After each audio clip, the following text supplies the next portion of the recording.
Bye.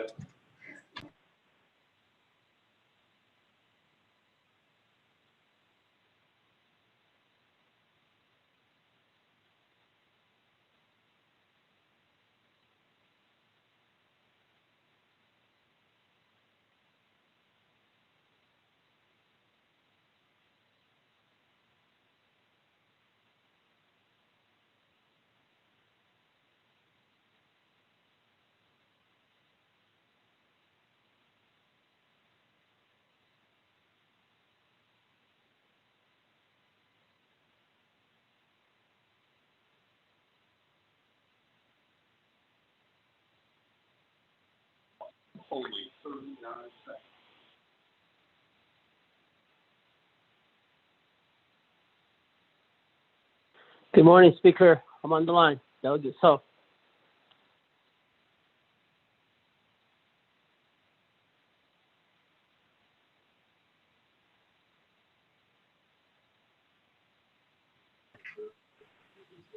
Good morning, members of the 24th Nomination Council. The internet at the chambers went down, so IT is trying to fix that.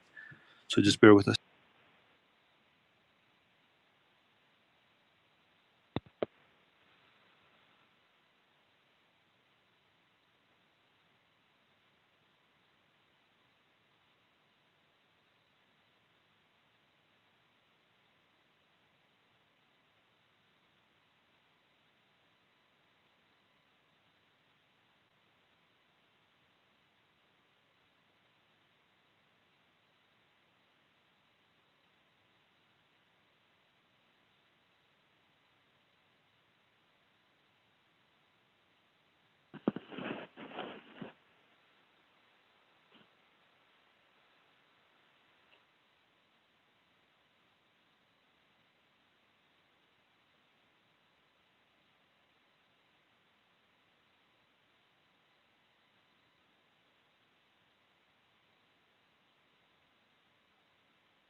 Good morning. Can you hear me? All right.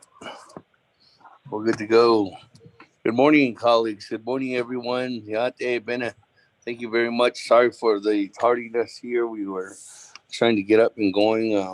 The internet is completely down here at the legislative branch campus. So bear with us this morning as we try to make this happen. Let's go ahead and get back on to our agenda that we started yesterday. Good morning to everyone out there listening in to us, our usual listeners. Good morning, Mr. President, Vice President, Madam Chief Justice. Good morning to all our Diné people. Good morning to everyone outside our Four Sacred Mountains are listening in too as well. Kat, for being with us this morning. So let's go back to the agenda. We did recess last night or yesterday afternoon, and that was by Honorable Vince James.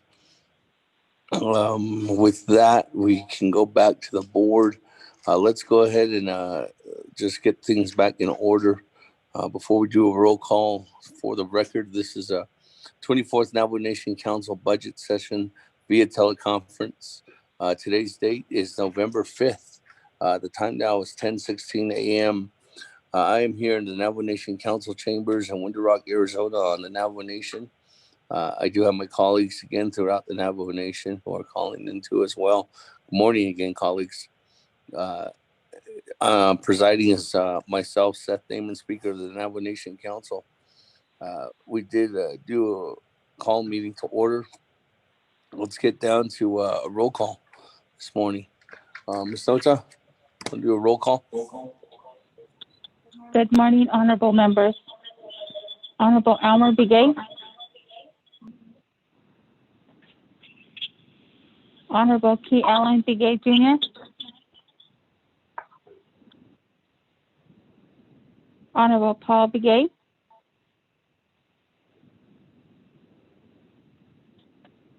Honorable Nathaniel Brown. Delegate Brown is present. Yeah. Honorable Nathaniel Brown answered roll call. Honorable Eugenia Charles Newton.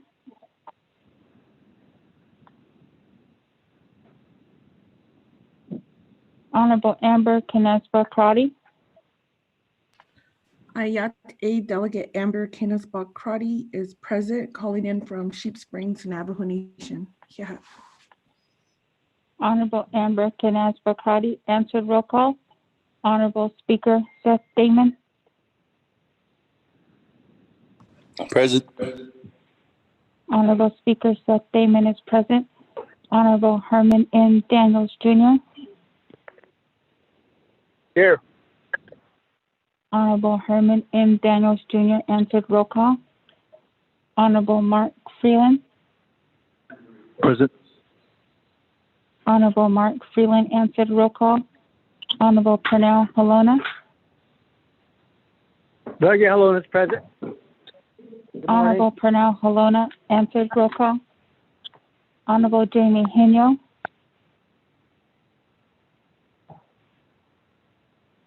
Honorable Vince James.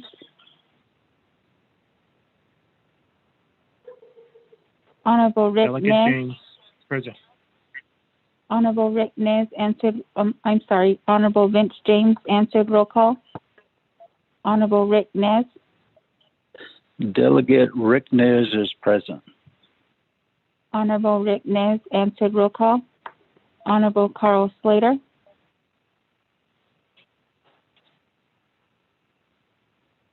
Honorable Raymond Smith Jr. Present. Honorable Raymond Smith Jr. answered roll call. Honorable Wilson Stewart Jr. Sorry.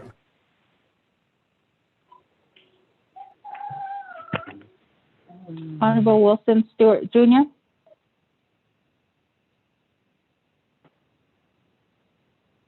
Honorable Otto Stowe. I'm present.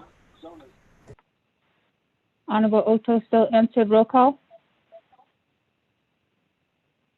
Honorable Charlene Stowe.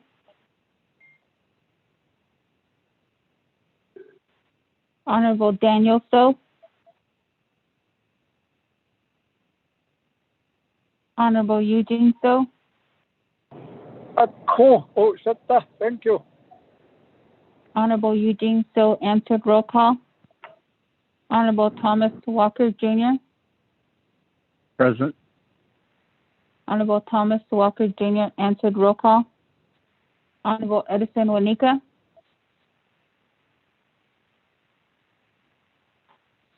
Honorable Edmund Yazzie, Here. Honorable Edmund Yazzie answered roll call. Honorable Jimmy Yellowhair, Honorable Elmer Begay, Honorable Key Allen Begay Jr., Honorable Paul Begay,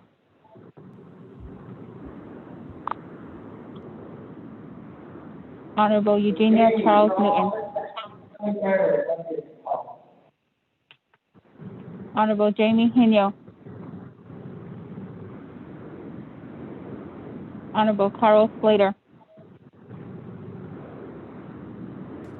Honorable Wilson Stewart Jr., Present. Honorable Wilson Stewart Jr. answered roll call. Honorable Charlene So, Delegate So present. Honorable Charlene So answered roll call. Honorable Daniel So, Honorable Edison Wanika, Honorable Jimmy Yellowhair, Delegate Yellowhair is present. Good morning. Honorable Jimmy Yellowhair answered roll call.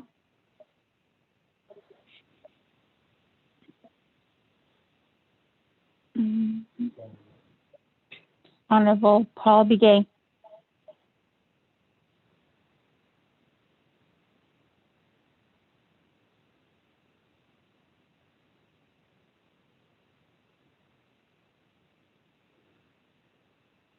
Honorable Paul Begay is here via text. Speaker, you have 17 members present, including yourself. Delegate Charles Newton is on the line.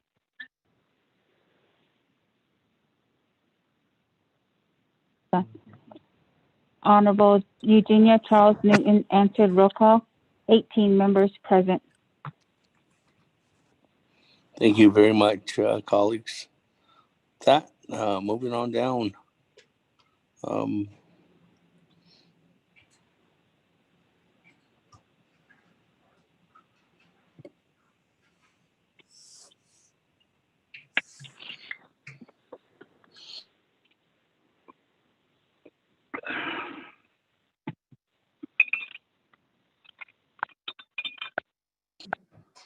Okay, thank you. Thank you, everyone. We've got 18 members present this morning on our roll call on day 2. Let's go on down on the agenda. Invocation. Honorable Vice Chair Walker, you mind doing an invocation for us this morning?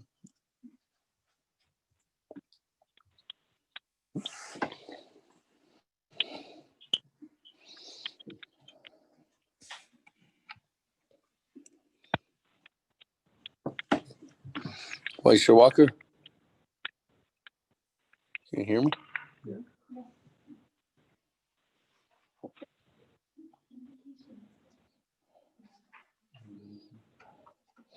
Honorable Vice Chair Walker?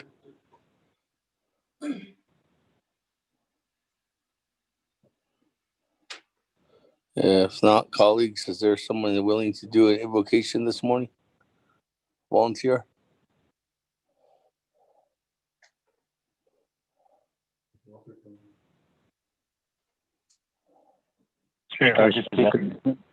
I'll go ahead Vice and Chair do Walker. that. Vice Chair Walker, is that you? Yes. Yes. Vice Chair Walker, you mind call doing me? an invocation this morning? Yes. Yes, sir. Thank Great, you, go ahead. Speaker. So, council members, Shananta, our staff, legislative staff, other staff from the executive branch, judicial branch, the listening audience, our relatives from from all over the nation. Good morning. Question. What is do actually case do job Hinson and yeah, how we deal so when the agenda. But it all little. Na stan jema leni do yadis nitra leni ho. Di chinde ya ho citizen e be di ko.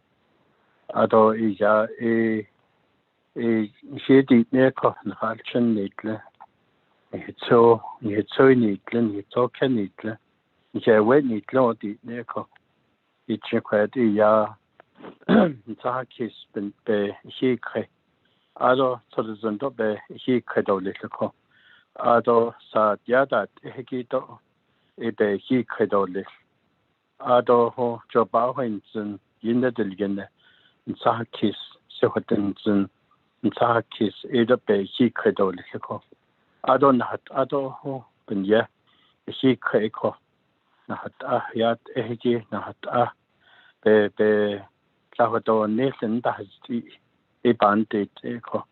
Nan state to co a yard Nike yapgate this in the navigate this in the Ratchen. Doch this Ado hon hit is and he Adon the hon has twin his only. He mustn't hit that if he dest in he not lost ho. He dest eat a codida. In the day yako he kaya. Ado had she a kai the whole loco. Ben he kaya holodo be a yako tahika. The land niki to ko nationhood. What are the benches has sati has quite ya in that it to con hinat well loco. What are the benches ko na heda teacher quite a nudge benedin shiki date coco. In the day yakon ben ya nada is low court a clapping ya. Ni get out in and that they had been yeah, Nanch, Court a Padahist, Court a Hinanch, they nils and our creature, a court echo, a young Hikaya Bada Willia, Tanitson, echo, yet never the Willia, Tanitson. Oh, quite a Nanch, but at our quite even yeah, now teacher, Court he yard and Leniki, peso and Leniki, you can chow and Leniki. Ye bears on in Lendigate you quite a Nabikita Kisto, Nabikia de other Banahit, alcohol. That did Nissan, John saw the in the land of Tiny, whatever they be Eastern not Iliado, Listo, quite a be Benjit for Dilna, Benjit Hadid, Sisto, now copy it. What are they at it? Necocho Bowinson, others say Sehotenson. A Pacifico. What does the state not in the internet of Clinico? What are the citizen where that send it they have seed or little that the little queenage and so the show the snake. A call quite again, she's one of sword or little. How was yard or this? In that area, his husband a Nibeka yet loco. The internet of Clinic. Ni be job ba hullo e do e kot e ko adon that en che hot za hullo e do e ni thousand de ko ko ke ko even han sokki so le e ben chi kun no do le ni che do e hot e ke ni chi hullo do ni che hullo ben si ke so be yel chi do le ko hot za o le ke ni sa kis ya da e ke ko ja nda hun an da ko what are they leko? I don't leko to get that yaki, what loco. I don't there by your hold the top part of the tiki, Johota a bench spas and leko your hold. I should not large day what should be ye in the hot and then be ye coco. The whole keda with ego, Johota what are they baba connection, not me. Lord, in it, to cost that coco. A coto yit edo to 800,000 and John Hinat Edo Hopa the Hananda. Eben need quite a hotel non stay nil end. A could end the court yield on sea kiss. His hit like has lad or the co. Not agate has lad or this. Nahanad Nestor de Koyat out Nahat Benasi Catholic. Yat on his Zadon can sack his in his Benasi Catholic citizen. And the home he gained the whole Benasi Catholic. Joda de job by Nixon, what art citizen, the Hasid or the citizens are quite a young a shanded or teleco in the name of Lini. What are the Yahoo quite a citizen shit out the court or your at 8 Ashi, better than Lande. Joe Quag a be anti a Hulodo job, but what local. It's a chinglish better husband a better body. A could echo. Saturday, citizen, J. At the Beha or Zin, the Beta Horn, nature, what I don't husband. What I it citizen shanded or station echo. Joe Barwinson, a day, Tisson, sort echo. I don't that a yashil chahon, either shall see. Sitten or a the snake a co whatever they high yacht after horse, not I don't let the hot list. What are your cotton that teacher? Let you go the need echo.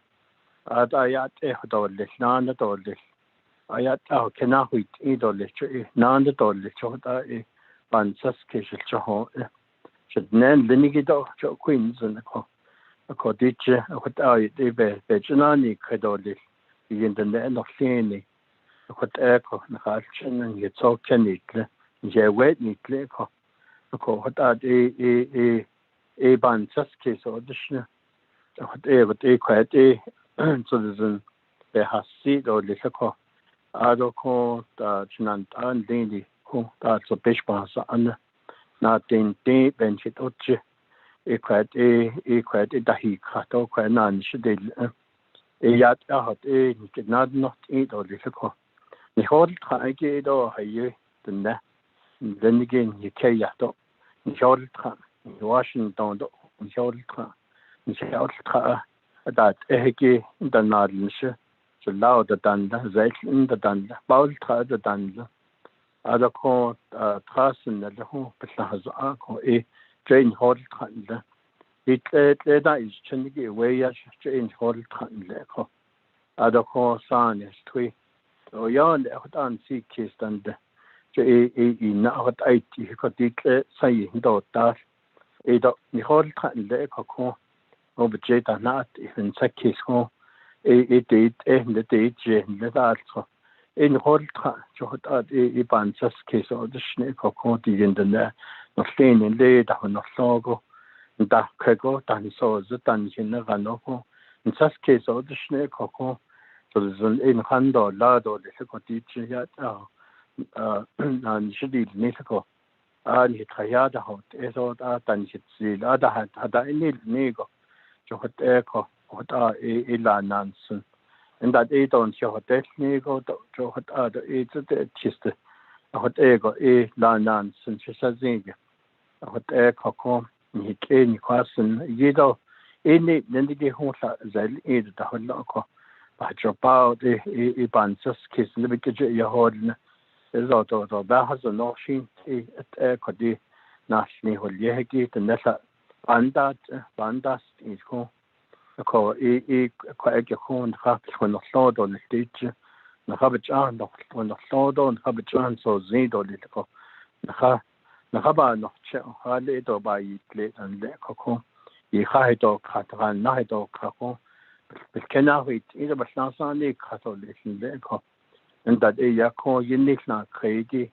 Either could not sound is which is cage cake. You need that concept. It's that is the call that happened in the Kobajo part a Pansaskis in the teacher, a battle distant or little home. Hotel the Yatsun has still on him than Lenigi home, Tragonanish, a Betahi, next in Washington, a hot echo, in Tragba night, if you give.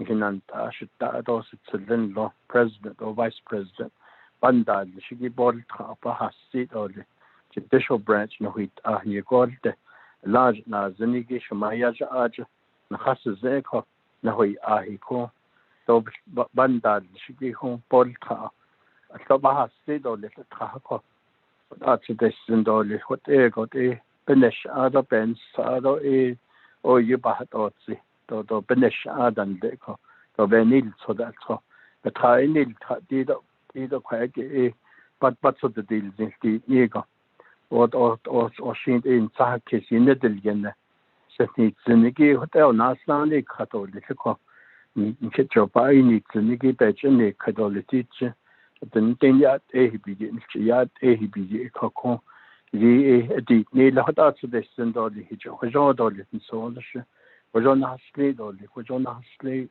was on our slate was on our slate. Thank you, Speaker.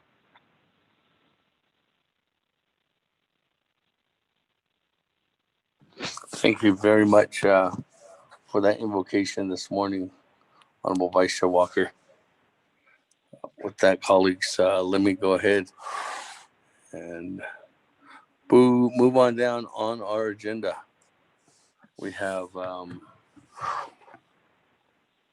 to recap where we were at. We adjourned yesterday. Actually, we recessed. On call. Good morning. Oh, yeah, hey, Zilla.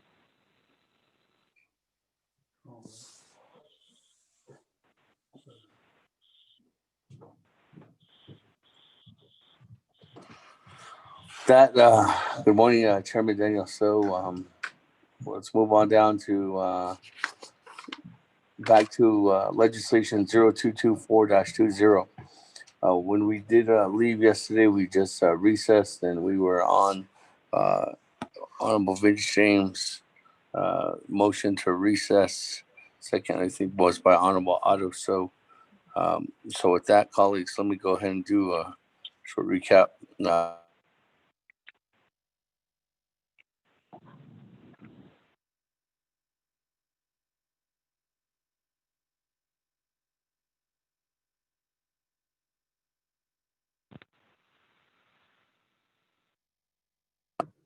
With that, colleagues, with that, I don't have anybody on the board right now. So let me go back to reserve time. And on the reserve time, I know that there was individuals that were wanting to meet with certain staff members yesterday. I know Ms. Barbroff had numerous different meetings with staff members too to try to see if we could get the amendments corrected. It seems like there was still some no help on some of the programs portion. So we'll see how many amendments we did get completed here today. So with that, colleagues, let me go back to the floor. This is just a lineup again for legislation 0224-20. On time wise, I'll go down the time just to do a recap and individuals that do not have time. Honorable Otto So, you have 4 minutes, 36 seconds. Honorable Elmer Begay, you have 2 minutes, 15 seconds. Honorable Chairman Nez, 4 minutes, 24 seconds. Vice Chair Smith, 4 minutes, 48 seconds.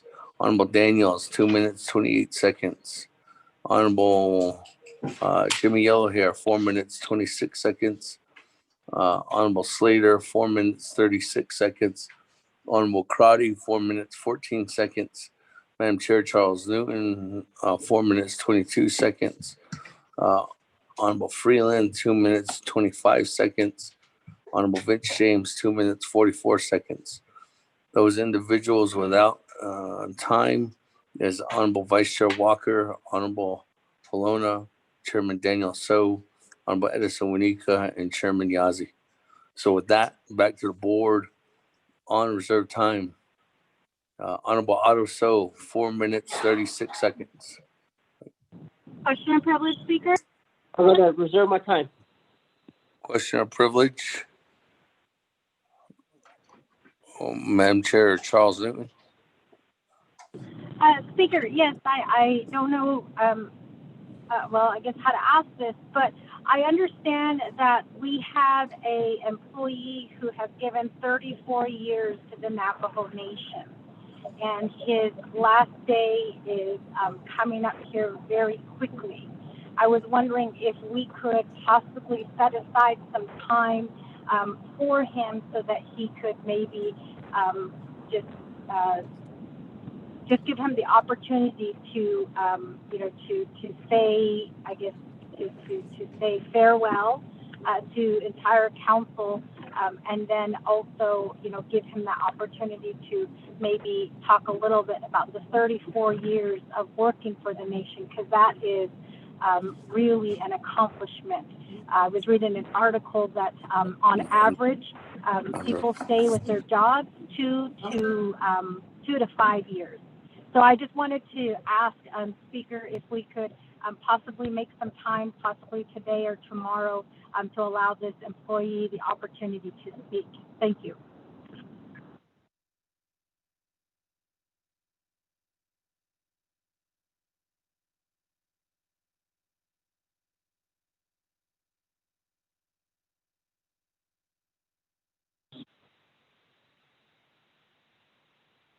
Hello? Madam Chair, Charles Newton. We can set some time available for that. I can just go into recess at that time when the individual does come over. I don't have that individual here in the chambers at this time. So we can set some time aside.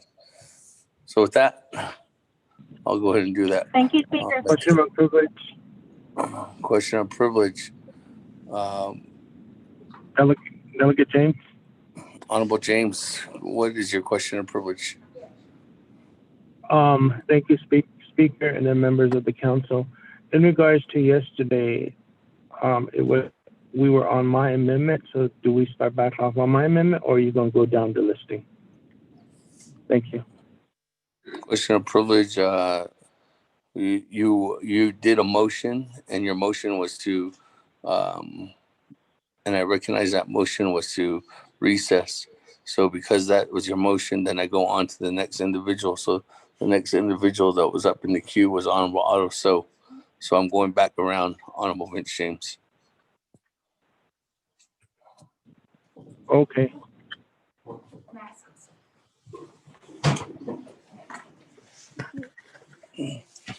Okay, with that, moving on down, Honorable Otto. So 4 minutes, 36 seconds. Request to reserve my time. 4 minutes, 34 seconds. Honorable Elmer Begay, 2 minutes, 15 seconds.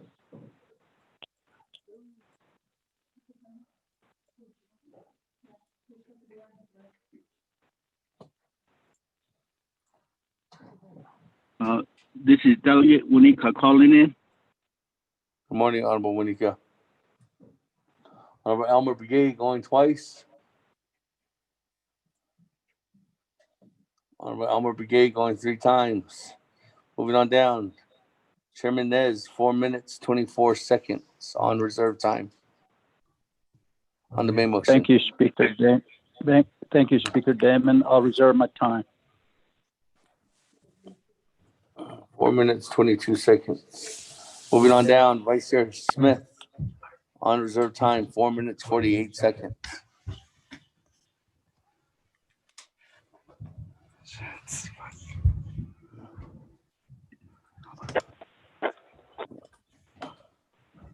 Vice Chair Smith.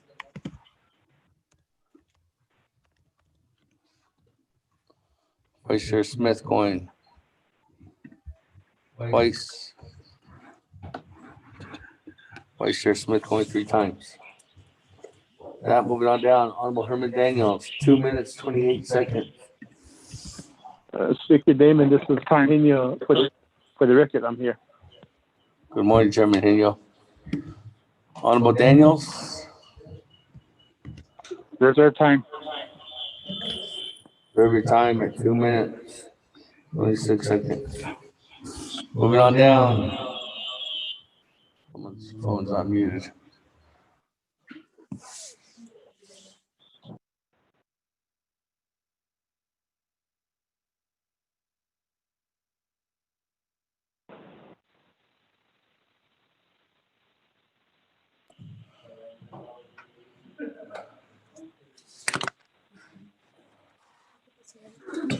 What is that?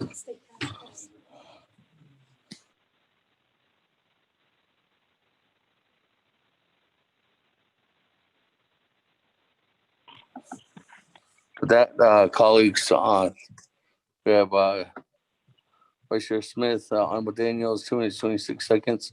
That, colleagues, let me go into a recess for about 5 minutes. It's 10:45. Just do a recess, just a quick recess, and recognizing what Madam Chair Charles Newton indicated earlier. Today, I have the special opportunity to announce that I have an individual here who's been working for the Navajo Nation for how many years? Mr. Tom Platero, 34 years.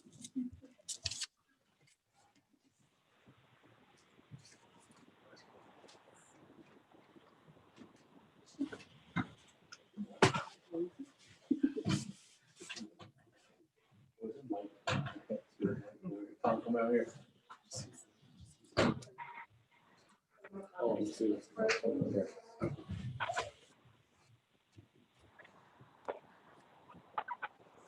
Thank you, colleagues. Thank you, everybody. Good morning out there, Bennett. Again, thank you, everybody, for being a part of this discussion today. I have Mr. Tom Platero here, who unfortunately is going to be leaving us here this Friday, right? Is your last day with the Navajo Nation government. I don't think you're going to be gone that long, but we'll see.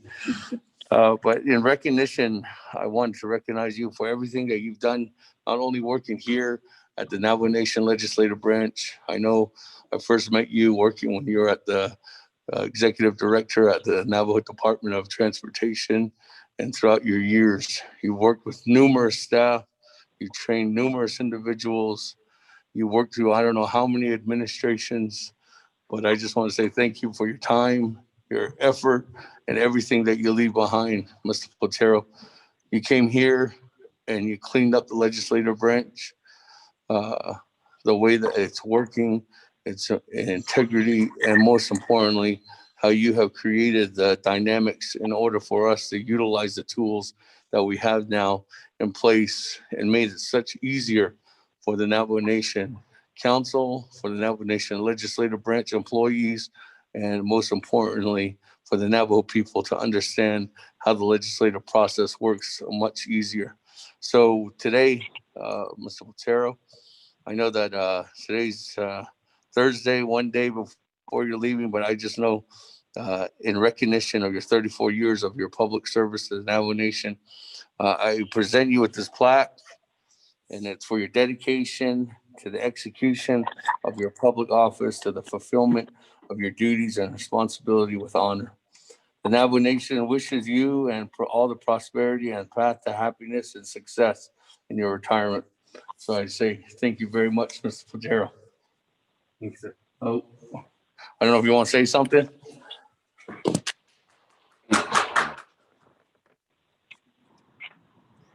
We'll put it this way. The last guy that retired in this building got to speak for 45 minutes. That was the Phantom of the, remember what's his name? Huh? Harold. Harold got to speak for 45 minutes, but I don't think you have that kind of time. It's been a long process to get to this time. I started out at Head Start answering phones as a clerk. I was a Good Morning Head Start is how I started. I worked my way up through Head Start. Head Start is a very good program. You learn so much from there. You have so many opportunities. And I got to a point where I was developing programs for teachers.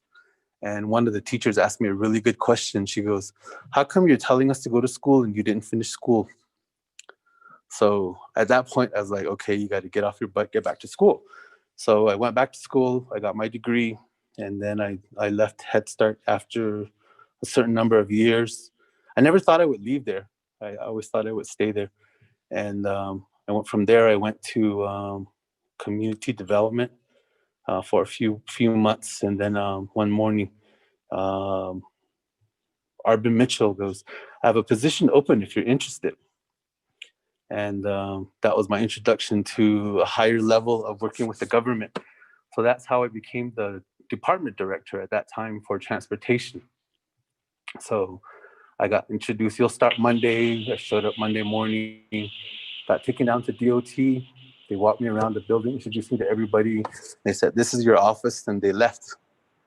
There was no orientation. There was no process. There was no, this is what you're going to do. This is what our expectations are of you. It was, here's your office. That was my orientation.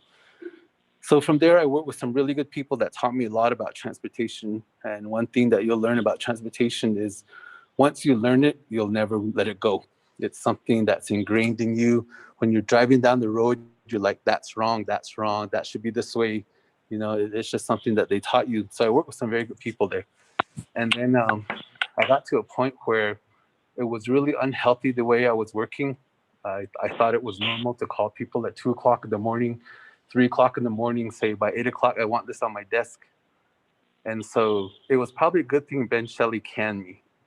So I took some time off. That was the longest I've ever been unemployed. I took 7 months off, and then I came back to work, and I was like, okay, enough fun, you know, time to get back to work. So I came back to work. I went to Workforce. I worked there for about a year. About a few months in after I started at Workforce, I applied for this position. They had advertised it, and I came in, got interviewed, and then I got told I got selected. And then I got called back in, and then I got told, we have some budget issues. We can't hire you right now. We'll call you back. And then a year later, we're sitting in I can say this now. We're sitting in a bar in LA. We're going to Enrique Iglesias concert. And here my phone rings, and it's Speaker Nays. And he goes, are you still interested in that job? I was like, the one from a year ago? And he goes, yeah. And then I said, yeah. And then he goes, when can you start? And then he's like, we need to start Monday. This was like on a Thursday evening or something like that. And so I was like, I need 2 weeks to give my notice to my boss. So he's like, okay, 2 weeks then. So that's how I left when I came here. And what's ironic is that my orientation here was very much similar to the orientation that I got at DOT. I came in, and I sat over here. They showed up, and then they kind of walked me around. And it was a different place then. It wasn't quite the same as what it is today. It was really unorganized. I mean, everybody was kind of doing their own thing. Everybody was kind of off on their own. You know, there was really no controls in place at all. It was just everybody kind of had a free for all.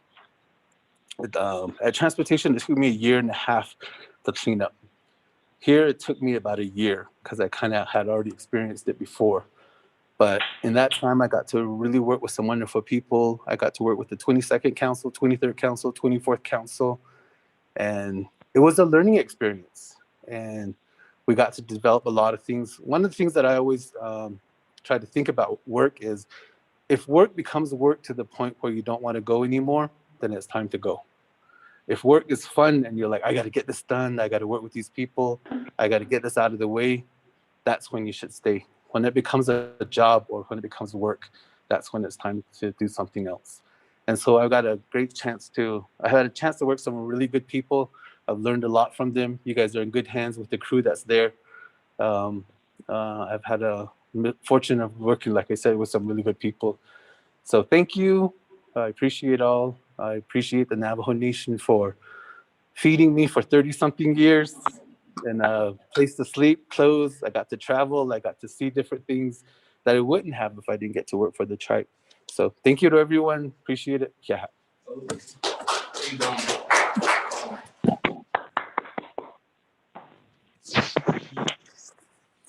Thank you, Tom.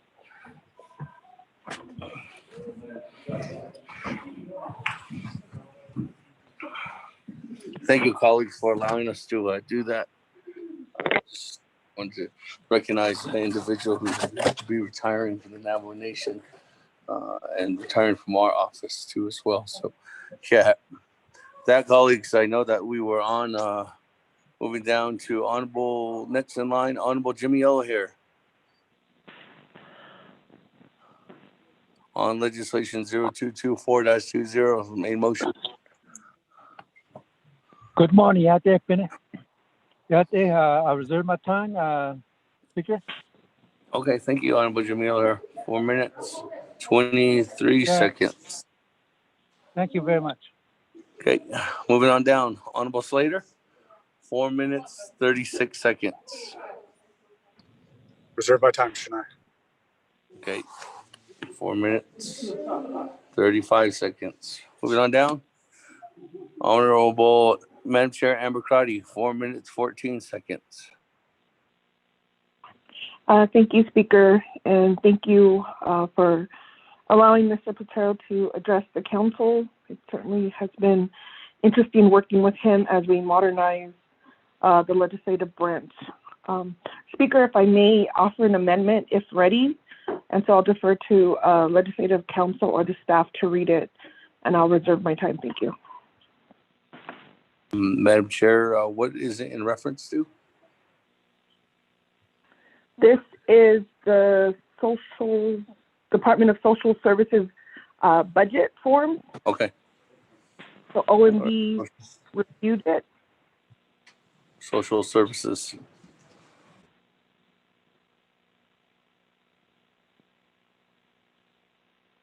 Speaker, it's Kristen. I'm sending it now. Okay, as soon as we get it over here, we can read it into the record. Thank you, Ms. Lowell.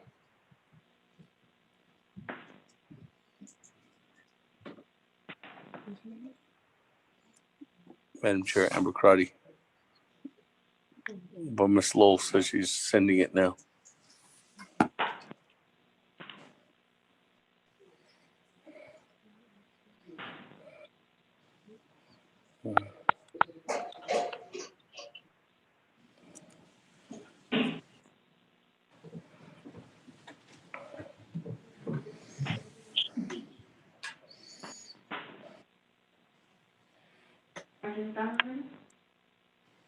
And with what meeting? They just started. They started like an hour ago, but they're going over. Hi, we could hear you if you're giving an update on the council.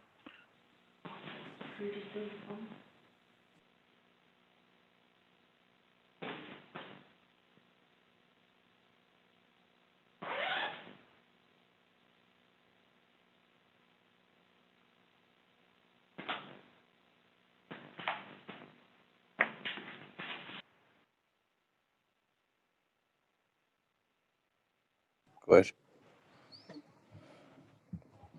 With that, I'll go over and turn it over.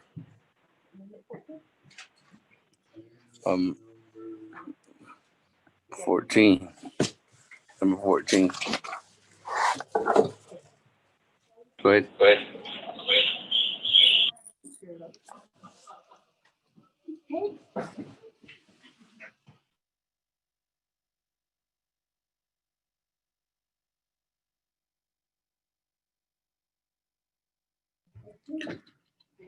Mr. Speaker, members of the 24th Nomination Council, amendment number 14. 1, the Northern Child Advocacy Center Business Unit new budget forms are to be included in the fiscal year 2021 budget detail listed as Exhibit J of the legislation.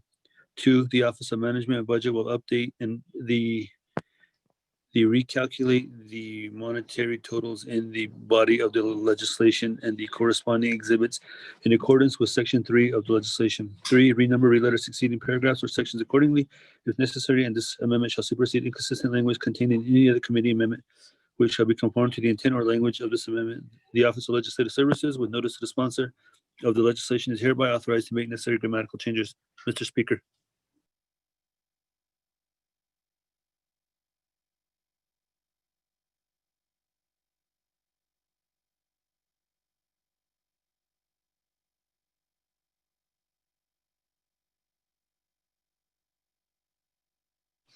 Okay, with that, amendment number 14, motion by Madam Chair Amber Crotty. Is there a second? One. This is Delegate Brown. I'll second.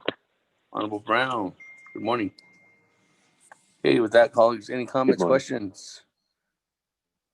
Everybody on the board?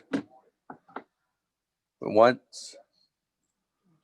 Going twice? That was emailed out to everyone. This is Delegate Charles Newman. I have a question. Okay, with that, Madam Chair Charles Newton.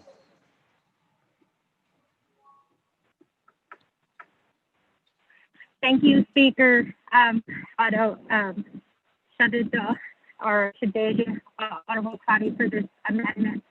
Can I just ask, what is the reason for doing this amendment at this time? And what are the highlights for doing this amendment to the budget? Thank you. I reserve the rest of my time, Speaker.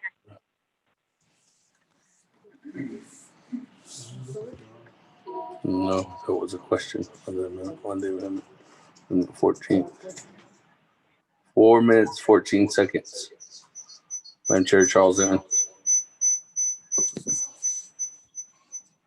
For that, I'm gonna go back to Madam Chair Amber Crotty. Yes, Speaker. Thank you, colleagues. Thank you, Delegate, for the question. So these budget forms are needed in terms of the Child Advocacy Center that is proposed. The budget item is in the legislation. OMB requested that a detailed budget form be included. And so this will provide wraparound service for Navajo Nation children who are victims of violence. This includes the Department of Social Services, the Department of Behavioral Health, criminal investigators, police department, the Office of the Prosecutor, and hopefully getting the judicial side has other funding that can complement this initiative to provide wraparound services for children who are victims of violence. So these are the budget forms. Speaker, thank you. Okay.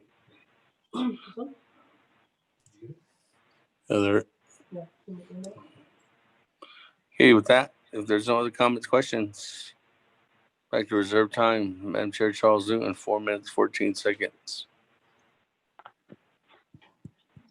Thank you, Speaker. Thank you for that explanation. I'm looking for Exhibit J in the budget, and that's why I was asking that question. I didn't know that the budget wasn't, I guess I should ask, was the budget not submitted? Is that why the budget forms had to be submitted? Thank you. I'm going back on mute. I reserve the rest of my time.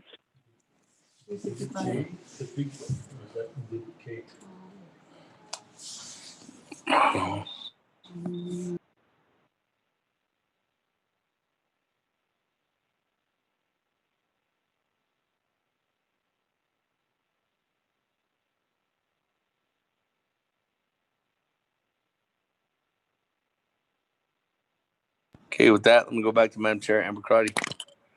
Madam Chair. Yes, thank you, Speaker. The budget forms were not included in the big budget book. So OMB asked for the final budget forms, which were submitted and reviewed by OMB and ready to be added to the legislation. Thank you, Speaker. Okay, with that,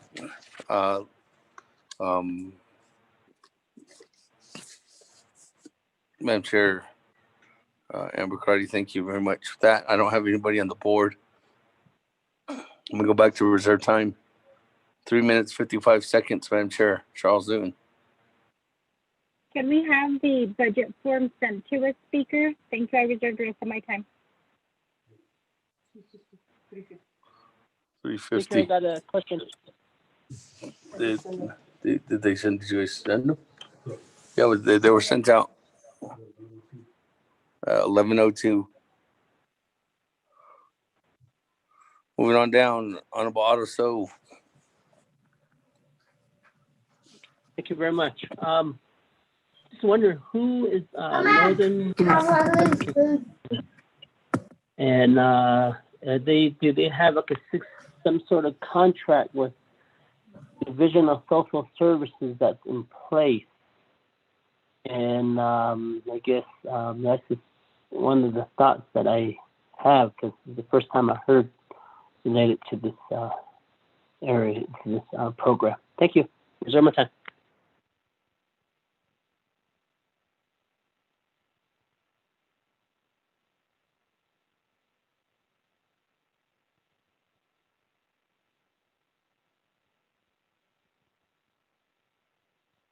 Okay.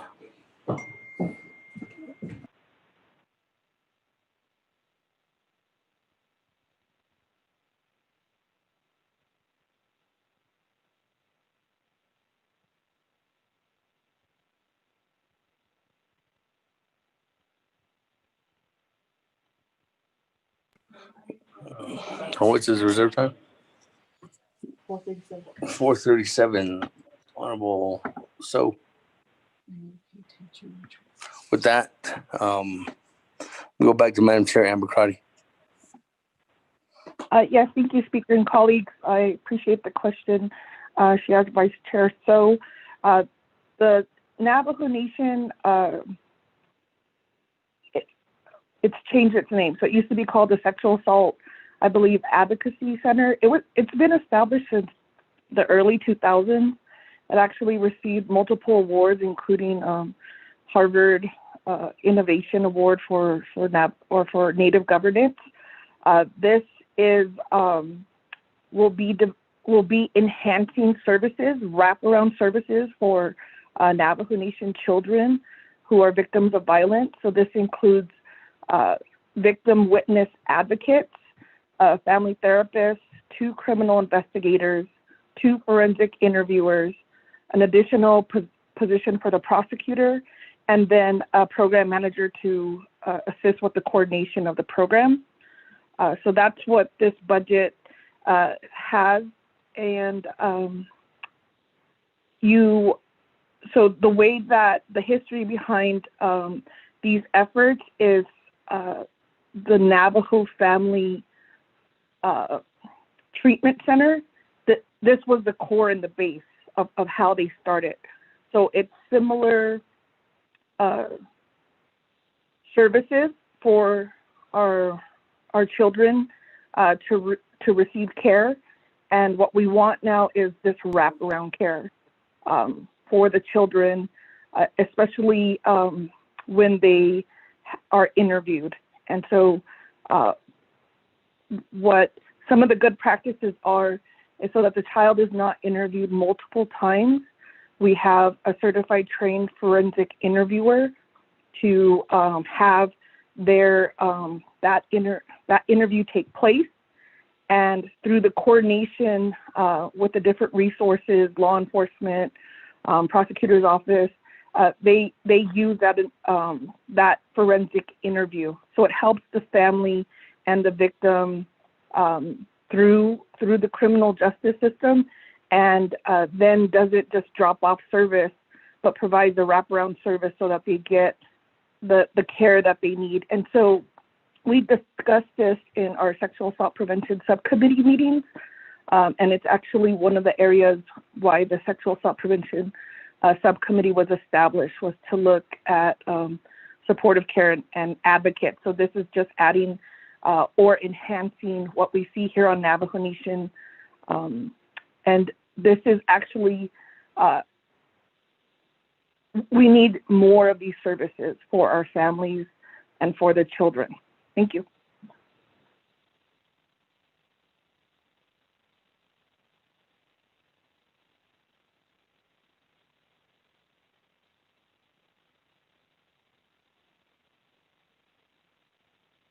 Thank you. With that, I don't have anybody else in The queue, let me go back to reserve time.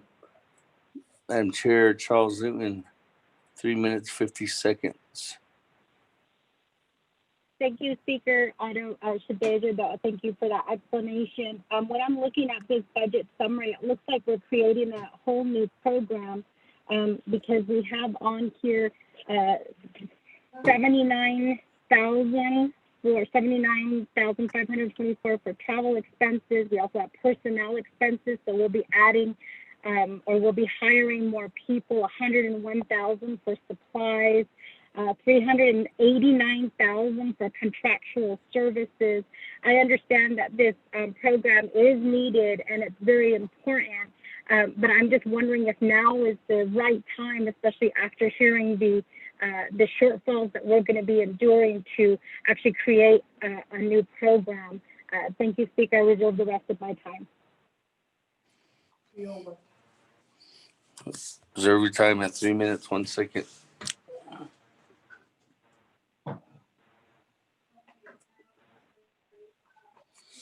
Moving on down, Honorable Otto So, 4 minutes, 37 seconds. On I wait reserve my time. I'm good. I'm good. Wait my time. Okay, with that, it's a comment. I don't know if you want to respond to that, Madam Chair, Amber Carty. Yes, thank you, Speaker, colleagues. So I think it was, I'm trying to remember if there was a question in there or an opinion, but what I do want to state is that Navajo Nation, we do have a high rate of child sex abuse on the Navajo Nation. At our last Sexual Assault Prevention Subcommittee, we did hear from our federal partners who said and stated that there's not a hot spot on Navajo Nation, but that child sexual assault is everywhere, and there's no sign of a decrease. And so we've worked with criminal investigator program, and so they have stressed that there's a great need to help victims so that they can not only investigate, but that the victims are supported through the court proceedings, and that we have dedicated investigators for child sexual abuse and sexual assault cases. So this is well documented, and we've included it in not only our asks and our needs for our federal partners, but as we move forward to provide wraparound victim services, because sometimes our criminal justice system doesn't provide relief to the family, and so we want to make sure that they also have access to the mental health, behavioral health, and we need all of our internal Navajo Nation programs to be working together and in communication. And our goal is that this council have access to that data, so that we can see really what is happening in our communities and how that affects our communities in thriving and dealing with the trauma, which then transitions into numbing the pain with either alcohol, drug, or then become the perpetrators. And so there's a family advocacy center in Fort Defiance that we've been working with, and they're currently overwhelmed with the amount of families who have asked for help. And so we also know that there's a network of these centers in other communities like Gila River, Salt River, and up in Montana. And so we'll be putting together a master plan for networks of centers, not only across Navajo Nation, but how we can work and coordinate our efforts to do prevention, and then when there is a child, that they receive the care and the family receives the care that they need. Thank you, Speaker.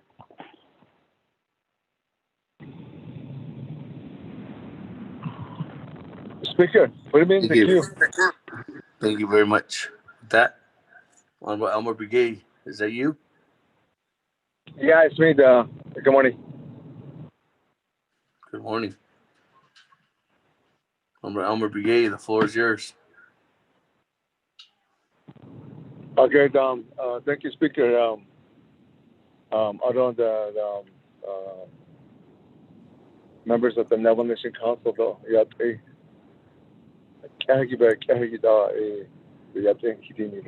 people that are listening, I don't should tell you though, the amendment from here. I just keep it.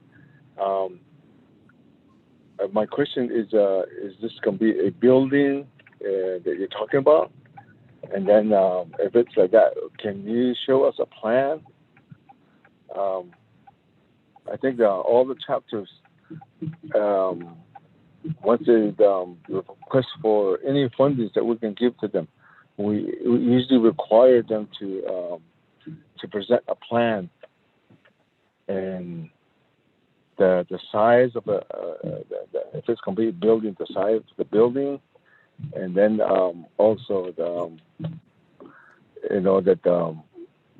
if everything is being clearance is made, and how are we going to be this operating as far as the operating costs and something like that.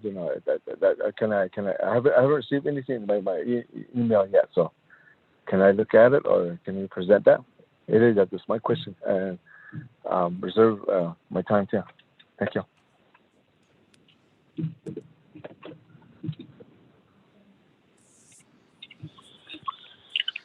Reserve your time at 3 minutes, 27 seconds. Nobody else on the board. Let me go back through. Reserve time.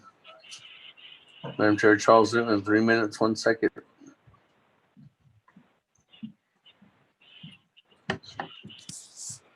Reserve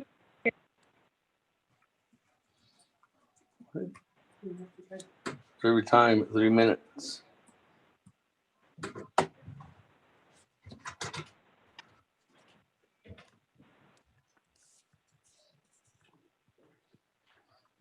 That go back to you, Madam Chair. Amber Cardi.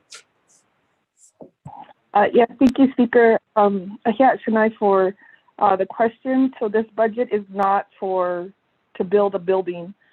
This is to provide services, and so I think it's a great idea that in the future, working together with this council, that we do plan on developing these types of child advocacy centers, and we can show you what Salt River, how they have developed their advocacy center, or Gila River. But I think the tribes up in Montana have had a unique design, but unfortunately at this phase we are not asking for funding for a building, but for direct services to the children and their families who have been victimized. And as a former delegate once said, when a child is assaulted, sexually assaulted, it rips apart that child physically, spiritually, mentally, and so we're doing the restoration work here, and we think Navajo Nation, with our numbers that continue to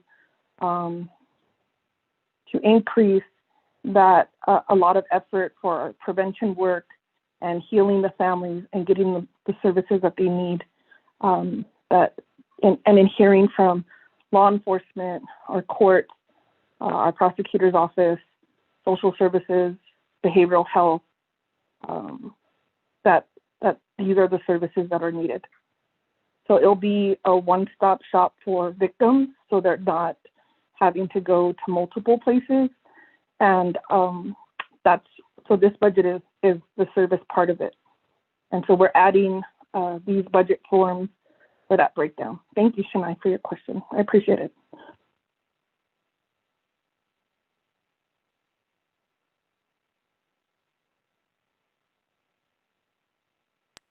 Thank you. That, moving on back to reserve time. On by Elmer Brigade, 3 minutes, 27 seconds. Okay, I think thank you for that, Shadeja. I appreciate that. But I think if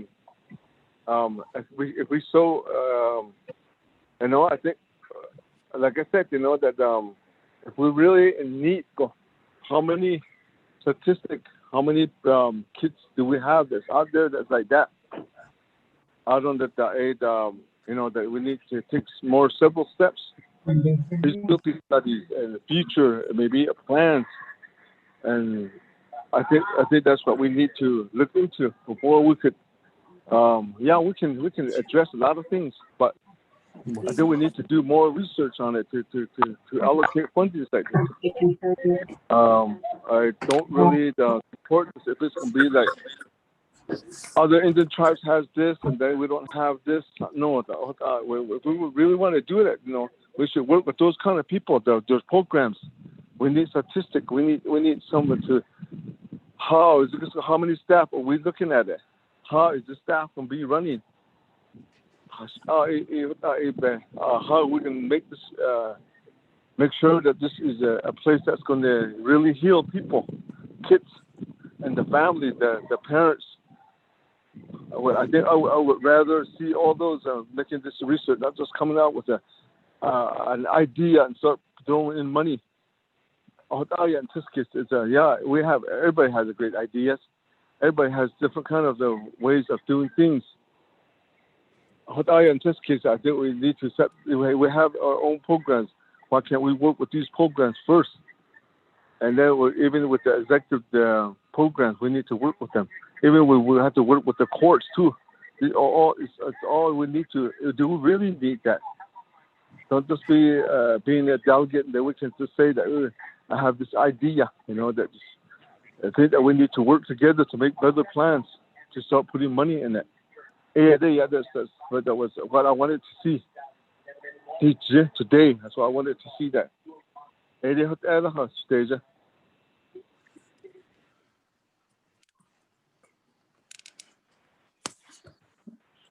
Thank you, Honorable Brigade. That, moving on down, Honorable Madam Chair Charles Newton, on reserve time, 3 minutes. Speaker, this is Delegate Slater. I've requested to speak.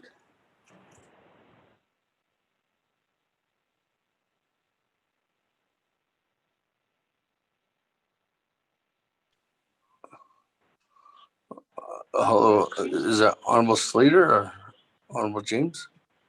Sounds like Slater. This is Delegate Slater.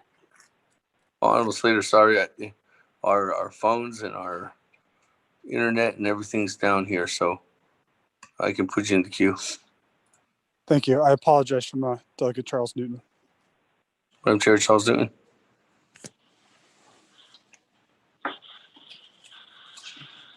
Thank you, Speaker.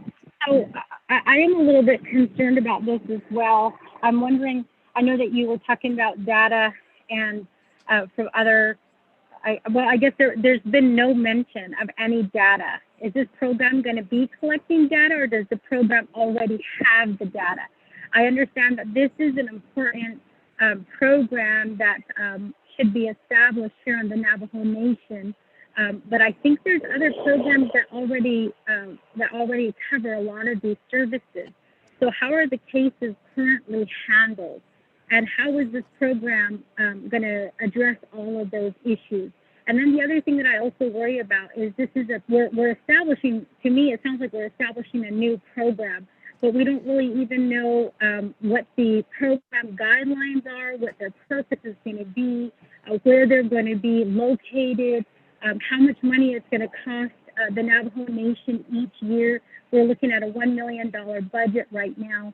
And again, I know the importance of this program, but, I just don't see anything attached to this legislation or to this amendment, what we usually require of programs.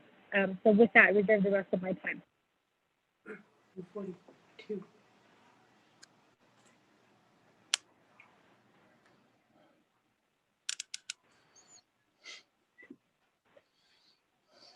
1:42. Okay, with that, reserve your time at 1 minute 42 seconds.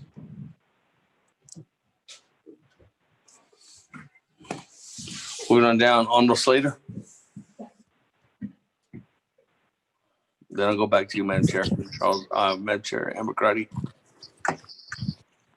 Thank you. Colleagues, I'd like to speak in support of this amendment.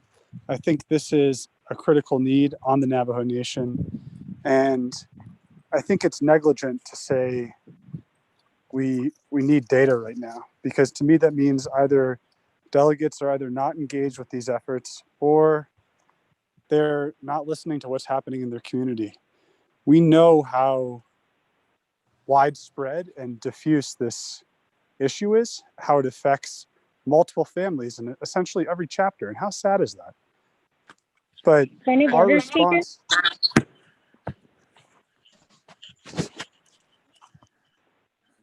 Point of order.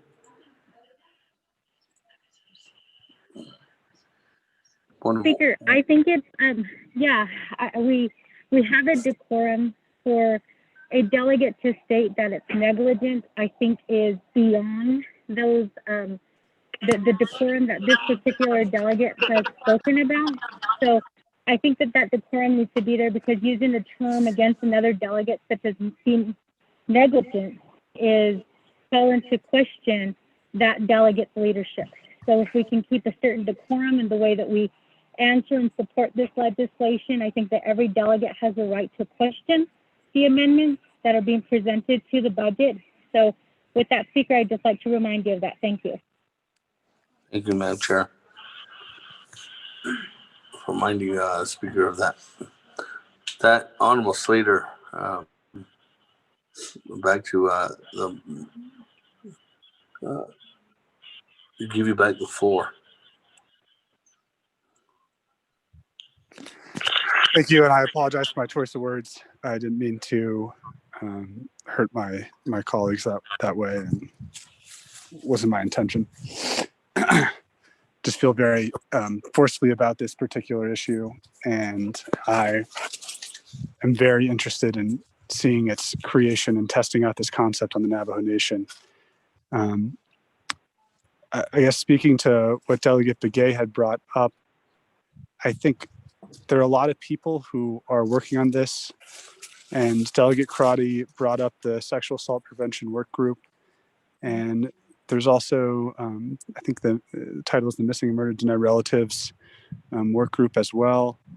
And these are entities that you can interface with in order to obtain data, understand strategies, figure out the holes in the system, because this is the product of a lot of analysis that's taken place by the experts in the field. And it's definitely not something that was just pulled out of a hat to try and get over the finish line in this budget session. It's the work of really years, and I think, if you take the long view, decades of perspective and analysis from the people who have been most engaged in these issues on the Navajo Nation. So I am definitely not an expert, but as someone who tries to stay abreast and engage in these issues, I recognize the validity of the work and all of the effort that goes into it. And,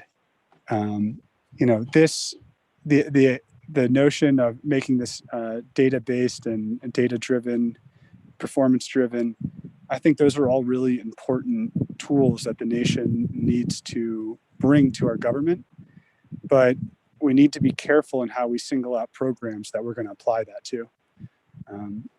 It becomes suspect when we only apply it to certain areas and don't apply it to other areas. For example, with the Division of Transportation, they have a very data-driven approach. And I think we need to expand that to other parts of our government. But this is one way to centralize that, help support it, and I think ultimately centering our children and our youth as the nexus point of so many different it's just where to even begin to talk about this. But when it comes to jurisdiction, when it comes to asserting our sovereign right to take care of our children in the way that we see fit, we're the ones who need to move that forward. We're the ones who need to articulate that vision and create a place.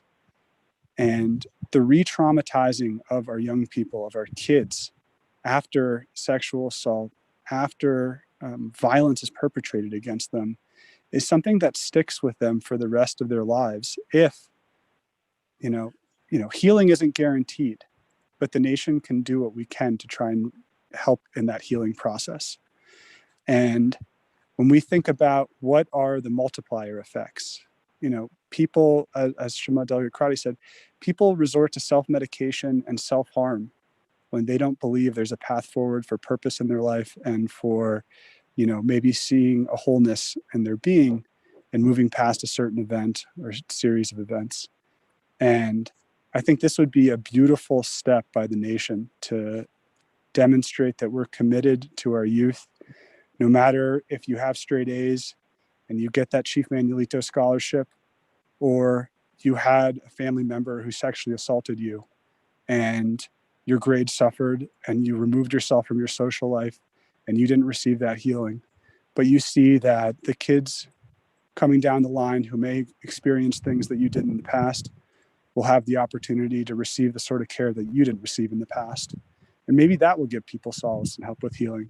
But every opportunity that we have to really forcefully put our children first and recognize that there is monstrous violence that's around us. And we can't will or wish it away. We have to confront it. And it takes an integrated approach. And when you have an integrated approach, you need to have a goal and a purpose. And that's our children right here. So we put them first, we bring the resources together, we prevent re-traumatization or re-traumatizing of them, and we center the care. We talk about in the healthcare field, like patient-centered care. It's not about the bottom line of this or that. It's about integrating all of the care and the resources for that person in order to have the best outcome for them and the whole system. So here we're integrating resources for our children in order to have the best outcome for them and our nation. Thank you, Speaker. I reserve the rest of my time if there is any.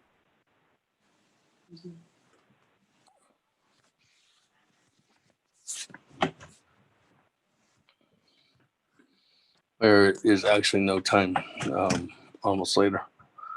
Thank you for those comments. Moving on down, Honorable Nathaniel Brown. Actually, let me go back to Madam Chair Amber Crotty first, Honorable Brown, because I know that there's some questions. I don't want to get too far along with the questions. Madam Chair Amber Crotty. Yes, thank you, Speaker and colleagues. So in terms of the plan, there has been 2 grants given to the judicial branch and given to the Navajo Nation executive branch to develop the NET action plan.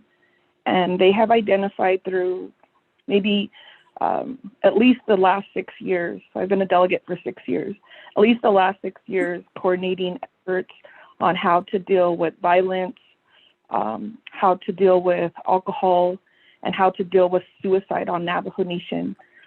Speaker, in hearing the comments from my colleagues, I believe if I can request that a report be given to this council regarding those efforts. That is really a lot of the foundation of what we use in coordinating with all of the different programs, which should include oversight and the council. The other area in terms of planning, we've, as a council, we've passed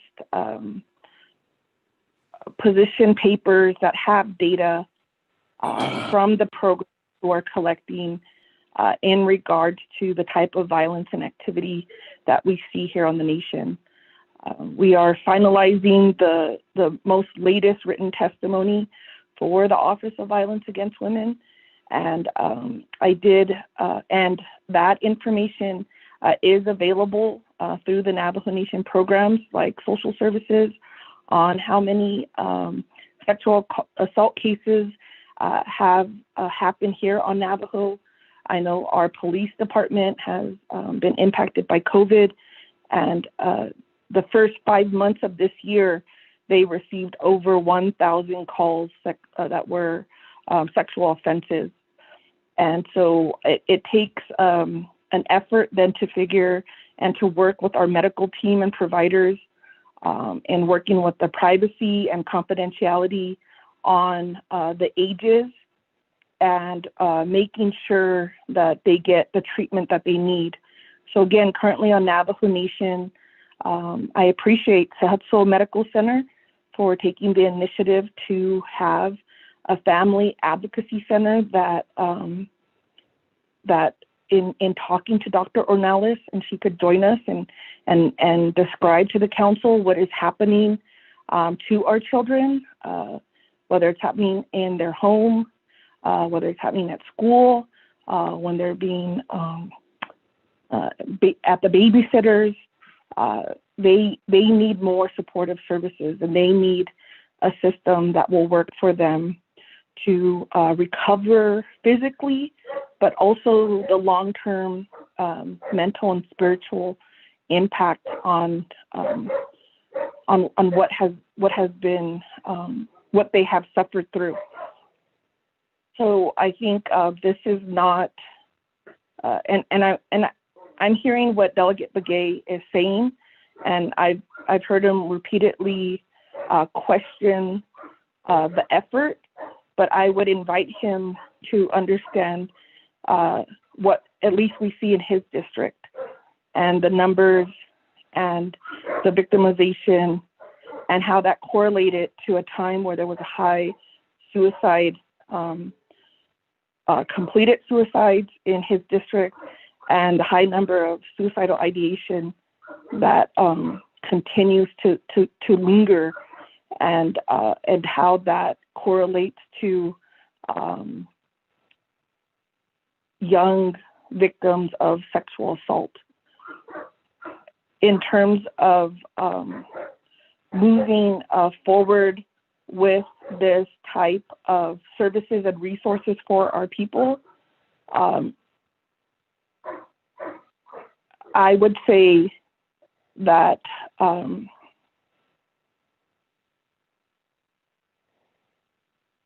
actually having a hard time understanding the questions that are questioning why we need it, or is it worth it, or should we do it now? Because if we don't protect our children, and if we don't provide resources for them and their families, that's negligence. Because we know that we can do something. And we've worked with the criminal investigators. We worked with Chief of Police. I was at Tribal last week with the New Mexico Attorney General's office, talking to them about declinations, talking about protecting our children. Point of privilege. So when we have that data and we have to move forward, I heard a point of the privilege. money's there. It's Hold on. just adding the budget forms to that's this amendment. Ambakati. Thank you. Point of privilege.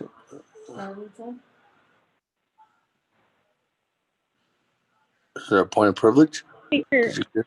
yes, So- my point of privilege is that term is being used again, negligence. I understand the importance of this program, but as Honorable Begay stated, it's an idea with no actual tangible document that's backing it. And to use the term negligent, I think is against the decorum. It goes to the decorum, and I could sit there and use my tears to say that this program is important, but I think that it's about it's the due diligence and making sure that we uphold the decorum, and then more importantly that we hold all of our programs to the same standard, because this is what we ask the programs when they come before us, when they ask for money, when they present new ideas to us. This is what council is supposed to do. So I think as a matter of decorum, yes, we do know it's important. We know that our children are important, but to use them and to use tears is not the way to get this done. Thank you, Speaker. Point of privilege, Speaker. This is Delegate Crotty. The quorum issue, the word negligent, I guess, utilizing that word, just to go back, I don't know what Madam Chair Amber Carty was I think that she was phrasing that to the entire, I guess, body or entire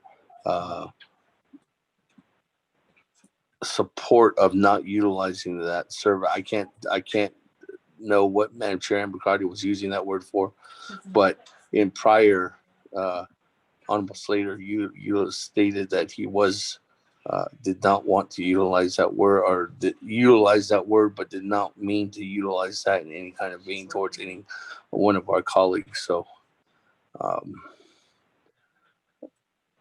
I can't see where that word was utilized in a negative tone, Madam Chair. But Madam Chair Amber Crotty. Yes, thank you, Speaker. My point of privilege is if the delegate wants to chastise my words and how I convey them, that's more of a reflection on the delegate. As chair and law order, you should have this data in front of your laptop, and you should be joining me in trying to protect our children. Thank you. Point of privilege, Speaker. Let's vote. Stop this fighting. Point of privilege. Madam Chair Charles Dune.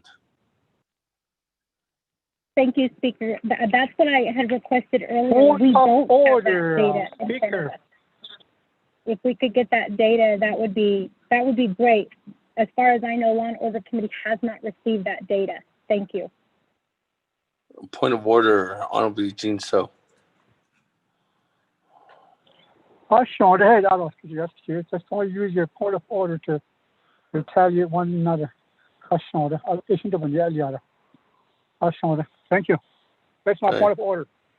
Thank you, Honorable Eugene So. Madam Chair Amber Crotty, is that data available? Yes, thank you, Speaker. If I could have staff, we could send out the data that we've collected from social services, from Navajo Nation, police department. Criminal investigators are still refining their numbers, and IHS is making sure that we have the correct numbers in terms of also not trying to breach any privacy and confidentiality. And so we'll invite all of the delegates to the next conversation in the next Sexual Assault Prevention Subcommittee, where we do request the data. Thank you, Speaker.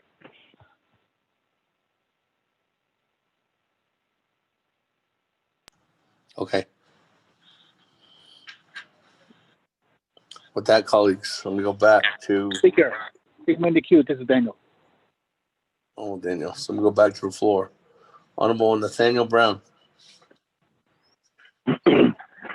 Ayat S. Speaker at the 24th Navajo Nation Council. Thank you for this amendment, Shemasan, Delegate Crotty. And I think Council is fully aware the U.S.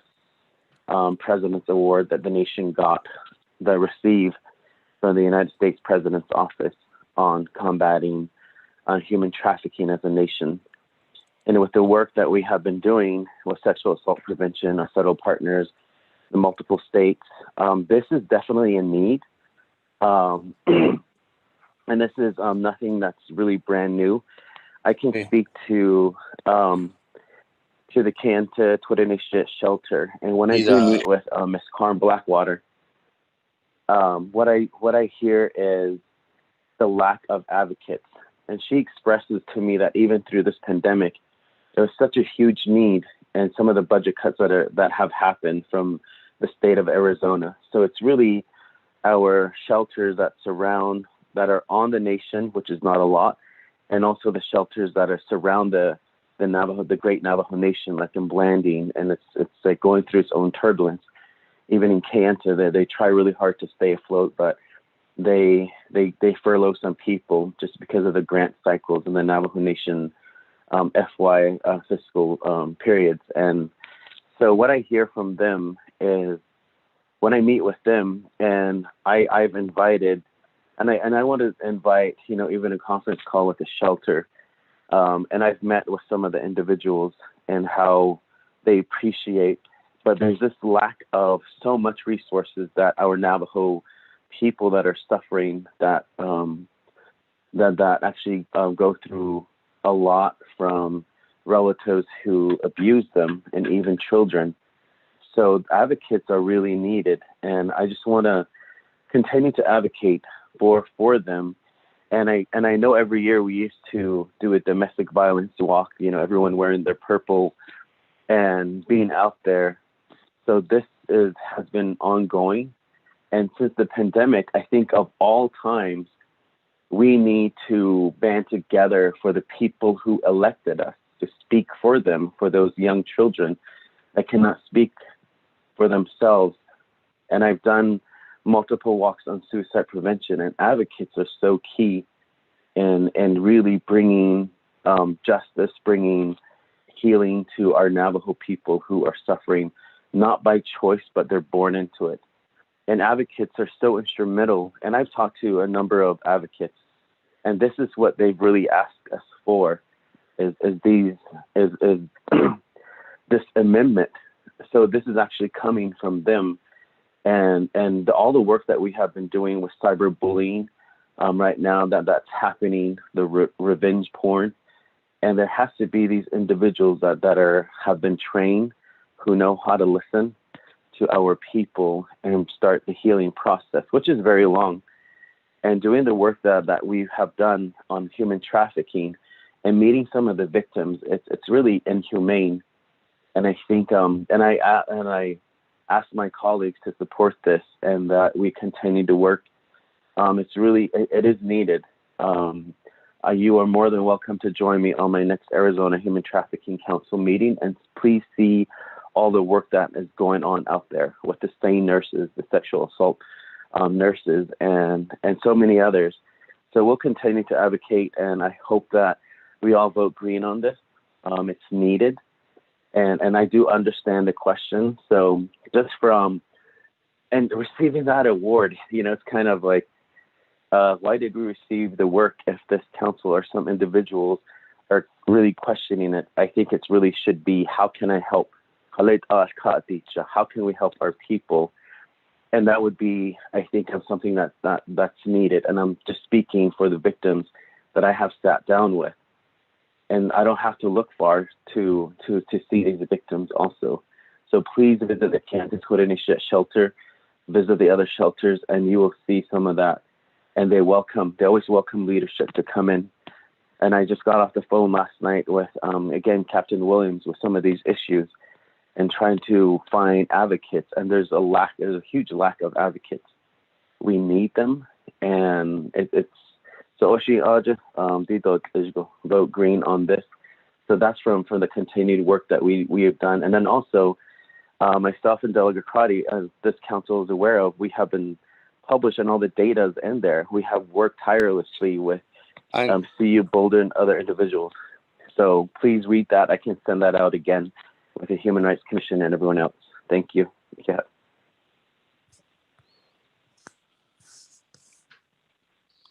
Thank you, Honorable Brown.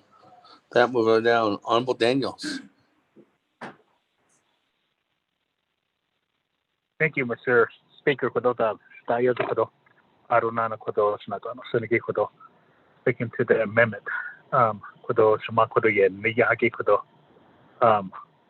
for Northern Child Advocacy Center, 1.2 million. Personal lapse fund,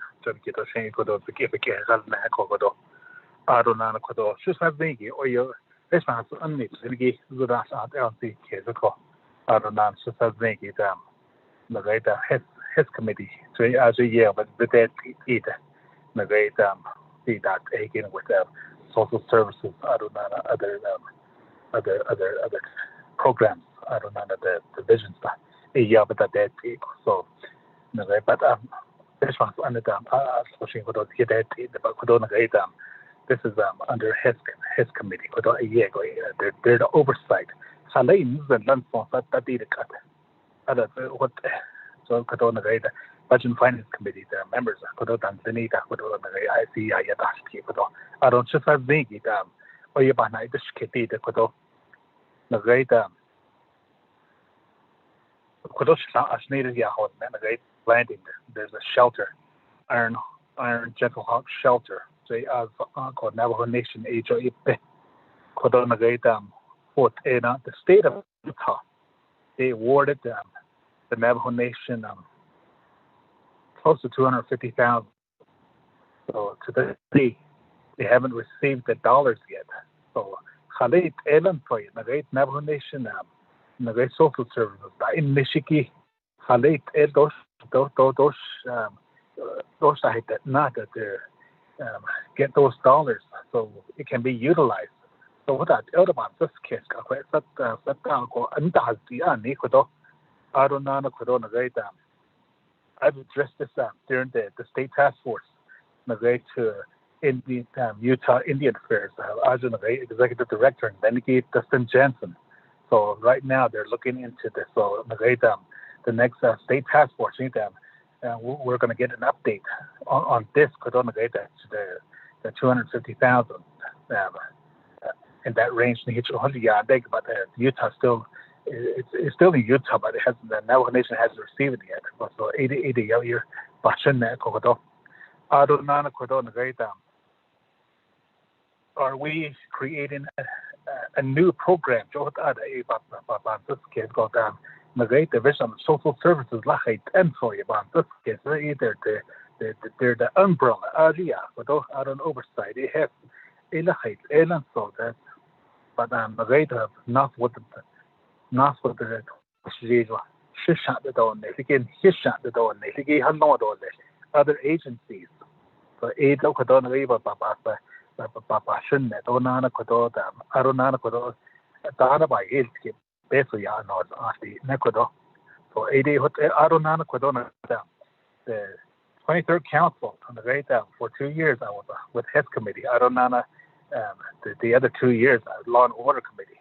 At that time, Davis, former council delegate, David Scopert, he used to represent the Navajo Nation. He used to sit on Utah Victims of Crime up in Salt Lake City.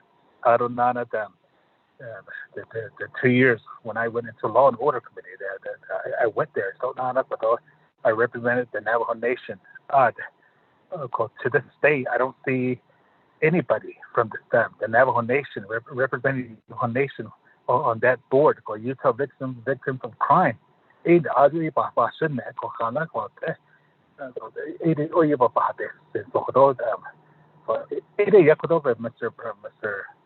Mr. Speaker,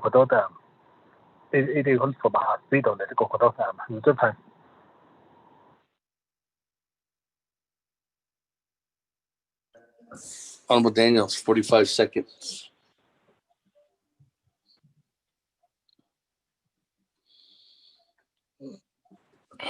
I don't have anybody else at the board. We'll go back to reserve time. Madam Chair Charles Newton, 1 minute, 42 seconds. Speaker, do I have a time? I'll give it to Elmer. No, you don't. You didn't reserve your time. Honorable Elmer Brigade.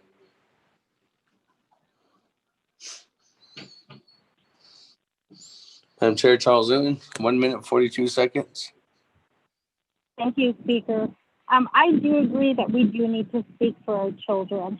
But what I worry about is that we're going to create this program and then these positions, and these programs are not going to deliver the services.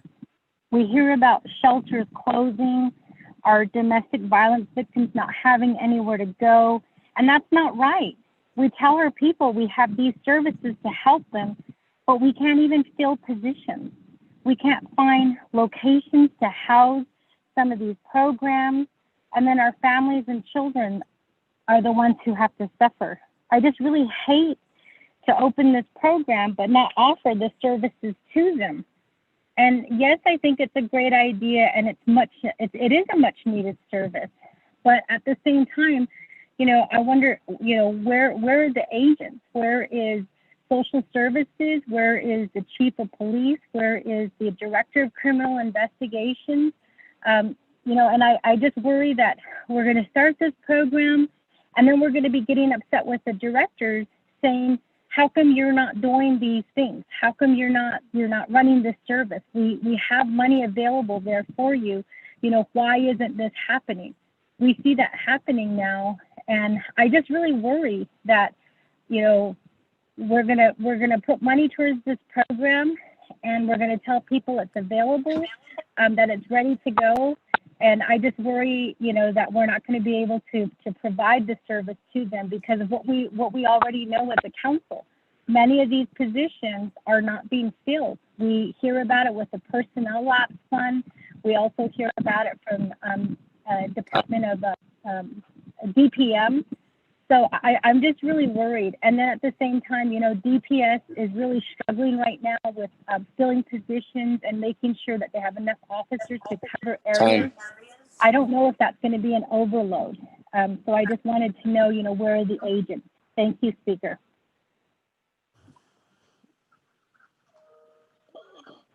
Okay, with that, we go back to Speaker, get me on board. Honorable Eugene So.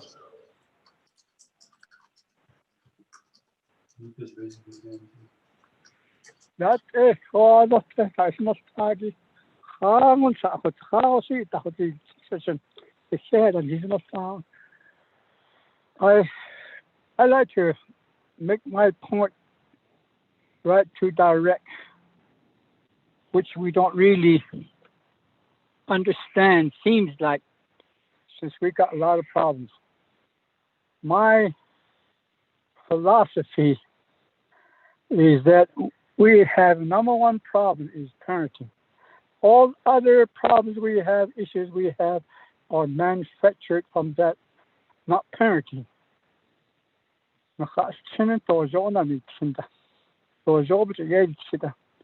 Since the years of the boarding school, when the kids were sent to off reservation, they have kind of lost a teaching at their homes, the whole ground level, at the sheep corral. That's how I see it's developed so big now. They're breeding, and we don't really recognize it. And we always just look at the problem, what was bred, where the roots is coming from. We don't look at. That's how I understand this whole situation, the whole world, the United States and the Navajo Nation, and all other reservations. And that's what I see and hear and observe, So parenting is number one. I don't know when we're going to put a stamp on it and put some money in it and try to figure out how we're going to plan to try to get the kids, to be more emotionally grown, physically and spiritually grown, all in harmony. That's where we're lacking. I see it almost in everybody, especially myself, starting with me. So that's where the problem is. These are just something that was bred, what we're talking about. And a lot of alcoholism, drugs, etc. You can name it, all that's out there. But it comes from parenting. It all comes from there. So I don't know when the council delegate, you guys can really let's put our heads together and plan something in regards to that, how to resolve this issue, all the problems we're having, because all the problems we're having costs a lot of money, and the Navajo Nation are depleting of all the funds. If we can correct that, we don't have to use a lot of funds. We don't have to use a lot of police, a lot of lawyers, etc. Workers. So this what I'm talking about. That's going to take time, 10 to 50, 100 years. But we need to start somewhere. So that's how I see it. There's no way you can slice it. Say that no. To me, I see it out there in everybody. Every day. But I am for whatever you guys are trying to figure out. And I used to go to Mothers Against Drunk Driving on a Flagstaff back in the 80s as part of one of the members in the Flagstaff. And I walked for domestic violence awareness, charity piece. So those are my trying to figure out how I can understand this issue, but now I know it's parenting. Thank you.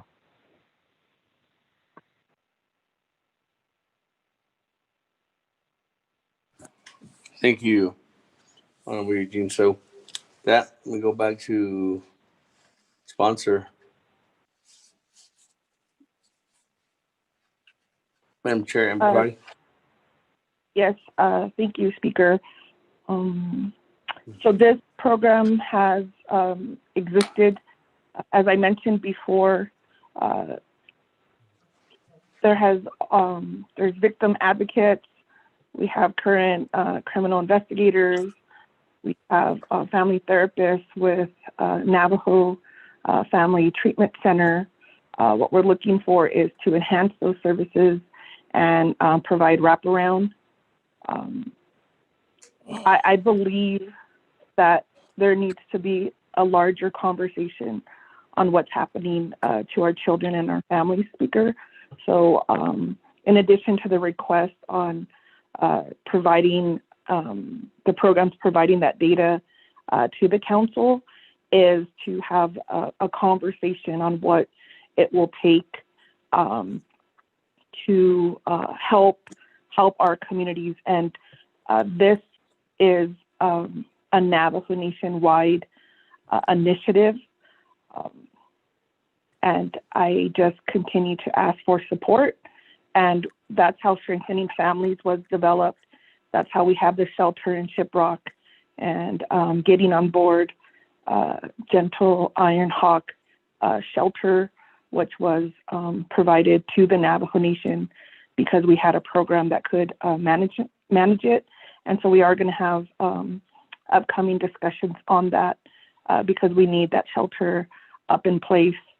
And our federal partners are very interested in seeing what we're developing and how they could help with sustaining the programs. And so this is just a continued effort to do that advocacy work. And I would encourage every delegate, if you need assistance in getting the data for your district, for your agency, for Navajo Nation, we could work with the Speaker's office to get you that information. We're actually trying to digitize that data. And once we get some rural addressing and a 911 system up and going, we can do mapping to prevent violence in our communities. Partners like MIT want to work with us. They also want to start mapping out where are possible hotspots or families that have intergenerational trauma and that are constantly in the system, and how we could provide them wraparound services while we strengthen that family unit, and then creating opportunities for our youth so that they can develop to their full potential in how we pray for them and pray for that positive healing. So thank you, colleagues. Thank you. Question of privilege. Question of privilege. Speaker, this is Monica. Question of privilege.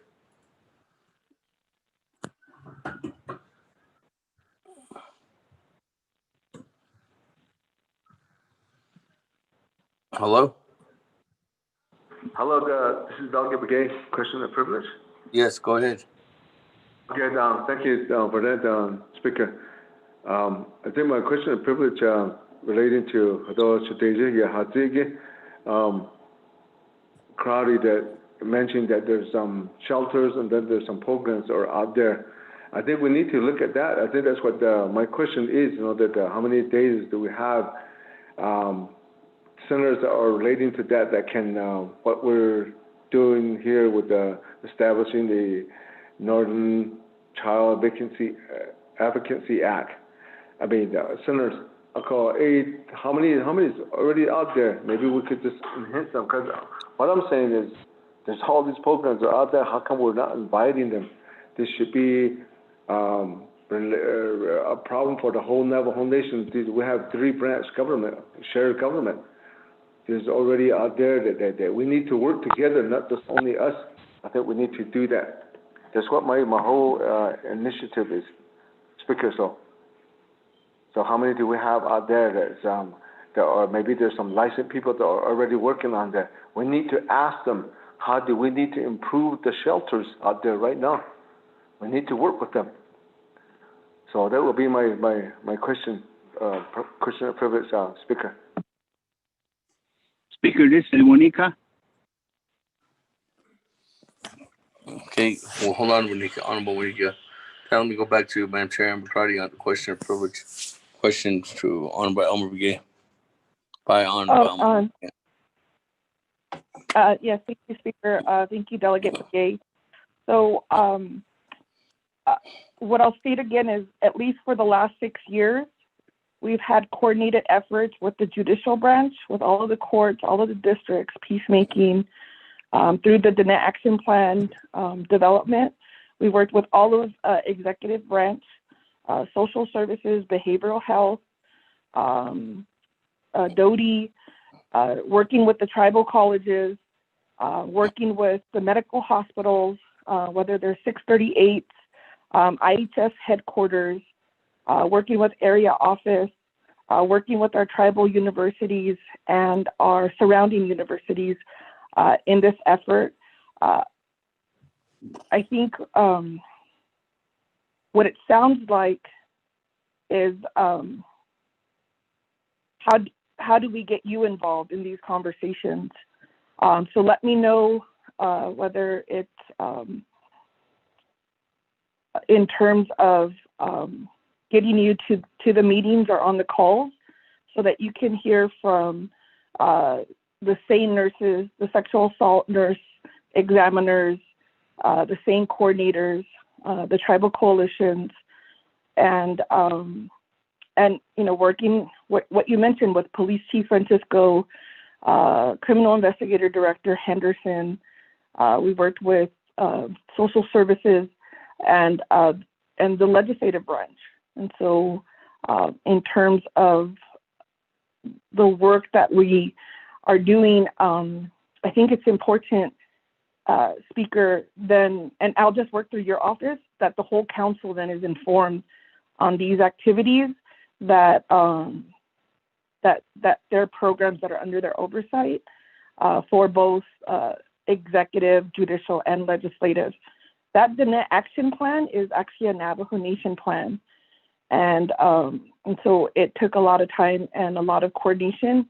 And I recognize then that we'll provide additional support and resources for the council in moving forward. And I do want to state, in terms of the shelters, they provide temporary or immediate rapid relief to a family that has been victimized, whether it's domestic violence or sexual assault, but they are not forensic interviewers. They're not law enforcement, or and they do and can assist, and we will partner with them to assist in the victim advocacy roles. But I do want to recognize and acknowledge that the Health, Education, Human Service Committee has taken a large amount of their time to work with the Navajo Nation shelters. I've heard multiple reports in terms of the challenges in getting them support and what are opportunities for future work to support our shelters. And I think in the southwest area of Navajo Nation, we have shelters in Winslow, and trying to connect them more with the southwest community on the Navajo Nation side. So I hope we can partner with that Delegate Begay and make sure that you're fully informed in what's being planned. I certainly cannot do this work alone, and I do not. We have an amazing team from Navajo Attorney General's office, the Office of the Prosecutor, from Public Safety, Behavioral Health, Epidemiology, the colleges. This is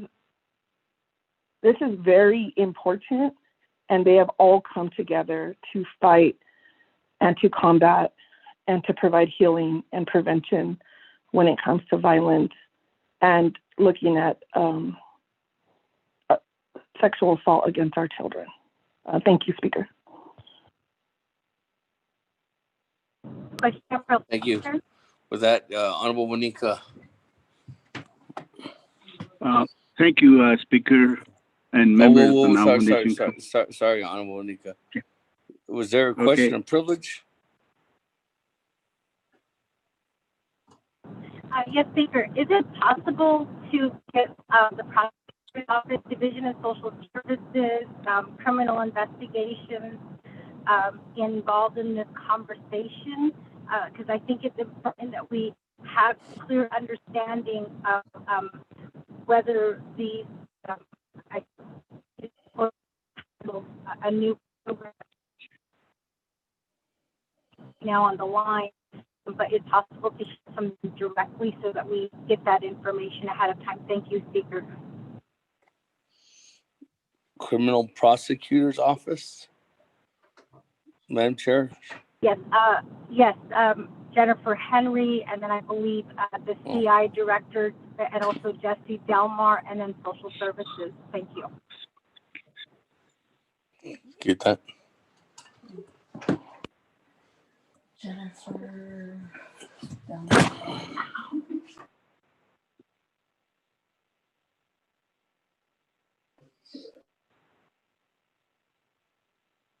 Okay, with that, moving on down. Honorable Wanika. Thank you, Speaker and members of the Navajo Nation Council. And now, Madam Chair Crowdy, for this amendment. And for all those that spoke on this issue, there's no question. I don't think the concern has anything to do with how important this is. There's no question it is important.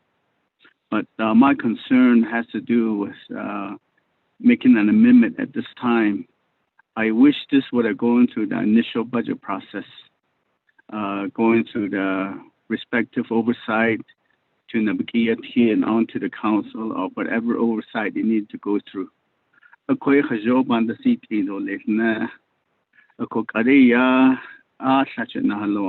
Honorable Auto so in each and even out at I send in out it or ne peso gi needs abo auto lately so in each and that's a cook are they benata hit so about the cadida.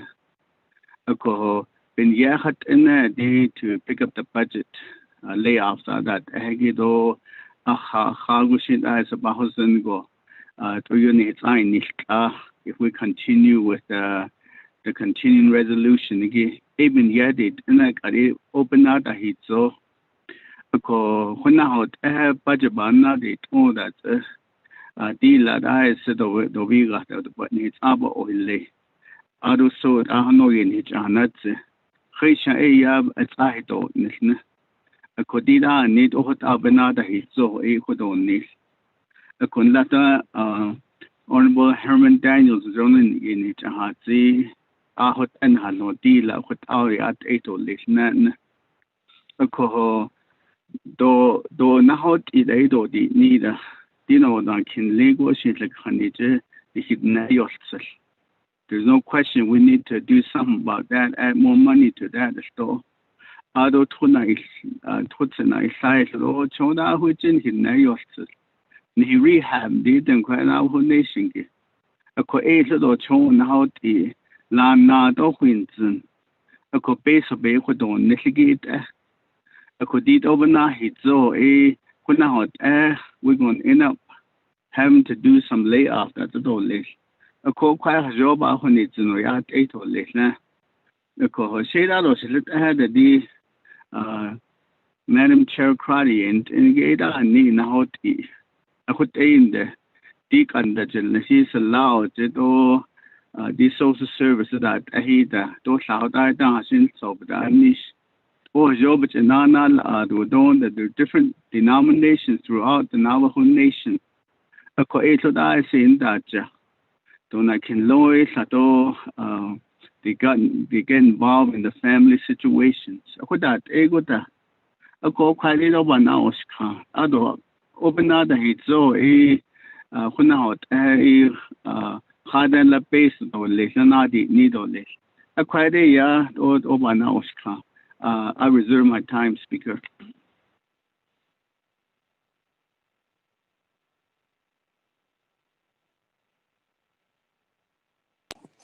That serve your time at 1:37.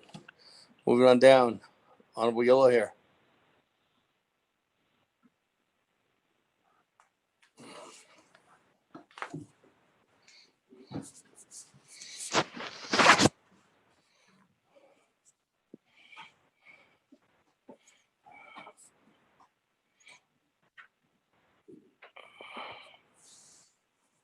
Honorable Yellow Hair.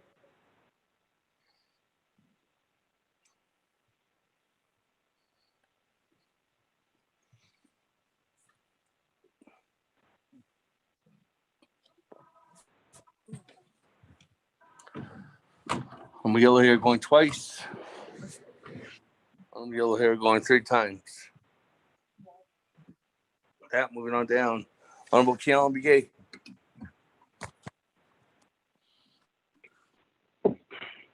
Speaker Doe, Thomas Kennedy, good afternoon. Ado Kudo Amendment Ben Itzahaki Kudoshima. The maybe one thing our legislative council or Mr. Cordell, Shorty, if not DOJ, the email sent he to to equity the need to not about C case the no a Kudo. So if we're going I'm back on the line, Speaker. I'm sorry. My line was cut off. If this is going to be situated at a certain location, we always want to say that what about our area? Across the Navajo Nation. So my request to these individuals, shant on the do peso ben that on it slab that the milk so don't aid that to arch that obey all art go dig at the gate or establishing the business unit journey to base that aid of being order. I haven't seen it yet. Even exhibit J a hinge case. If that is the case, it's up to the council to debate that. But just to establish business unit, I'm requesting for modification if there could be a unit, business unit be established for each of the agency. With ego although the response back from who has more information if this 50 million is going directly back to the through I believe this is the 638 funding. Maybe the social service and working with the judicial branch could allocate certain amount of startup funding, and then working on specific. And I'm trying to listen in on to the Travel and Tour Budget Council. Through those efforts, so the nation, the Navajo Nation, the program, it's easier to look at the Navajo Nation fund because there's not much restriction. but we try to encourage programs to go seek funding to the federal government and maybe establishing a more security funding. Because without that, the Elias John Speaker, so it could the motioning party, if not additional response, if that is put out, go a base or getting this day, a public health, what that's able, so this 15 million because there's additional lawsuit that was filed, and that additional funding will be coming forth again for similar situation. So Mr. Speaker, I reserve the rest of my time.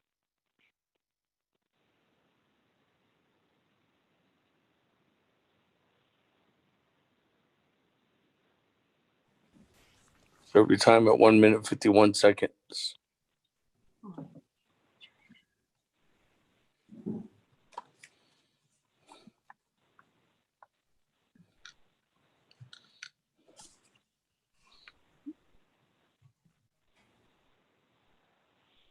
Speaker, I'm available, and I'm sorry, it's Delegate Yellow here.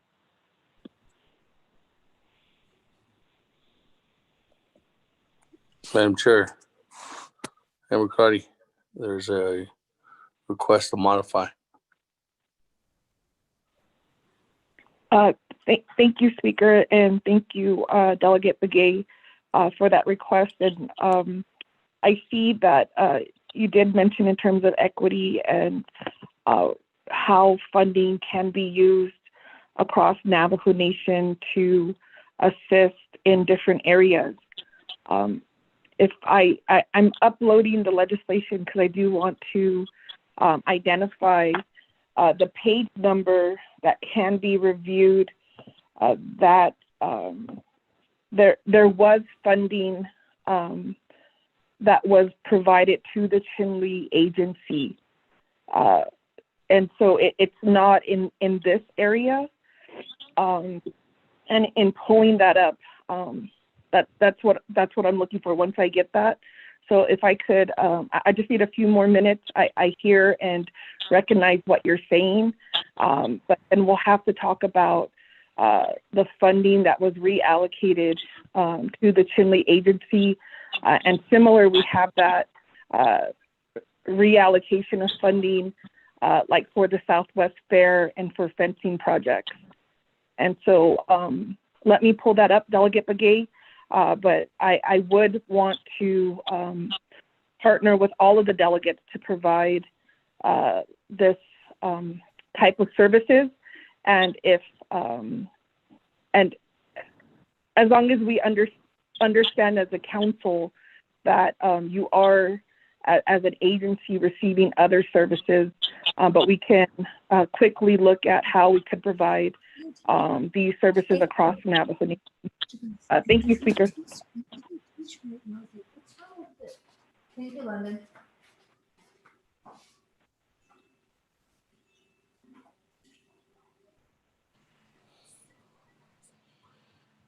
Okay. So I guess the request to modify is we're not moving in that direction at this time. But that, let me see. Let me go back to the floor. I have everybody on. Oh, Honorable Yellow Hair. Oh, yeah. Yes, Speaker, thank you very much. Then my colleague, for councilman. She is Jimmy Yellow here. Those those very crucial issues that we're talking about kids without Abraham Nagi. It's best to do refer back to social services because they will have to put all the legitimate documents together related to the scope of work and the contract. They should be back over there, come to 164 process. Although on their behalf, they did not lawyer justice for the cause of those. There's some questions there. They were doing the wrong things right now. This is not our job. The job is that we have to establish things right. Establish it, and when they have the real scope of work, there's all that they according to the good come to us either conform through a federal funding or what federal fund we're going to use or the Navajo Nation general funds. But right at this moment, we're only talking about continuing resolution, CR resolution, budget, comprehensive budget. In the budget, is that 2020 the budget is it $100? I don't know layoff. We don't want to hire no consultant too into 2021. Even in the area, I'd like to make motion. Let's take this back to social services. Let them do their job. I'd like to make that motion, Shanat Ani. But I appreciate Speaker motion. They refer back to social services. Let us understand what's going on with this legislation that not legend social service like and because they work with state and federal too, and then bring it to Navajo Nation. This is going to become a law. So I reserve my time. I think I still have my time. Yeah, Speaker, once about her seat, not on the nation, not only. Thank you, yeah. Once about her seat all this. Thank you, Honorable Yell here. Unfortunately, Honorable Yell here, there's no referral for an amendment back to social services or anywhere. The best bet I can ask you, I guess the best advice I can give to you, Honorable Yell here, would be asking the motioning party to withdraw to continue to work on this with social services. That would be the only way. And then the motioning party would have to agree to that. Honorable Yellow Hair. Let me do that route. Yes. Okay. Madam Chair, Amber Crotty. There's a request to modify. Actually, a request to withdraw with conditions. Thank you, Speaker and delegates. So this funding is part of the legislation, and we're adding in the budget forms. That's the request. And Health and Education Human Services will have oversight. And so these budget forms are in order, and so we're asking for to be added to the agenda. And I'm willing to, in looking at how Budget and Finance reallocated those dollars, although Tinley Agency received additional dollars, I do believe in victim services across Navajo Nation. And so I would actually ask that that's what this, I would modify this amendment to say Navajo Nation Child Advocacy Centers, so that all of our, we have an opportunity across the Navajo Nation to provide services. Thank you, Speaker. Navajo Nation Child Advocacy Centers. Did you get it? Just striking Northern. Thank you, Speaker. Okay.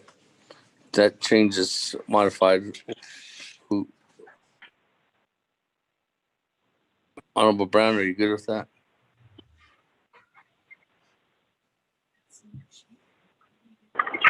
Yes, this is Delegate Brown. Thank you. Okay. Great. That then moving on down. Everybody else in the queue, so let me go back to reserve time. Honorable Herman Daniels, 45 seconds. Do we get anybody from? Yes, thank you, Mr. Speaker. Could on great to the motioning party could on amendment Navajo Northern Child Advocacy Center.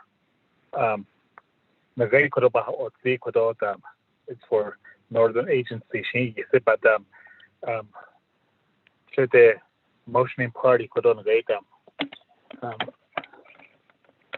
I don't know, modify that either relation to the word northern, like put it Navajo. So that way, these projects showing these either the whole Navajo Nation will that we can utilize the center. But with this, the word northern agency, they so I just want to request that from the motion party. Okay, request to modify, Madam Chair Crotty. Thank you, Speaker. Yeah, thank you, Shiaj. I appreciate that recommendation, and I do ask that Northern be stricken, and I will continue to work with all of the delegates to provide service to the victims. And I also appreciate the recommendations. We can do this together. Yeah. Okay, thank you. With that, Honorable Brown, are you good with that modification? Yes, Speaker.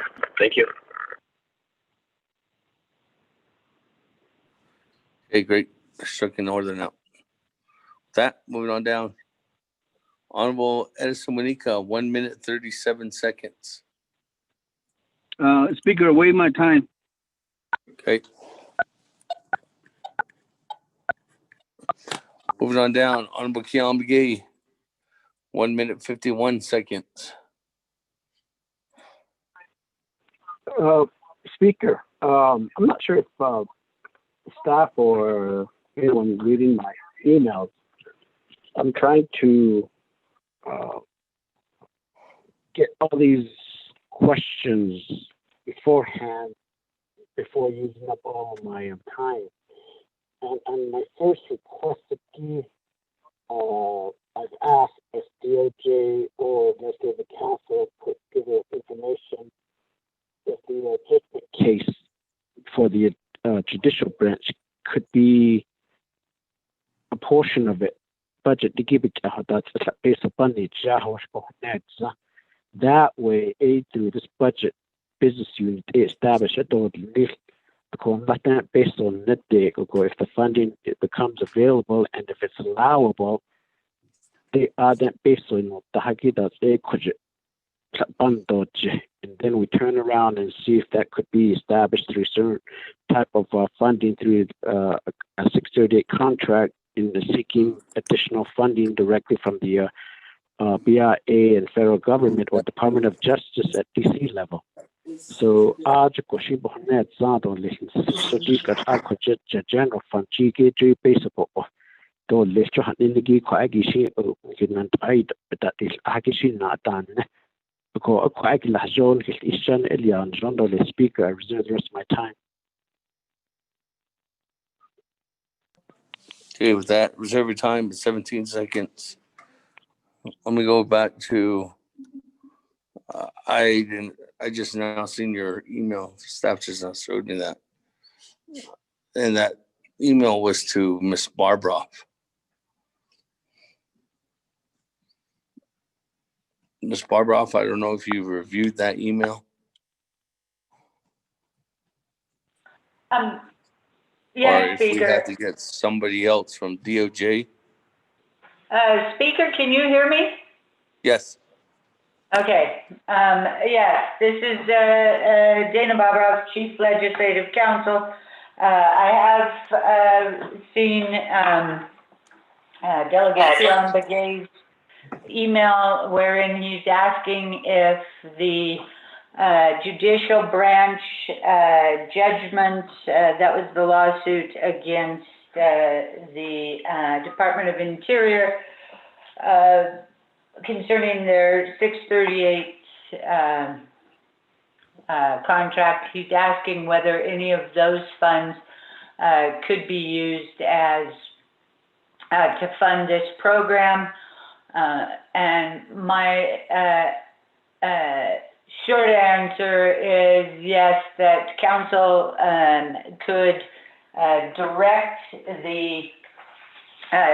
these funds to be used for this program.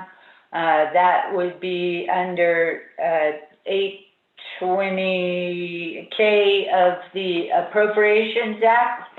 However, I strongly recommend not doing that in this legislation because of when the judgment came in and such, but to do it in a separate action also needs some more, and by separate action, I mean separate legislation. Also will need some information from the Office of the Controller or OMB as to where these funds currently are housed. Thank you, Speaker.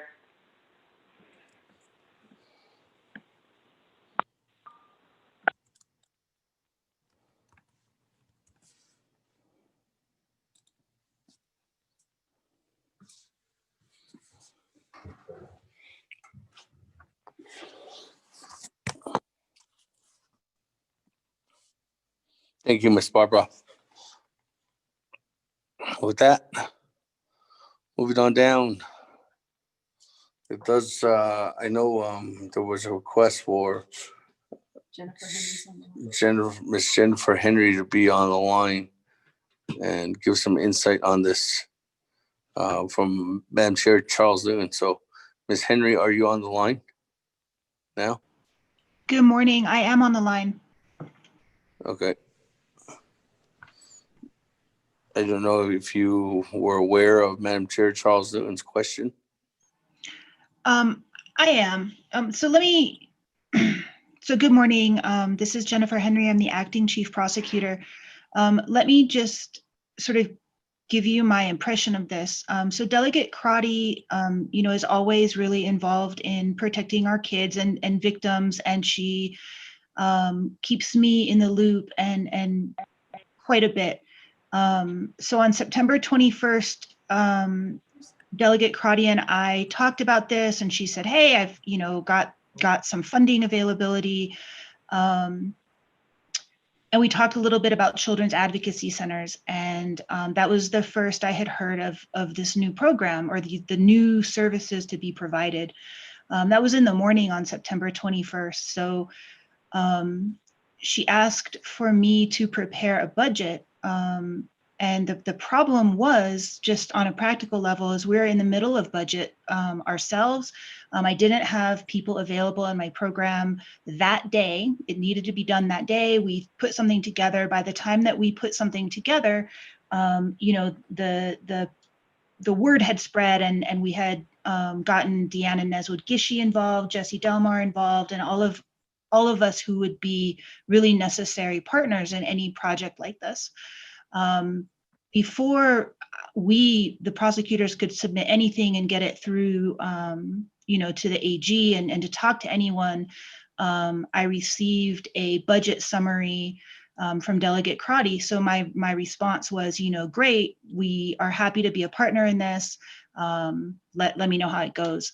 And I don't know if you can hear the frustration in my voice, but listen, of course, the prosecutors are concerned about this project. And of course, we want to be a part of it.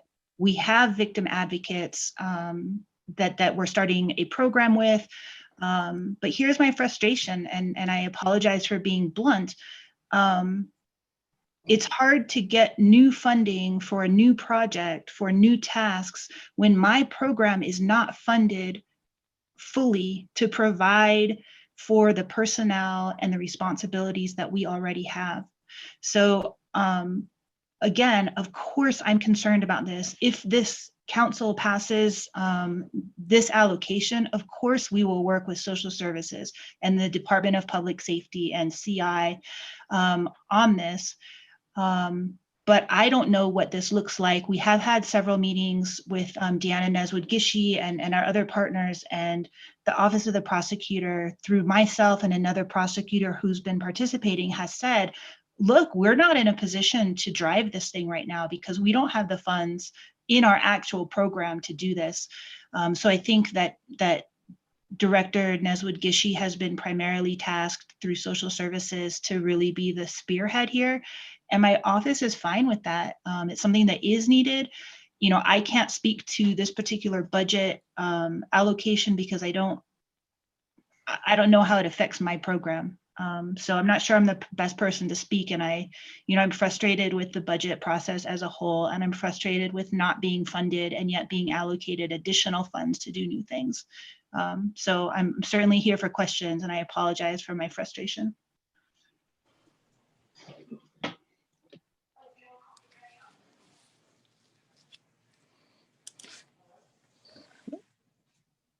Thank you.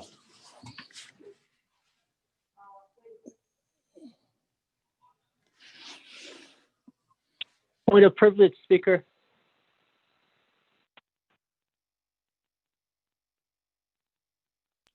Thank you, Ms. Henry. With that, point of privilege, Honorable Otto So. Thank you very much. I would like to hear from the concern from public safety and all the stakeholders, and just to hear the concerns from the prosecutor's office. And she's right. She has people that could work on this, and the Navajo Nation Council does not. The Navajo Nation, correction, the Navajo Nation does not fully fund these things. And I would like to hear what concerns of Mr. Delmar, if there's any concerns from Delmar's office, the patrol, from criminal investigation, and the prosecutor's office directly from the Department of Justice. So they got their opinion.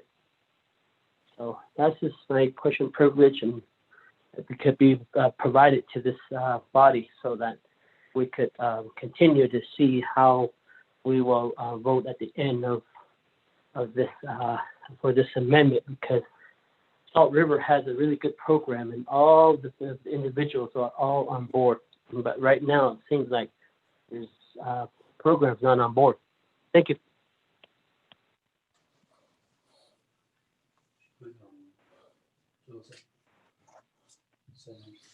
Thank you. Thank you, Honorable Otto So.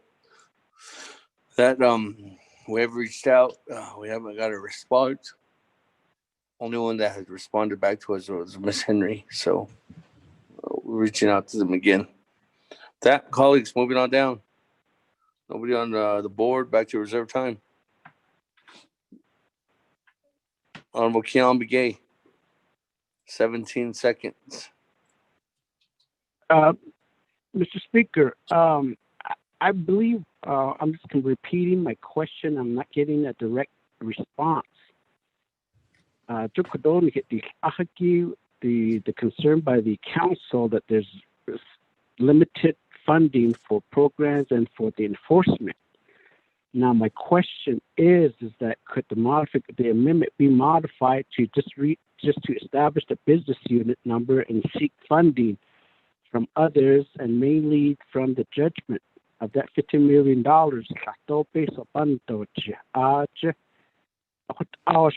It's not that way. We don't go round and round and ask all these questions and saying that if it's going to be enforced or not.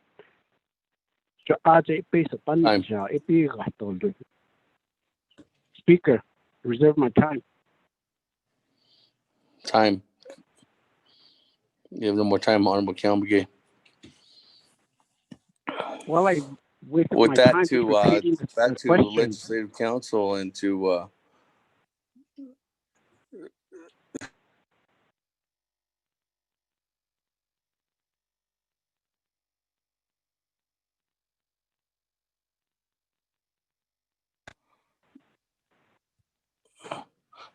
can you hear me? Yes.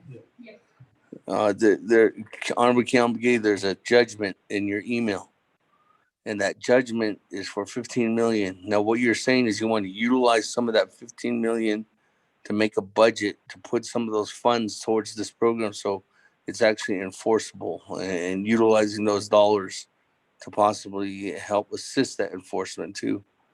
So, in order to do that, that would take more time than just what is being divulged right here in this amendment. So I can, if that's what you're saying, Honorable Keon Begay, and I do believe that if we were going to take some money from a judgment, that would be a separate legislation that you just can't put into the budget. you would have to introduce another legislation to utilize those funds to actually place them in the overall comprehensive budget, because as of right now, those judgment fund dollars are not in the overall comprehensive budget as we speak. Is that what you're saying, Honorable Kiambige? Speaker, could I get additional time or clarification? No, I'm giving you the to, floor right now to clarify your comment, and I'm just trying to understand if that's what you're meaning, so I can go to OMB, or I can go to the controller, or I can go back to the sponsor of the amendment, and I just need direction on what you're going after. Speaker, I apologize, colleagues. My what I'm saying is that the council, through this amendment, we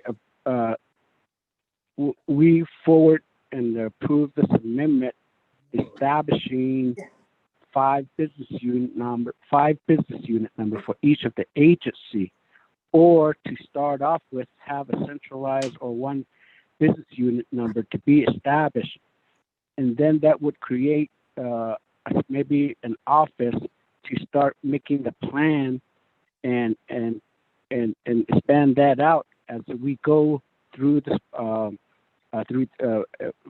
with upcoming years. Establish a list business unit number. Now, maybe through a legislative concern, if not the conditions of appropriation, maybe a direct certain program to develop a budget, and once that budget is completed, maybe at that time, because Ms. Bobroff is saying that yes, a portion of that $15 million, the $50 million judgment can be utilized for this purpose. So the business unit established the budget to get other program established a program that this is how much money would be needed to run the program within the year, or maybe appropriate funding that could last for 2 years, that will give enough time for the established program to expand out to each of the agency. I mean, that's what I'm trying to see if that the council could move forward in that request. Speaker.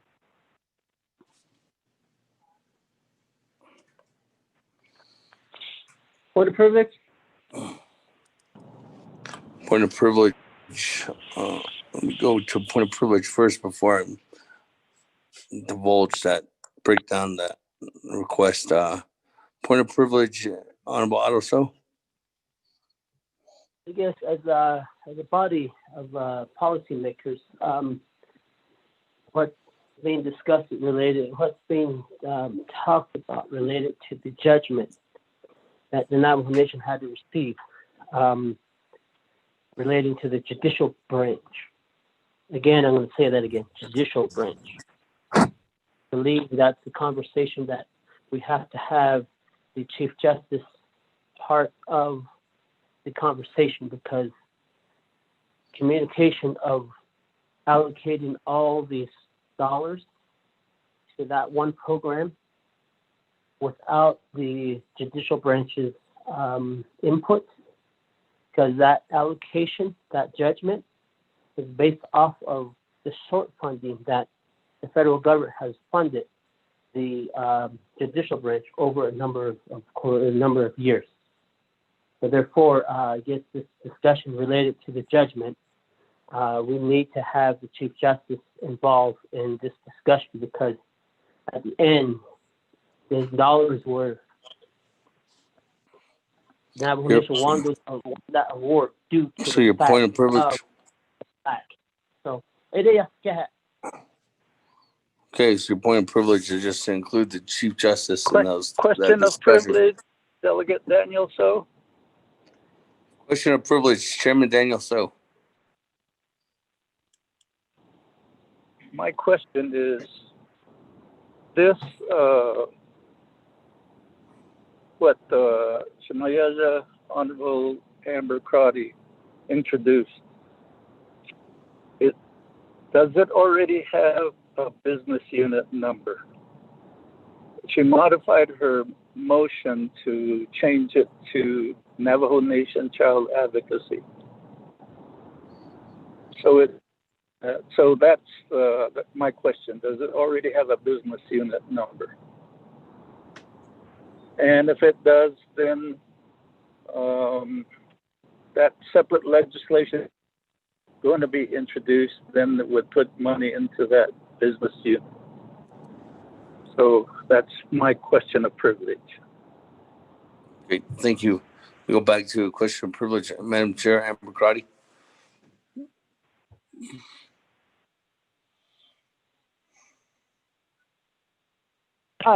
Thank you, Speaker. The Navajo Nation Child Advocacy Centers, they would have new business units. And Speaker, if I may, Delegate Begay mentioned the judicial branch. They, in speaking with their team, Raquel Chi, the grants manager, they just submitted a JAG request to assist with some of the coordination from their courts, from their family courts. And we are working collectively with the peacemaking program on a tribal justice support proposal to provide more healing and education in our communities that need support while they deal with the trauma and violence. So the judicial branch is involved, and they are familiar working with executives, not through the 638, but they have a NIGIS grant. So what is that? These acronyms, I get lost in them. I think it's something Justice Network. And so they were on our initial calls and having these discussions together. There are 2 funded prosecutor positions in this budget. And so I hope that helps Ms. Henry. I acknowledge that. This one. Thank you. I I acknowledge that they're funded, and so the prosecutors need help. Thank you. Okay. So to answer your question, Honorable Keon Begay, actually, Madam Chair Amber Crotty, this what you're doing right now is setting up the tools for the program to be established, correct? This is Speaker asking questions because I'm trying to get this answer over to Keon Begay to set up this advocacy center, because these are new. This is going to be a new business number. It's a new business unit number, Speaker. I know, but it's a new. We haven't had calls. We haven't had. I'm sorry. We haven't had conversations with the Chief Justice regarding that settlement and how that moves forward. I just assumed that would be with the Oversight, Law and Order Committee and the Judicial Branch. Yep. But we can certainly be part of those conversations and make sure we support the initiatives that would be funded. Thank you, Speaker. Okay, thank you. So Honorable Keon Begay, as Chairman Daniel So indicated, once this goes through and further discussions that's going to happen, this is kind of like the initial stage. And if you wanted to advocate for further involvement throughout the nation and utilizing the $15 million through that settlement, that'd be something that would probably be done through Law and Order Committee and the Sexual Assault Prevention Committee, and having Madam Chief Justice there as well in those discussions. Okay, Honorable Keon Begay. Speaker, again, just the sharing, the hesitation for support. In order for us to support this, she indicating that it's just to establish a business unit number. Now, once a business unit is established, then the council can request in talking with the Chief Justice and others to say that based upon that will be the notion that we forward establish a business unit number, and the notion that to fund this particular program will be coming. Speaker, this is Delegate Yellow here. Point of order. Point of order, Honorable Yellow here. We have a very big issue. I never seen a account established without the money. As my time was judicial, when I worked with the budget establishing like this, there had to be a money to establish an account number. You don't do without the money to establish an account number. But then, during my time, why do you talk about establish account number? The time when the money is available, going through, that's when the account number will be established, because it's going to have to be reviewed, everything. All the scope of work got to be reviewed. You know, out of by execution at Ani. On that no sorty, I don't have suggest Elia. I don't have a car. That's my point of order. Thank you very much, Speaker. And my call the 24 councilman. On that no sorty. Okay. I don't see now anybody. Thank you, Speaker. That Honorable Keon McGee.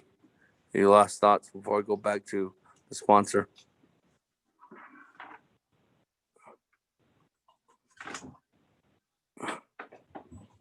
Honorable Keon McGee. No, Mr. Speaker, that's my again recommendation to the council. What Mr. Delegate Yellowhair has brought up is that's the decision by you as recognizing the motioning party. But nonetheless, I mean, maybe we can move forward in that fashion in establishing a business unit number. Based on judgment. Based on Speaker. Okay, thank you. With that, Madam Chair, Amber Crotty, there is dollars tied to this, right? Correct. And thank you. This is, and these are just changing out the business unit. I mean, changing out the forms. We're Go just ahead. adding the full. Yeah, Speaker. What is that? And yes, Speaker, the funding is in the legislation, and we're adding the forms. And we can develop a legislative concern if Delegate Begay, in speaking about how or guidance for the judicial award. I don't think we've had those conversations yet. So we could work together on that legislative concern to see how those future conversations will take place. Thank you, Speaker.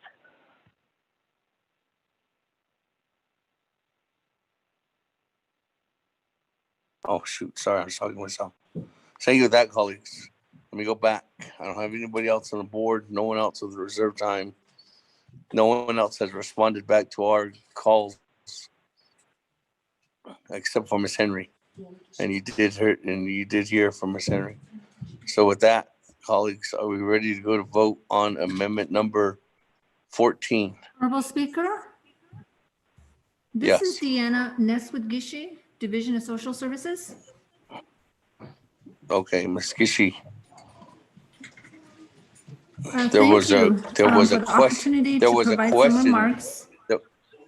a question, Ms. Gishi, that was from Madam Chair Charles Newton earlier. Did you hear that question? I did not. I was on a New Mexico partners meeting this morning that ended until 12. Let me go back to Madam Chair Charles Newton. Madam Chair Charles Newton. You want to reiterate your question?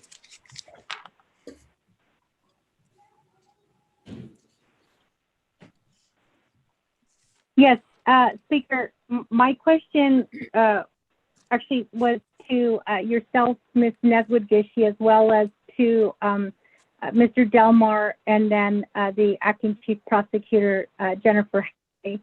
We do have a budget summary in front of us for 1.2 million. The question is and I'm sorry, Speaker, I'm trying to go back to my notes here. I believe that the question was, where do you stand with this new Navajo Nation Child Advocacy Center being established? And I asked this question because we're creating a new program or putting money into this program. We have a difficult time already attracting people to these positions. And as the director of Division of Social Services, were you involved in the discussion, and are you guys, is your department ready to take on program, because it will be under your branch, under your division? I believe that was the question, Speaker. Thank you.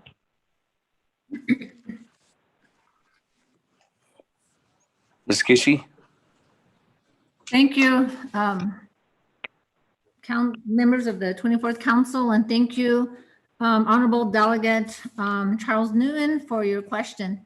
So the Division of Social Services got involved, and I concur with Jennifer Henry that we were requested to convene for meetings in the first part of September 2020, and that reviewing my notes, we did have our last meeting on September 29th.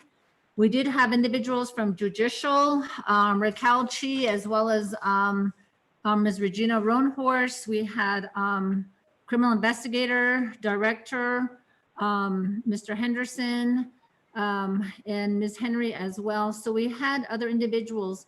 And so part of the discussion was who was going to oversee the Child Advocacy Center.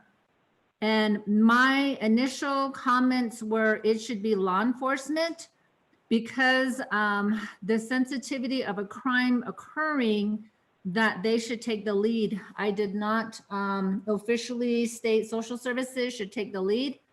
And my reason for that is I've been with Division of Social Services since 1993. And at that time, we had the Navajo Child Sexual Abuse Project at that time. And this had that same concept. And so the name changed to the Navajo Child Special Projects, Child Advocacy Projects. Now, with that, had that same concept. We did hire forensic interviewers to do the interview. We had law enforcement present. Again, the intent of a Child Advocacy Center is to reduce the multiple interviews that a child or adolescent is going through regarding mostly child sexual abuse. And so the concept was there, the interviews, and they were trying to coordinate for an exam room so a physician could come do the interview in the Child Sexual Abuse Project offices. They were in each agency. And so that sort of fell through. And fortunately, Director of CI, Mr. Henderson, was employed at that time, as well as Jesse Delmar. He was an investigator out in the Dilcon area. So we all recall those times when this advocacy center was started with under Division of Social Services. It sort of just fell to the wayside, and Jesse Delmar in one of our meetings had talked about how yeah. May I continue? Hello? Yes. Okay, thank you. And so we recall part of the area became jurisdictional. Law enforcement felt that it was a crime had occurred, and that that's sort of where the communication broke down. Jennifer Henry had also brought up concerns, as well as the law enforcement, criminal investigators maybe were really promoting these cases to go through the FBI. when Navajo Nation could take over the case. And so there was just that lack of coordination. This is back in the early 90s.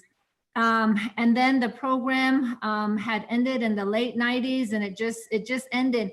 So now that has changed to the Navajo Treatment Center for Children and Families. In that program, they have the therapists there who do Western and traditional counselors. And so at this treatment center, they have the services. And so when we started these discussions with the Child Advocacy Center, we already have Child Protective Services that coordinates the interview for the child to be conducted. And then law enforcement is involved. And then we have the treatment component within Division of Social Services again. And so when we're talking about this discussion, how do we coordinate this? We already have some of the services already within our division.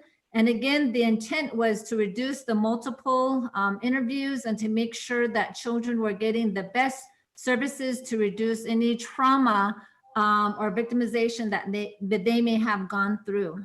So thank you, Council.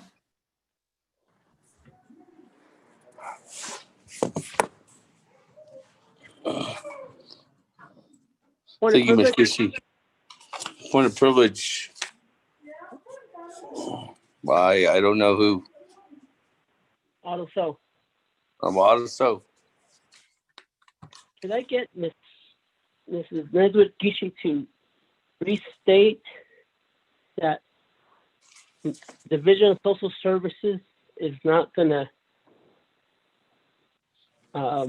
manage this office? Thank you.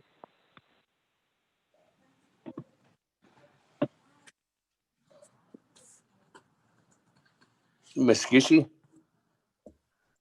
Honorable Speaker, member of the council, and Honorable Otto. Again, we had meetings with law enforcement, Office of the Prosecutor, Judicial, and they had requested Division of Social Services to take the lead in this, and that's why we submitted the budget for the Child Advocacy Center.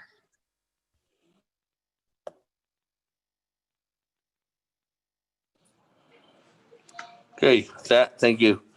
Colleagues, I don't have anybody else on the board. Nobody else with reserved time. Are we ready to vote on amendment number 14? Going once. Going twice. Question of privilege, Madam Chair, Charles Newton. Thank you. I just want to get clarification that you couldn't get Director Delmar on the floor, because I think it's important we have a understanding of which division is going to be heading this advocacy center. Thank you. Madam Chair, Charles Newton, you were going in and out on your cell phone service. Could you repeat? Yeah. Could you restate? Yeah, can you speak now? Yes. Speaker, I asked just for clarification, you could not get a hold of Director Delmar. And the reason I'm asking this is because we need a clear understanding that law enforcement will be heading this, will be the division, Department of Public Safety will be the division heading this advocacy center. Thank you.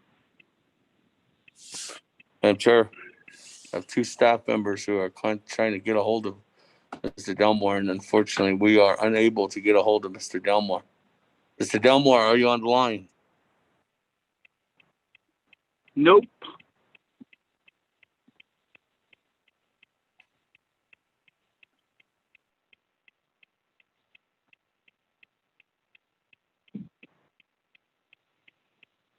Hey, thank you. So, no, I have not got, we've not been able to get a hold of him. That's your question. Colleagues, if there's no other comments, questions on Amendment 14. Going once. Going twice. Whoa.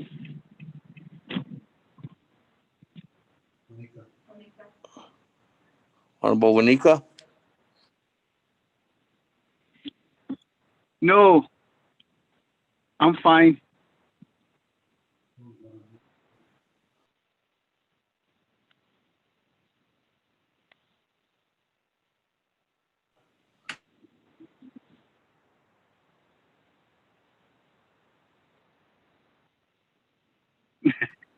Somebody, Honorable Monica, put your phone on mute. If there's no other comments, only 3 times. Speaker, I have a question. Just clarification too. But I'm brigade, you have no more time.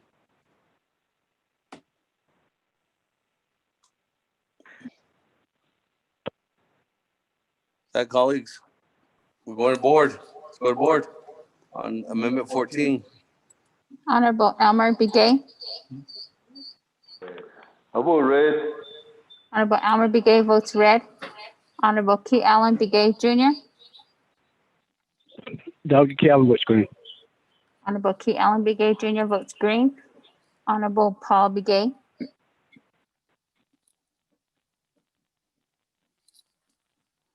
Honorable Nathaniel Brown.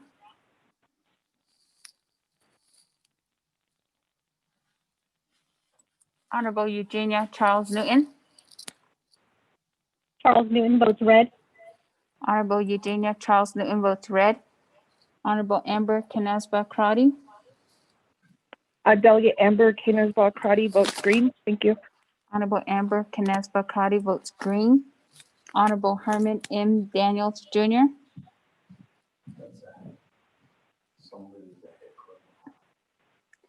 Honorable Mark Freeland.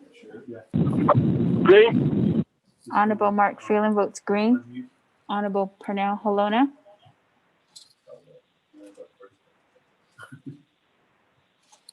Honorable Jamie Henyo.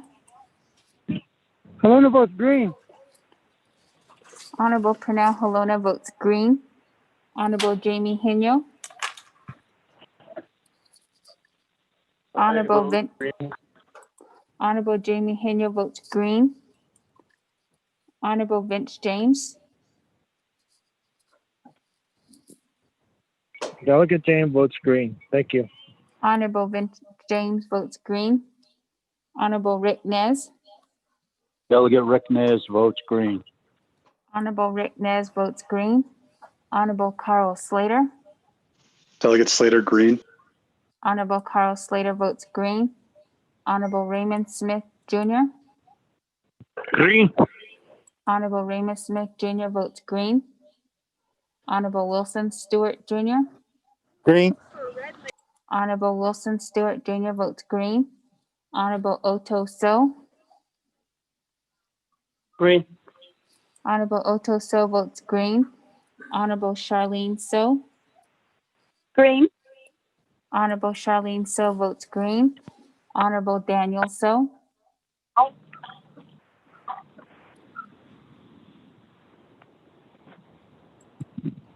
Daniel votes green.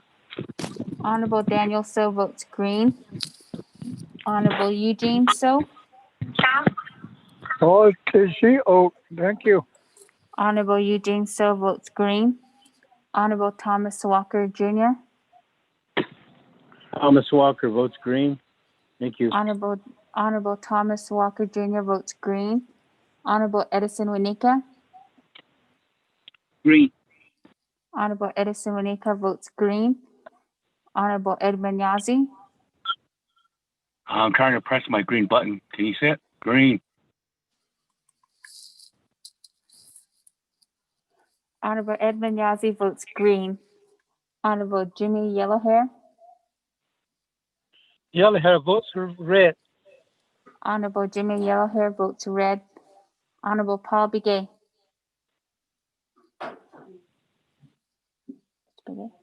Honorable Paul Begay votes green via text. Honorable Nathaniel Brown.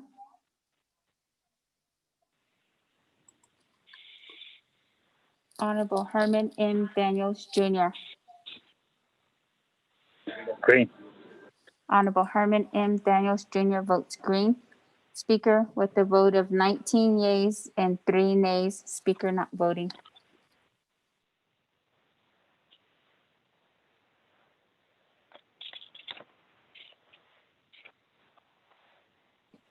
With that, on Amendment 14. Amendment 14, 19 in favor, 3 opposed. Speaker not voting, motion carries. That, let me go back to the main motion. We are on Madam Chair Charles Newton. 4 minutes, 22 seconds. Speaker, I actually have a question of privilege.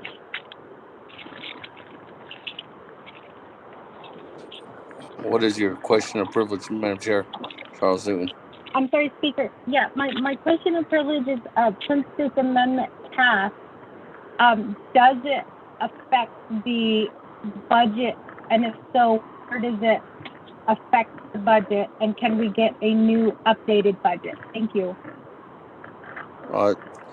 Those are just swapping out budget forms. So we can send you the old budget forms and it's for the same amount. Or actually, it's just adding in. Actually, there was no budget forms. It's just adding in the budget form. So the dollar amount was already there. Just adding in the budget amount, adding in the forms, Madam Chair. Okay, for clarification, it is under Division of Social Services?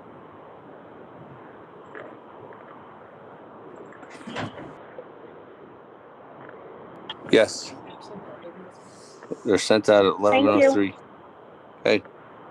Madam Chair, 422. Speaker, I reserve my time. 423.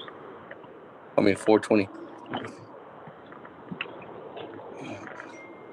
Moving on down, Honorable Freeland, 2 minutes, 25 seconds. Speaker, thank you. I do have an amendment. I don't know if it's ready. Reserve my time. What is your amendment in reference to? It's in reference to Division of Natural Resources. I don't know if Office of Ledge Council has it ready. We did get the budgets back from OMB, and it involves 3 programs with Division of Natural Resources. Okay. Serve your time. 2 minutes, 12 seconds. With that, Speaker, question privilege. Is the budget ready? Did you get anything? Oh, we got it over here. Okay. Sending that out now.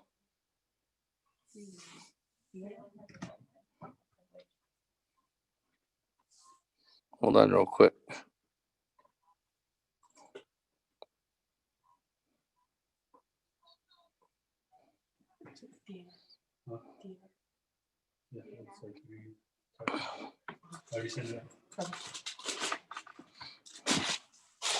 He has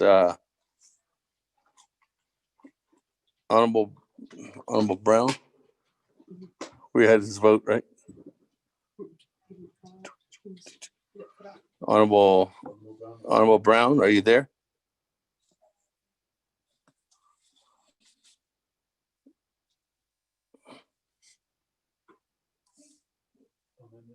Honorable Brown. Okay, I finally unmuted myself. I got back on, yes. Honorable Brown, what's your... I texted them, I voted green. I'm not sure if it's going through. Nope, we didn't get it. Did they get it? You mean on Amendment 14? Yes. Did you get it? No. Okay, I'll accept your... So you're voting green on 14 because we didn't go to the next motion yet. So with that, colleagues, Yes, amendment number 14 changes from 19 in favor to 20 in favor. 3 opposed. That went back to Honorable Freeland. We ready? Go ahead to read the amendment into the record.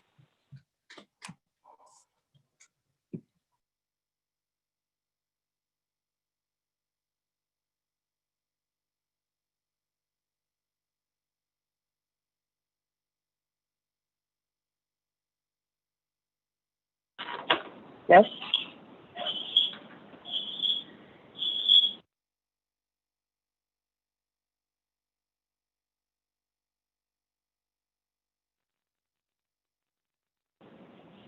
Speaker, members of the council, Amendment 15-1, the Navajo Ranch and Eastern Land Management Program, Business Unit 915003.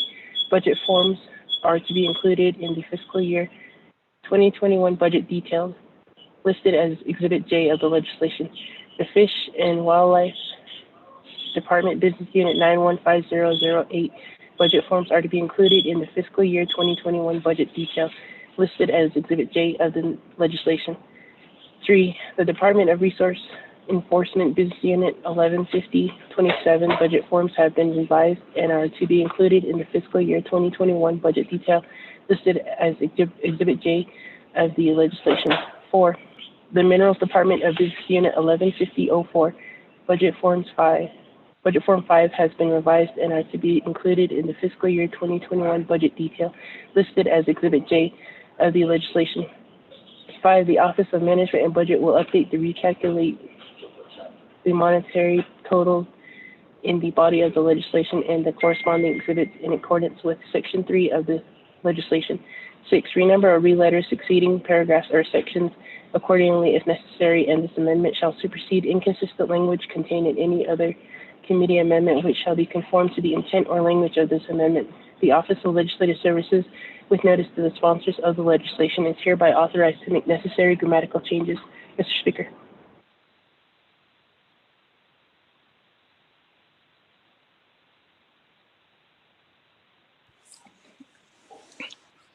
That, Honorable Freeland on amendment number 15. Thank you, Speaker. Colleagues, Yananate, members of the 24th Nomination Council, Speaker and staff. Honorable Freeland. I am humbling. Honorable Freeland, hold on. Let me get a second first. Okay, I'm sorry. Second, Halona. Second by Honorable Halona. Go ahead. Honorable Freeland, if you want to add anything else. This is unsigned though. I'm sorry? Go ahead. Okay, thank you, Speaker. This is a request to modify the DNR budget within for 4 programs within Division of Natural Resources. We're trying to avert any layoffs, and these are really looking at layoffs and avoiding those layoffs. So I humbly ask for your request. I believe our agent is on the line, Miss Vanjie Thomas. I don't know if she's on the line from the Division of Natural Resources, but if there's any comments or questions about that, it's a simple request to fund some potential layoff positions. Thank you, Speaker. Thank you. It's time. Hey, time's 1:40. Reserve the rest of my time, sorry. That. Colleagues, any comments, questions? Or once? These amendments were sent out to everyone in an email. Going twice. Speaker. Going 3 times. Speaker. Also. Honorable Otto. Thank you very much. Could we get what was the profit for last year on the ranch property up in related to the sales of the cattle, the bison? That's all. Reserve my time. We can reach out to house staff, get that, and as soon as we get that information, we can send that out to everyone. Let's get it. Speaker, also on the gravel pit. Reserve my time. Also on the gravel pit. Where's this gravel pit? Is there a certain gravel pit? We have a gravel pit up in Colorado on the north side of Wolf Creek Ranch. Oh, okay. That draws revenue. Thank you. All right. Reserve my time. Okay. 4:45. You reserve time. Any other comments, questions on amendment number 15? Once. Going twice. Oh, actually, let me go back to reserve time. There's nobody on the board. Honorable Otto, 4 minutes and 44 seconds. Thank you very much. I just need those information. If that information could be provided, we'll make a, this will shed some light to this property and why we're infusing money so that we as a council, we understand that we have revenues that this ranch brings in, and I believe the flow of money is supposed to go into a proprietary account, and I want to know how much money we have in there, as we're supposed to allow this ranch to run on its own. Thank you. Reserve my time. We need that answer. Thank you.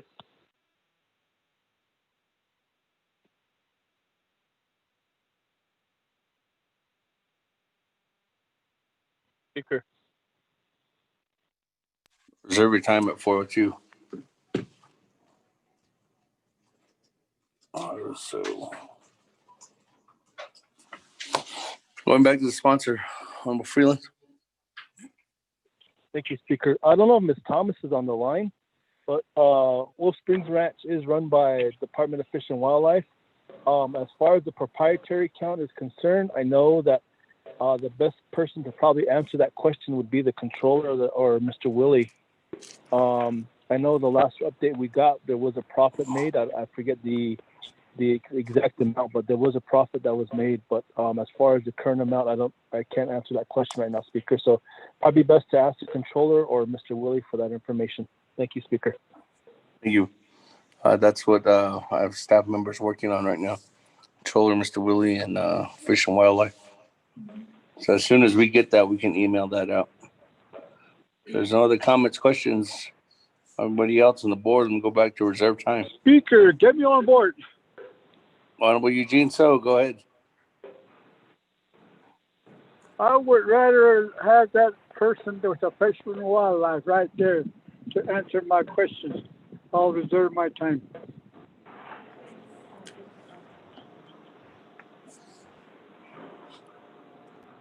That was Eugene So, huh? Yeah. 4:55. Eugene So. We're reaching out to Fish and Wildlife. Are they getting on the line? Casting my rod over there.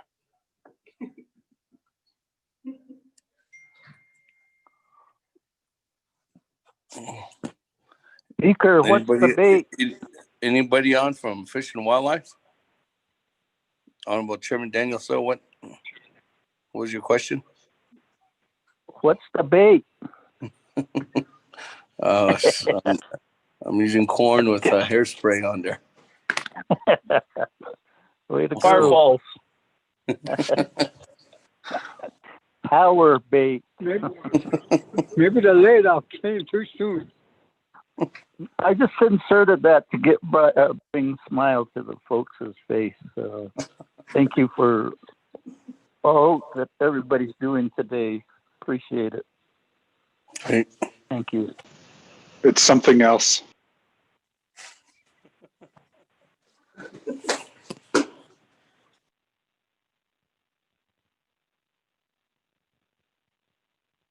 We reached out to them, Honorable Eugene So. We haven't got a response back yet. Anybody on from DNR?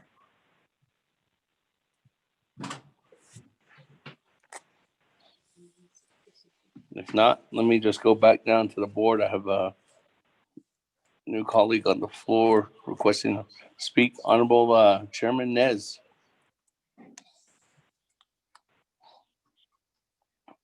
Thank you, Speaker Damon. Honorable Freeland, on your amendment number under the Kagia, I just have a concern with that Department of Resource Enforcement because what is going on with that? I don't see anything, but I may have to look back to the whole budget forms, what's going on with the Department of Resource Enforcement, because I received an email from that area. They didn't want their money to be moved to another department for like the zoo or something like that. And I just need an answer on that. I reserve my time.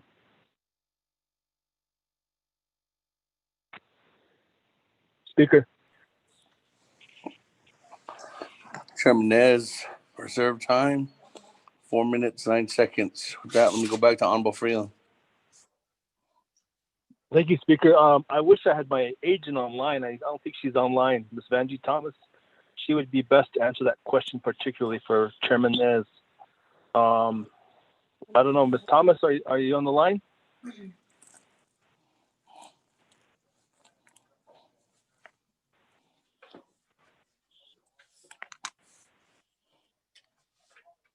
Let me text her and see if she can get on.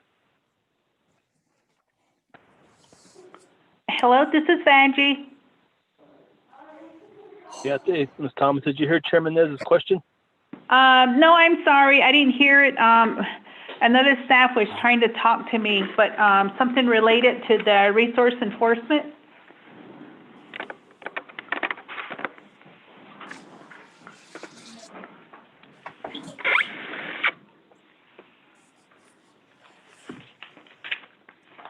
Chairman Nez, you want to reiterate your question? I hope I don't lose my time. Nope. Okay. Ms. Thomas, on the amendment number 3, the Department of Resource Enforcement Business Unit 115027, Bakaki. I received an email on Tuesday from Resource Enforcement. They're concerned about monies being moved around, taken away from that supervisory position.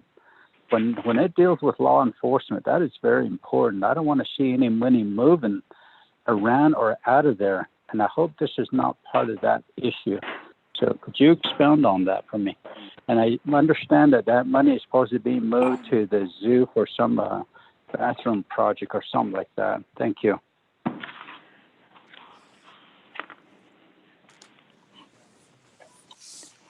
May I respond? Honorable Freeland, floor is back to you. Thank you, Speaker. Ms. Thomas, go right ahead. Okay, thank you. Chairman Nez, thank you for the question. Just for clarification purposes, the funding is not being moved around, nor is it being moved in reference to the zoo. What is happening is Dr. Shabala received notice to concerns with layoffs. So as a result of that, we had the budget adjusted to ensure that there's going to be no layoff. The positions that we're talking about is regarding a ranger sergeant. We just received notice a ranger sergeant resigned from the position, which ends up being a vacant position, and the layoff is holding the same title, a ranger sergeant. So all the information in terms of job title and job pay, they're all the same, identical in terms of costs and expenses. So what we did was pick up the layoff and put it into the recent position that's vacated, to be vacated. So that's what the change is. So the only thing that changed in the budget is under budget form 3, if you have that information, on the upper right-hand corner, this was originally signed off by Department of Personnel Management, which included object code 1108 for the title of Ranger Sergeant. This particular incumbent is leaving the program, therefore is becoming vacant. And in the 2021 budget, we ended up deleting a same title, but object code 1138. So we just switched those two so that we will continue the layoff instead of deleting that position. So otherwise, all the budget information, including dollar amounts, what was proposed, nothing changes, even the fringe benefit. Those all remain the same because the salary is the same. Thank you. Thank you. That, I don't have anybody else on the board, so let me go back to reserve time. Honorable Eugene, so I still do not have anybody on from Fish and Wildlife. I have staff calling their office right now, trying to get somebody on the line. Honorable Otto, 4 minutes, 2 seconds.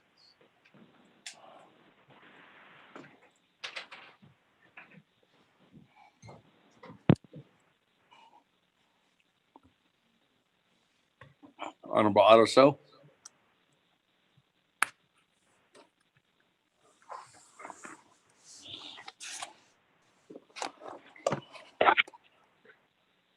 Otto going twice. Still going 3 times. Moving on down.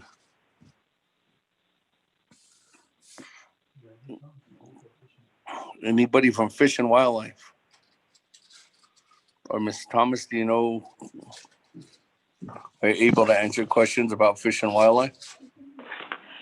Can you hear me? Yes.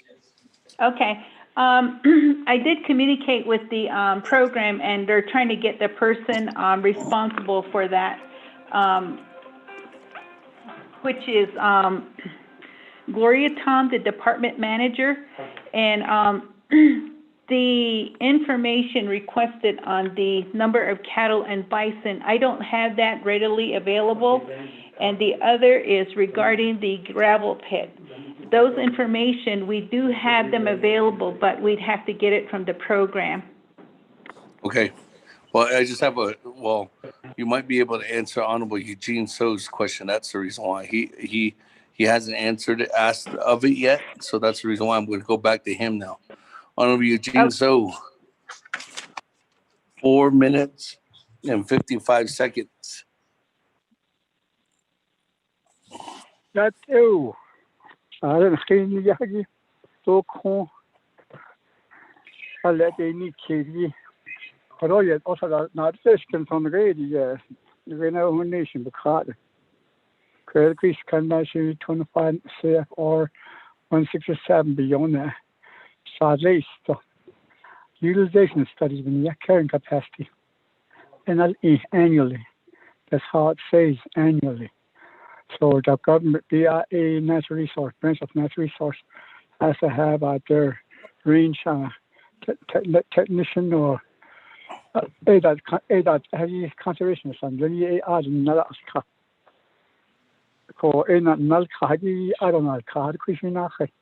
then no studies were made, just utilization, range utilization studies. So recently it was made, and we found out that we're on bare ground. No more grass out there. So this carrying capacity, adequate, when I was a grazing committee member, so many years I've been asking the Fish and Wildlife, hasn't not the animals, the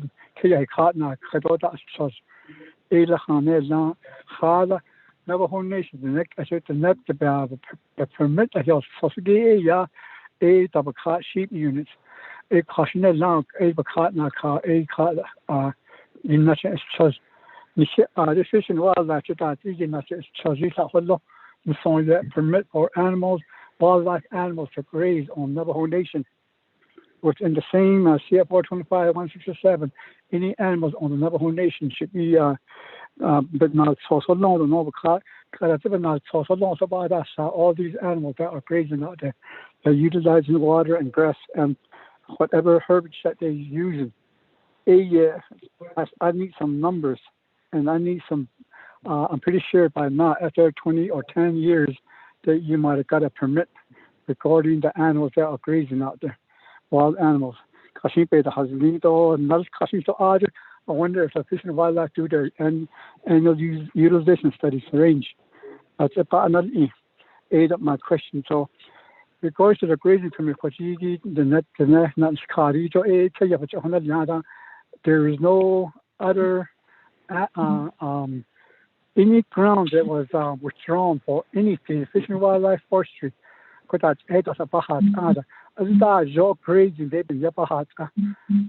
part of the grazing permit is they're bounded out regards to that as a clan part. Okay, yeah, but that was not there's none that's cardi, but that isn't that's a big army from no we know where these people live. In my area, I know that a clan has been go other the head person. So it's husband. So they is already withdrawn that way with our plans. But now it seems that there is a conflict between the people that are living there before the 1868 or higher pitches from forestry and also fish and wildlife. And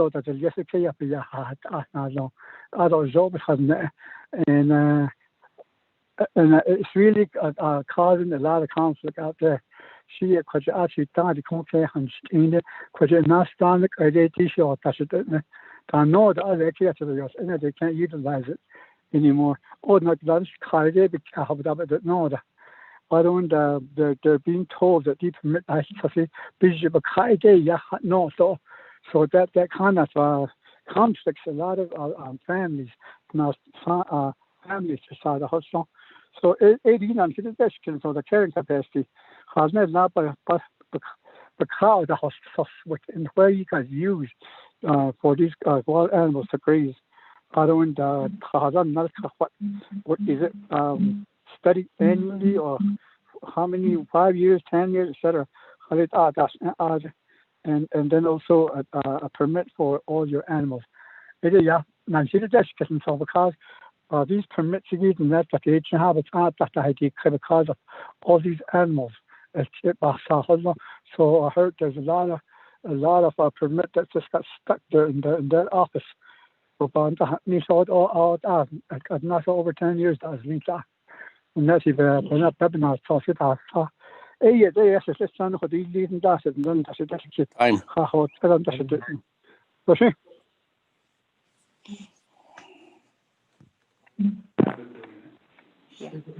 Okay, with that, thank you, Honorable Eugene. So let me go back to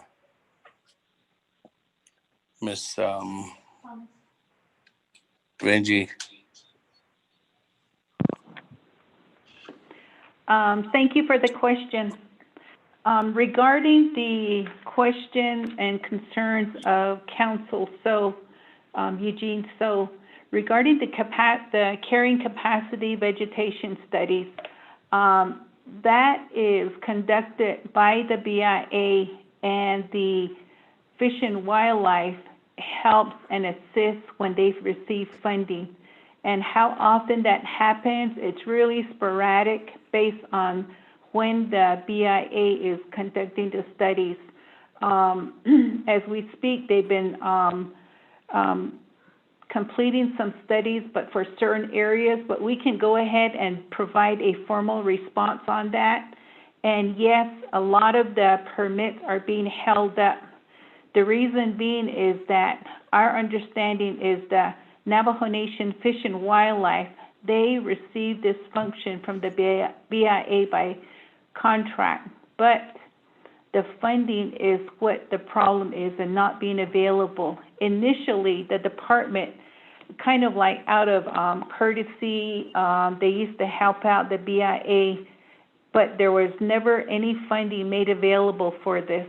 Funding was usually made available on a project-by-project basis.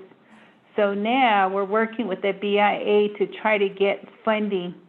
As it is, we have only maybe like a couple of staff members that actually kind of like focus on this all the time. But we can go ahead and formalize that in a response to Council so that we'd have the programs provide the needed information, kind of like the background and all, so that you'd be in a better position to have an understanding of what's going on with the program. Under Fish and Wildlife, the contracted program is Natural Heritage Program.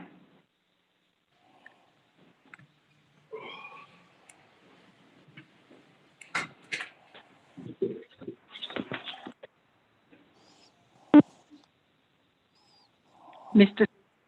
Ms. Vanjie, Yes. does that conclude your response? Oh, yes, I'm sorry. Yes, thank you. Okay. With that, we go ahead and move on down then. Anybody else on the board? Go back to reserve time. Chairman Nez, 4 minutes and 9 seconds. I waive my time, sir. Thank you. Moving on down, Honorable Otto So, 4 minutes and 2 seconds. Thank you very much. Sorry, guys, I got kicked off and tried to get back into the call, and I'm not too sure if Vanjie answered my question or the controller answered my question related to the revenues that are projected, and see if they went into a proprietary account or did it go into the general fund. And then I'm sure she probably answered that, but you know, leading to that, I guess with the revenues going into, if the revenues are going to a proprietary account, why are we not utilizing those revenues that were generated off the ranch to pick up these costs up at that are related to Fish and Wildlife, up in the Fish and Wildlife positions that are maintained ranch up in Wolf Creek? Thank you. Reserve my time. Okay. 3 minutes, 10 seconds. Let me go back. I think we have Mr. Willie on the line who can answer those questions. Mr. Willie? Hello, can you hear me? Yes. Okay. Good afternoon, Mr. Speaker, Navajo Nation Council. The question, as I understand it, was if there are revenues generated, and the question that I received was from the Wolf Creek Ranch, which actually would be the Colorado Ranch. Is that correct? Yes. Okay, so in FY20, it looks like the Colorado Ranch actually brought in $735,746.56 of revenue. Of that revenue, $18,033.94 was from the sand and gravel, and the rest was from resale of livestock, and it looks like there was hunting permits that were issued also out of there, and a little bit of tree cutting permit. So that's the breakdown of the revenue in the Colorado Ranch, and we gave them a budget of $750,000 in the revenue projection for FY21. If you have any other questions, I'd be happy to entertain those. Thank you. Mr. Speaker, can you hear me? Thank you. With that, answering that question. Moving on down. Hello, can you hear me? Yes, who is helloing? Yes, this is Gloria Tom, the department manager with Fish and Wildlife. I've been trying to get myself unmuted here for about 10 minutes. I'm just wondering if you can hear me and if you can give me some time to respond to the questions posed. Go ahead. Okay, good afternoon. Thank you. I'm not clear on what the actual questions were, but Mr. Willie provided a summary of the ranch enterprise revenues that were generated in fiscal year 2020. And all of those revenues that are generated are deposited into a proprietary fund and are used specifically for ranch operations. And so any revenues that we generate, whether it's from the sand and gravel operations, the resale of the livestock or bison, and also the hunting program there that we do in partnership with the Colorado Parks and Wildlife in the state of Colorado, all of those revenues are deposited and used by the ranch for ranch operations. We are currently experiencing a drastic impact from the drought. In years past, we've been able to grow hay there on the ranch property for the animals. This year, because of the drought and the lack of precipitation, we weren't able to do that.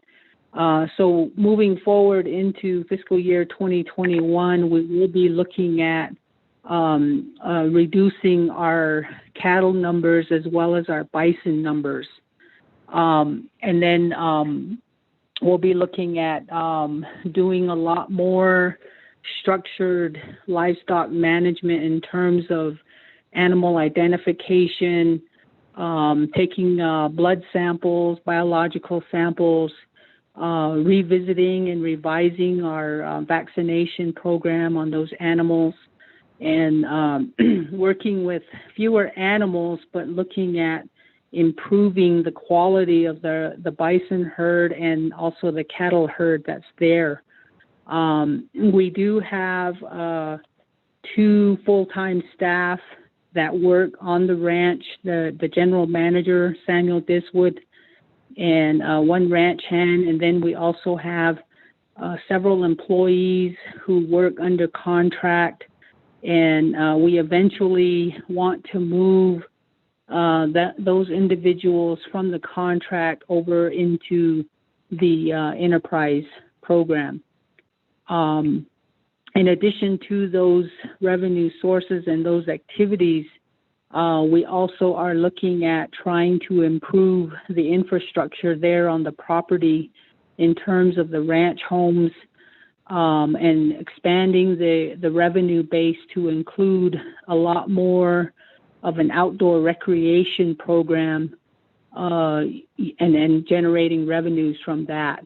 I hope I've answered the questions that were posed regarding the Wolf Springs Ranch program.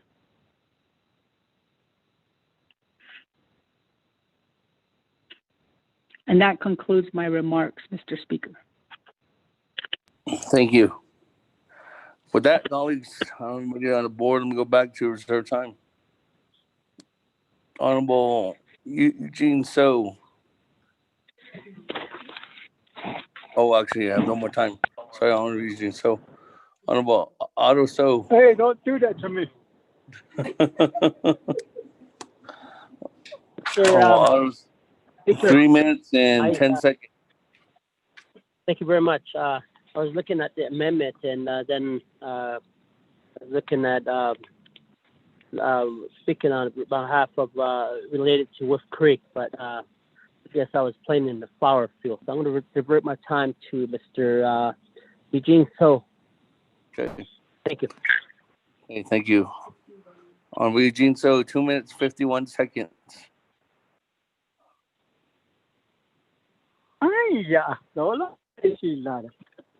Sure. Anita Snahadzigi, I didn't get your name, but regards to how you guys are making money on the ranch, there are other ways you can make money on the ranch. You can ask the universities for studies of their animals or range or trees or whatever that's on the ground. In this cloud, you can get more money with that. There are other ranches that work that way. Like St. Carl, which is a White Mountain, that's what I listen to. So you should, they come out every year or about 4 times a year. The universities, they can stay there for a whole week, and then you can butcher a whole a steer for them, and they can eat it up all week. Hey, that's on that. So they'll give you money for that too. I wonder if you guys can look into that one. It all could all be common. It be hospital, it's all easy. So a lot of universities utilize the ranches, tribal ranches, to make their studies with their students. around the utilization studies, the Shindy every year, it was never done by the BRA branch of natural resource. So there is something that we can look at too, where we can get some money. So they didn't do their trust responsibility. So thank you, Otto, and Shahadi, Council. So thank you.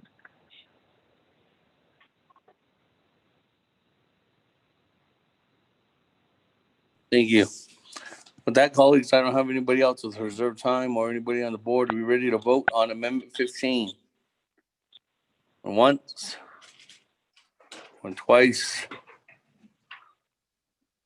going three times. Go ahead on Amendment 15. Sota. Honorable Elmer Begay. I will agree. Honorable Elmer Begay votes green. Honorable K. Allen Begay Jr. Doug Allen votes green. Honorable K. Allen Begay Jr. votes green. Honorable Paul Begay.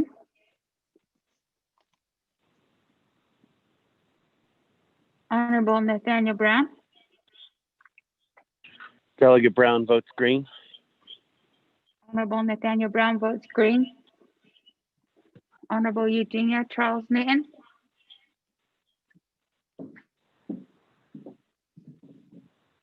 Honorable Amber Canesba Crotty.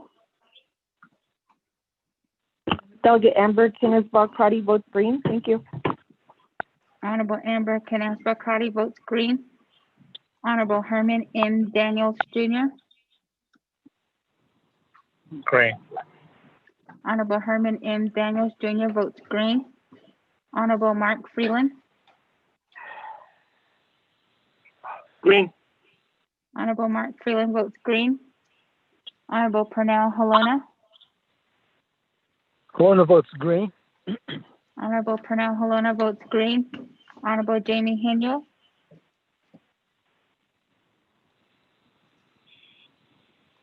Honorable Vince James. Delegate James votes green. Thank you. Honorable Vince James votes green. Honorable Rick Nez.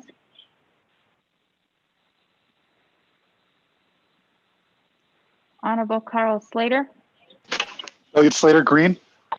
Honorable Carl Slater votes green. Honorable Raymond Smith Jr. Green. Honorable Raymond Smith Jr. votes green. Honorable Wilson Stewart Jr. Green. Honorable Wilson Stewart Jr. votes green. Honorable Otto So. Vote green. Honorable Otto So votes green. Honorable Charlene So. I vote green. Honorable Charlene So votes green. Honorable Daniel So. Daniel So votes green. Honorable Daniel So votes green. Honorable Eugene So.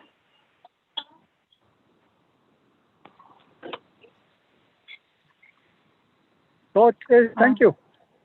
Honorable Eugene So votes green. Honorable Thomas Walker Jr.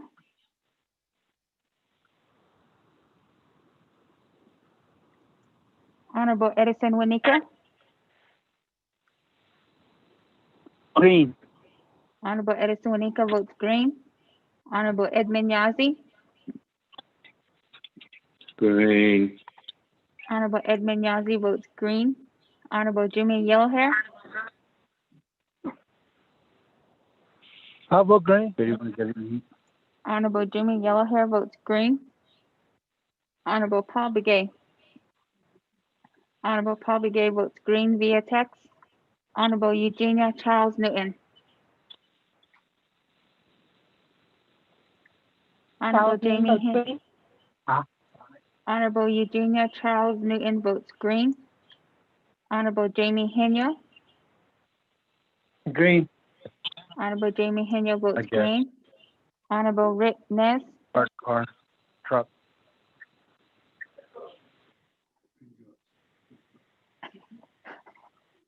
Honorable Thomas Walker Jr.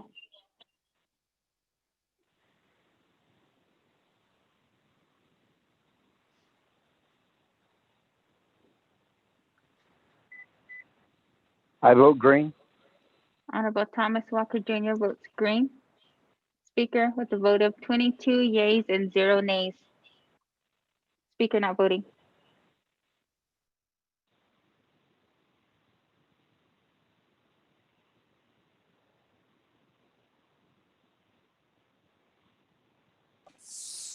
Thank you. 22 in favor, 0 opposed. Chair not voting. Speaker not voting at this case. Thank you, colleagues. Motion carries. On amendment number 15. That, colleagues, moving on down, back up to the board. Honorable Vince James. 2 minutes and 44 seconds. Speaker, thank you, members of the council. Good afternoon. Kwadot amendment in regards to general wage adjustment. Instead of doing 3%, let's do 6%. I'll have council send out the amendment. Thank you. Reserve my time.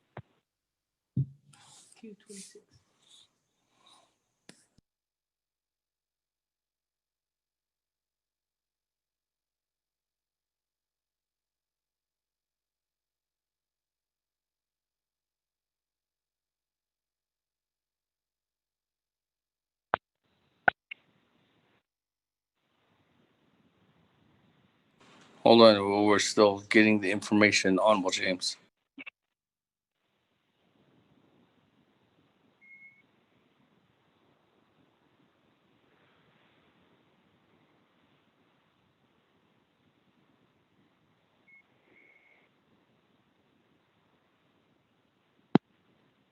A question of privilege, Delegate Crotty.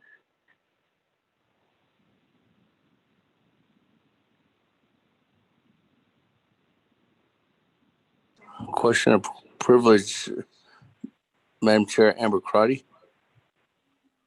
Yes, thank you, Speaker. While we wait, can your staff ask the acting chief prosecutor what is her unmet need for the prosecutor's office?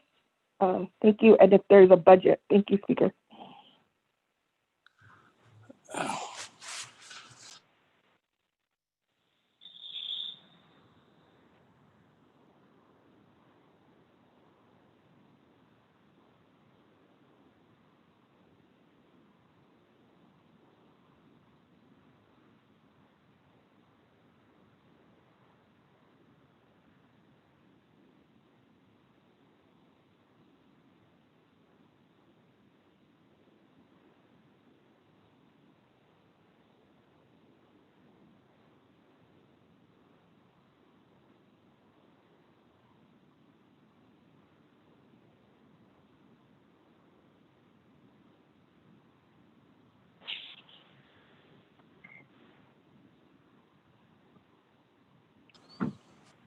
Okay. Thank you.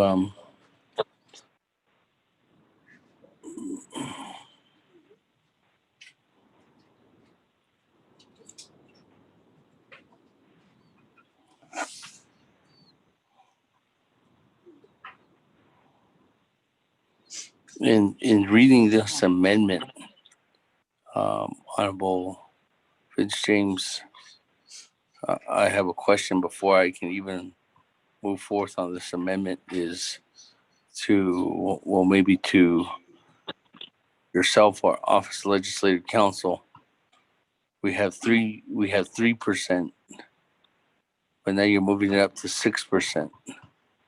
And it says that you're getting the additional 3% from Exhibit H, but is that money already allocated for something else? So where are we getting the additional 3%? Maybe that's a question off Legislative Council.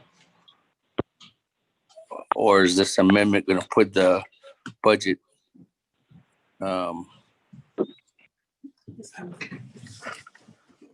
is this amendment going to offset the budget? That's my question to Office Legislative Council before we move forward. Speaker, this is Dana. Can you hear me? Yes. Okay. The way this is set up, there will be no increase or decrease to the total budget. Of course, what will happen is that so the difference between the 3% and 6% is 1.8 million, and that difference is coming out of a proportional reduction of the of what's allocated in Exhibit G, and Exhibit G is the personnel lapse fund allocations. So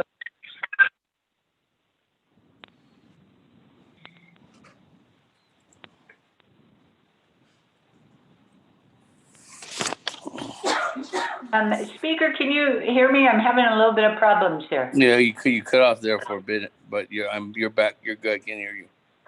Okay. Thank you. So what this amendment does is the difference between the 3% and the 6% is $1,807,736. And that 1.8 million, where you come up with that is that there is a reduction, a proportional reduction in all of the funding in Exhibit G. Exhibit G is the total, Exhibit G is the personnel lapse fund allocations. So each of those personnel lapse fund allocations will be reduced proportionately. And no, Speaker, there is not a separate schedule to show what those reductions are line by line. The amendment includes that OMB is to prepare the revised Exhibit H. Thank you, Speaker. I hope that helps.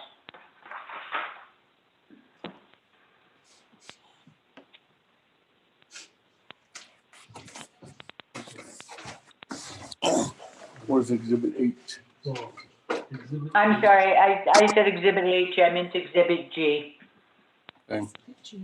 Exhibit H had been left for the personnel lapse fund listing, but there was only Exhibit H, which is the conditions. So we gotta fix that one.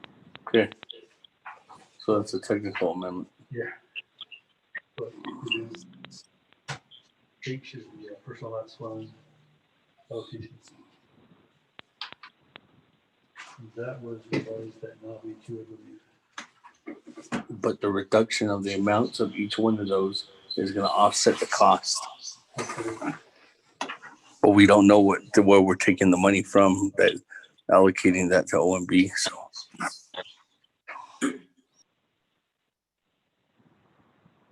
Okay, that. If I guess this is in order. Moving on down. Honorable Vince James. Amendment number 16. Is there a second? Oh, well, actually, let me get it ready to the record. Sorry, Honorable James.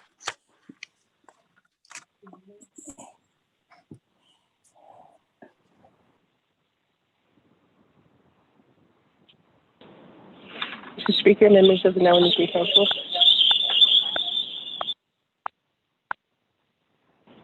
Amendment number 16.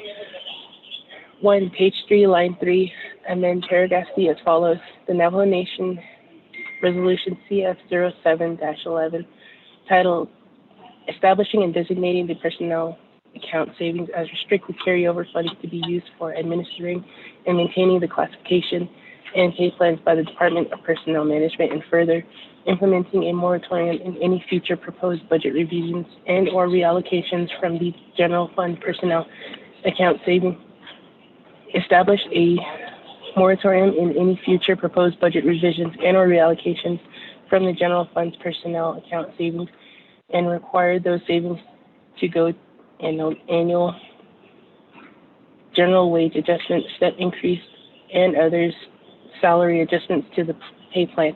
In addition, that any excess or surplus funds shall be deposited to the unreserved undesignated fund balance, USD. The Navajo Nation Controller projects the personnel lapse amount is $13,083,541. The Navajo Nation adopts a general wage adjustment Exhibit G, Exhibit C, and waives the requirement of excess and surplus funds deposit to the USB and hereby approves funding from the fiscal year 2021 Personnel Savings Fund as follows. 1. The general wage adjustment overstrike 3%, insert 6%. Exhibit G, Sub-Exhibit C, overstrike $3,846,992, insert $5,654,727. 2. Add attach Sub-Exhibit C to Exhibit D. 3. Reduce the total of Exhibit H added by the Budget and Finance Committee by $1,807,736 and disperse the $1,807,736 reduction proportionately among the Personnel Lapse Fund allocation Exhibit H. OMB is to prepare a revised Exhibit H as set forth above. 4. Replace Exhibit H with new Exhibit H. 5. Renumber or reletter succeeding paragraphs or sections accordingly if necessary, and this amendment shall supersede inconsistent language contained in any other committee amendment which shall be conformed to the intent or language of this amendment. The Office of Legislative Services, with notice to the sponsors of the legislation, is hereby authorized to make necessary grammatical changes. Mr. Speaker.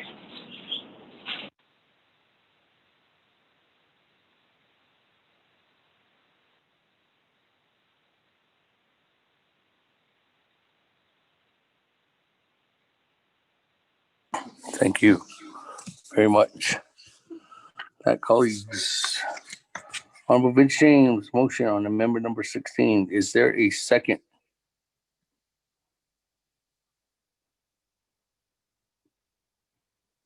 Going once,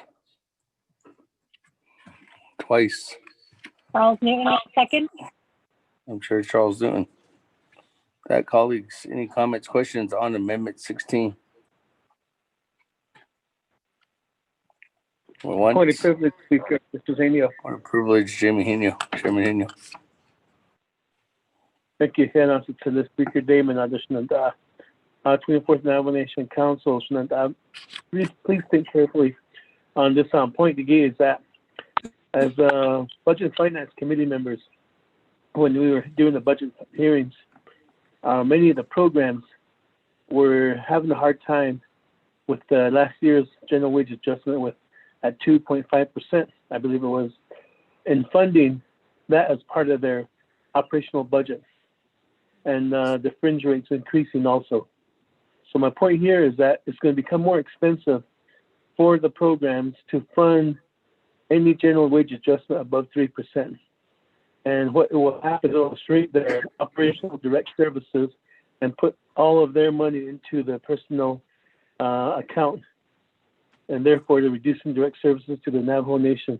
Just be aware that my colleagues, that's my point, is that it'll be shrinking the original operations budget by funding that enormous rate of 6%. Thank you, Celeste Speaker Damon. Okay. Honorable Otto. Thank you very much.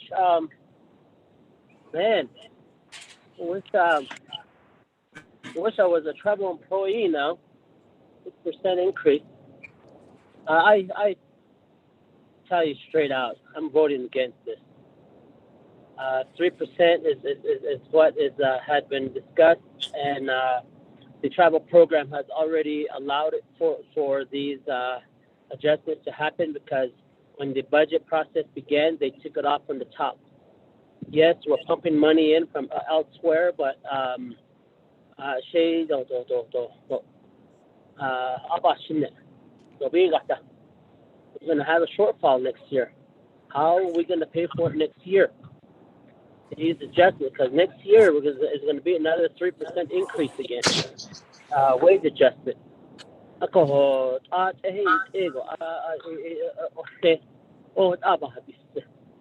don't, the speaker, I think is not.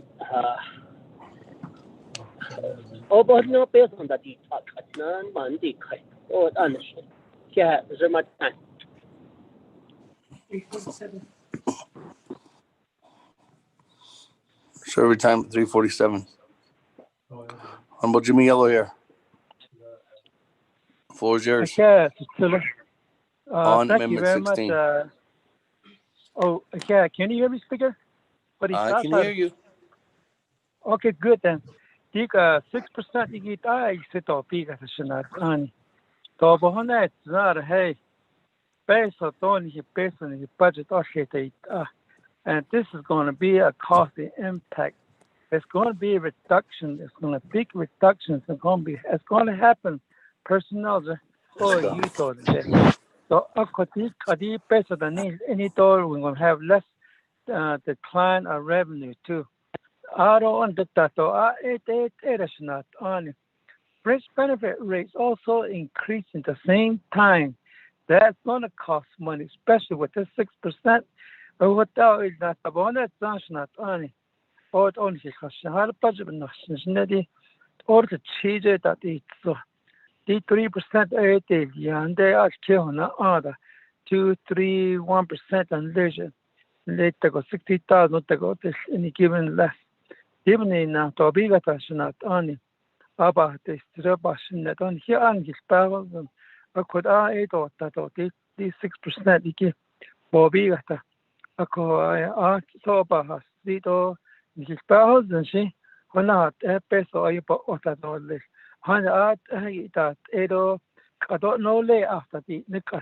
So the consultant budget is all.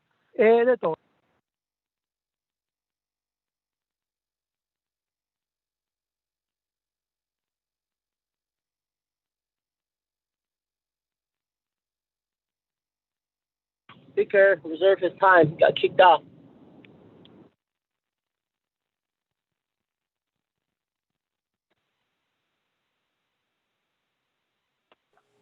Model, so we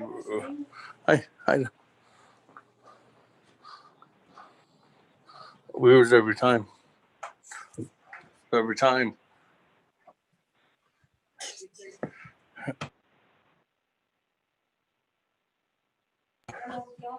Yeah. 2 minutes, 30 seconds. Honorable Yellow here. Sorry, everyone. I was talking to Ida.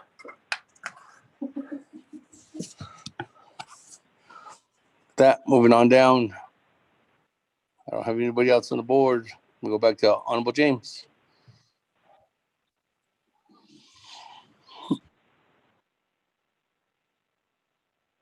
Yeah, Don, another Don speaker, the members of the council.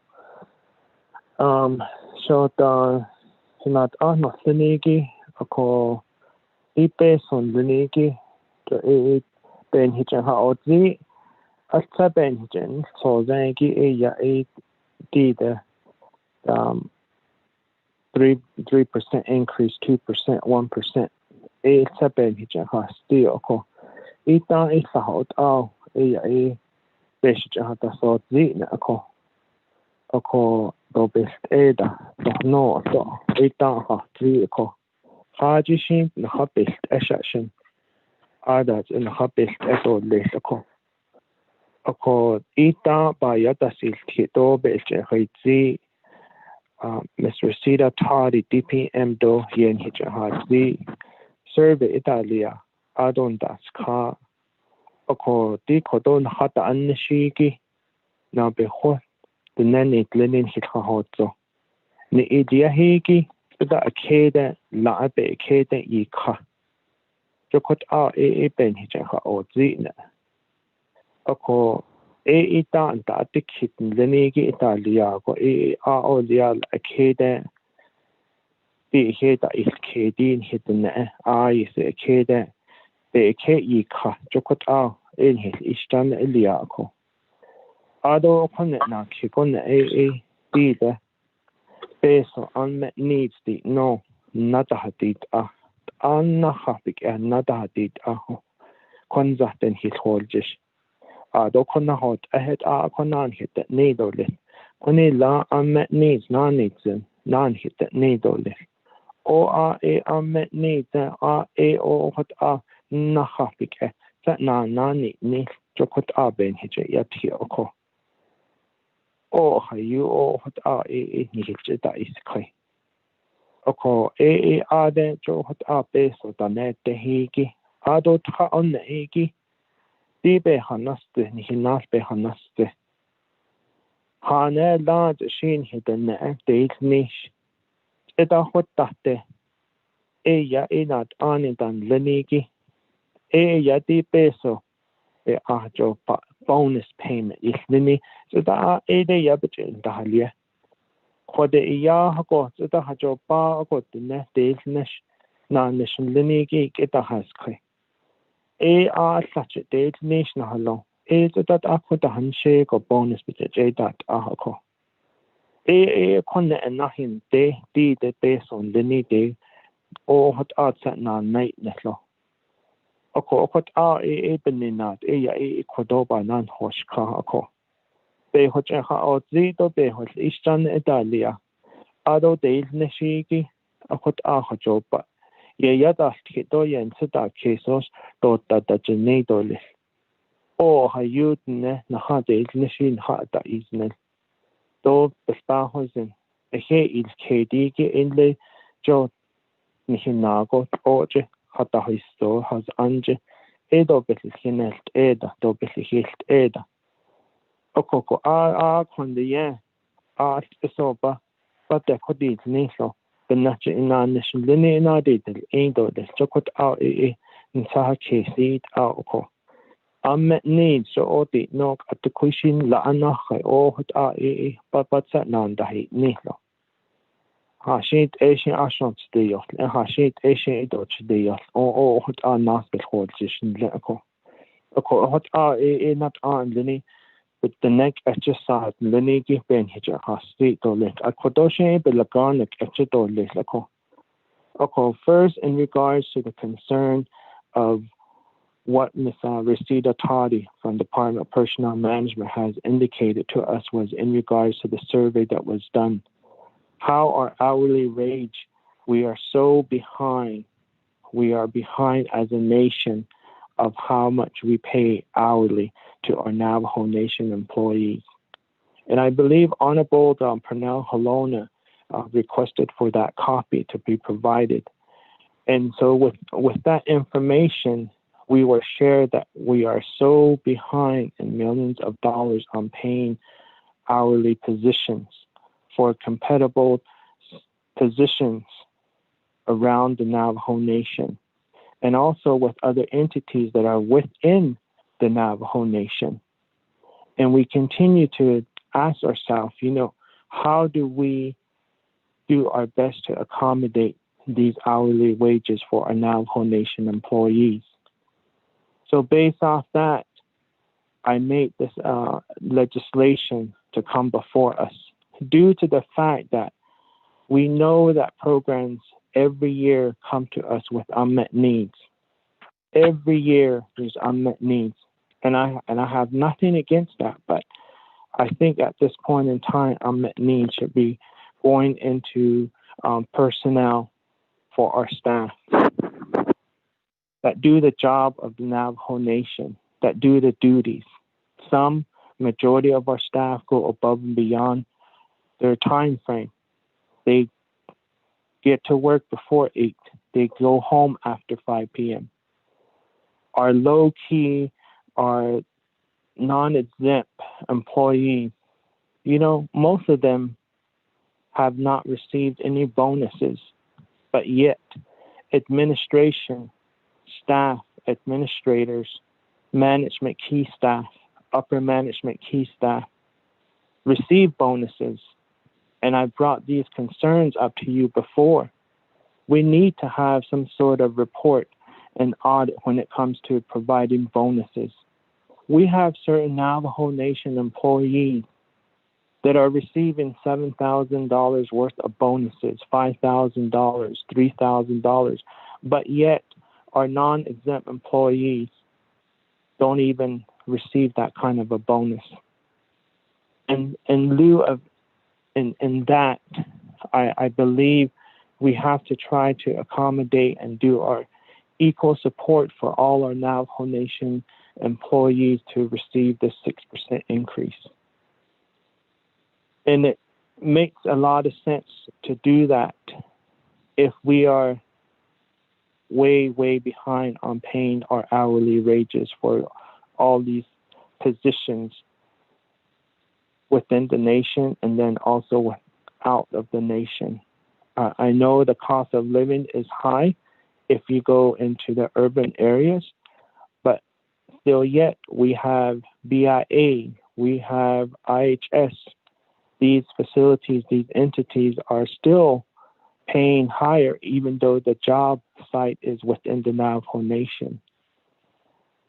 And with that, I do strongly encourage you as my colleagues to support this amendment to move forward for our Navajo Nation employees based off the comments that were said when I first did the other legislation where 3% with a certain salary, 2% with a certain salary, 1% with a certain salary.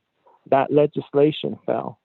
And a lot of my colleagues, you as my colleague, made comments that we should be providing higher pay to our Navajo Nation employees. And with that, I stood and I believed in you guys as my colleagues that I would have your support to move forward.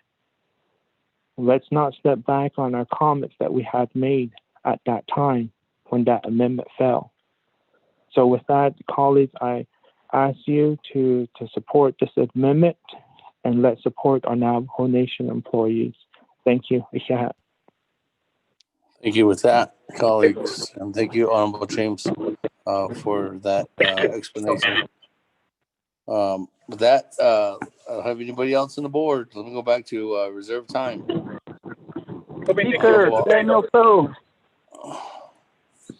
Chairman Daniel So. Who else did I hear? Hold on, Chairman. Anybody else? Chairman So, go ahead.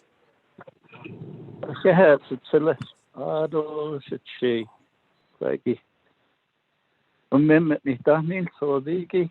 I just have a question to Legislative Council or Ms. Kristen Lowell and perhaps Resita Tahadi. Does this dollar amount, the 6%, include the fringe benefits?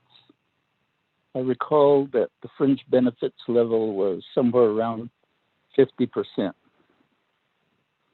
That would be my question, and then after that answer, I'll have follow-up statement. I reserve my time. Thank you. Reserve your time at 4 minutes, 21 seconds. I think Mr. Resita Toddy might know that information, but I'm not doubting Legislative Council. Ms. Lowell, Ms. Barbara. Thank you, Speaker. This is Ms. Bobroff, and I certainly appreciate you not doubting us. But Ms. Toddy should answer that question, and I really appreciate her help and work on this. Thank you, Speaker. Okay, thank you. Ms. Toddy, are you on the line?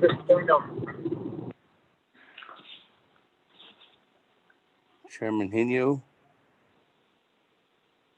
you want me to put you in the queue? This is Daniels, Speaker. Put me in the queue. Oh, Herman Daniels. Daniels. Okay. With that, Mr. Resita Toddy, are you on the line?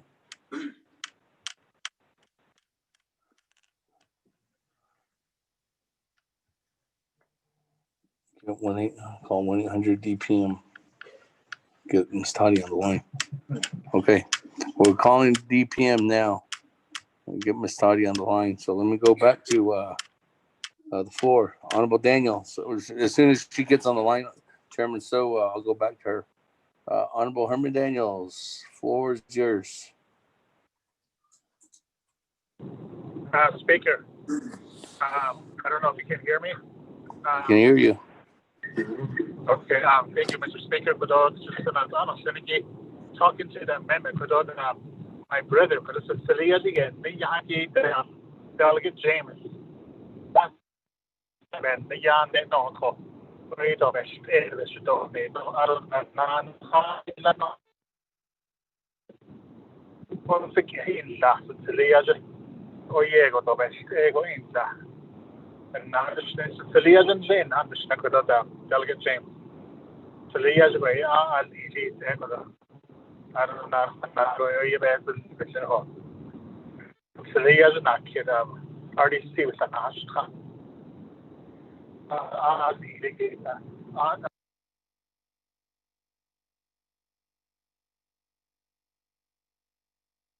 Honorable Daniels, we're losing you.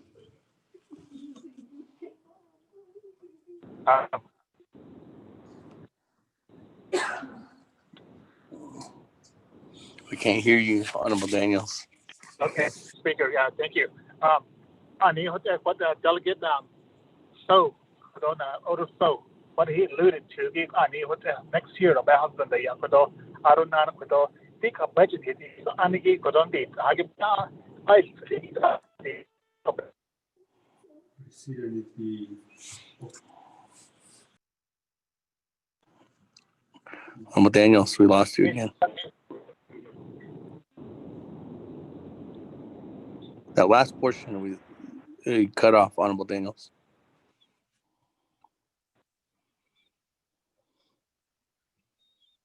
Reserve your time at 3 minutes, 50 seconds, Honorable Daniels.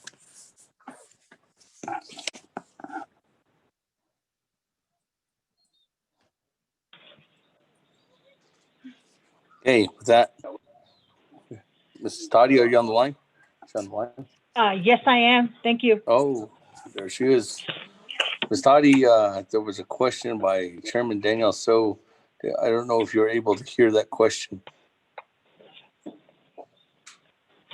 Okay. I think the question was regarding the fringe benefit amount for regular status employees. No, yes, well, does this amount, the Okay. 5.6 million for the 6%, does that have the fringe benefit in there too as well? Yes, it does.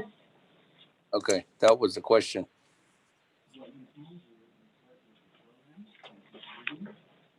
Chairman Daniel, so I can go back to you right now. 4 minutes, 21 seconds.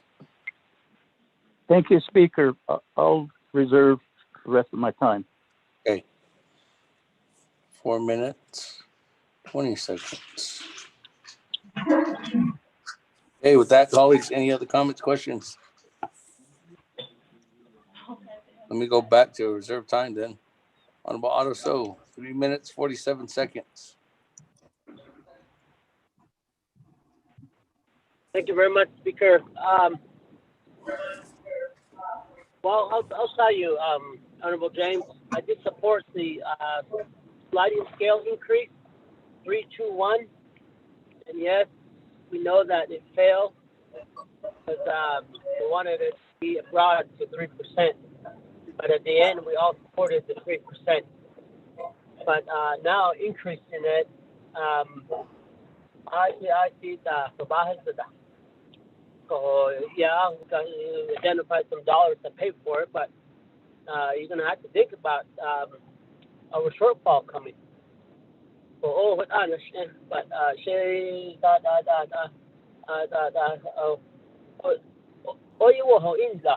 that's just basically how I see it. Now, I was okay with 3%, but now you're increasing it, taking money from other areas that were budgeted.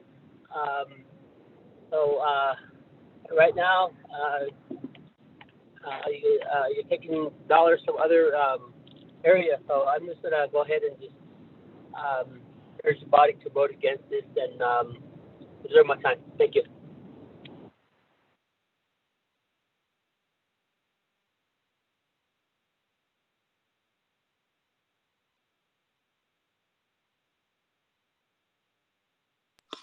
So every time on a bottle, so 2 minutes, 33 seconds.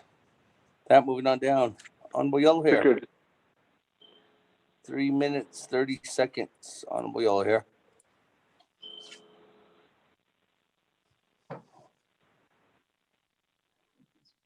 Honorable Yellow Hair. Going twice. Okay, yeah, okay. Get nana. He 6%. He is too high because it's going to be impact on the operations.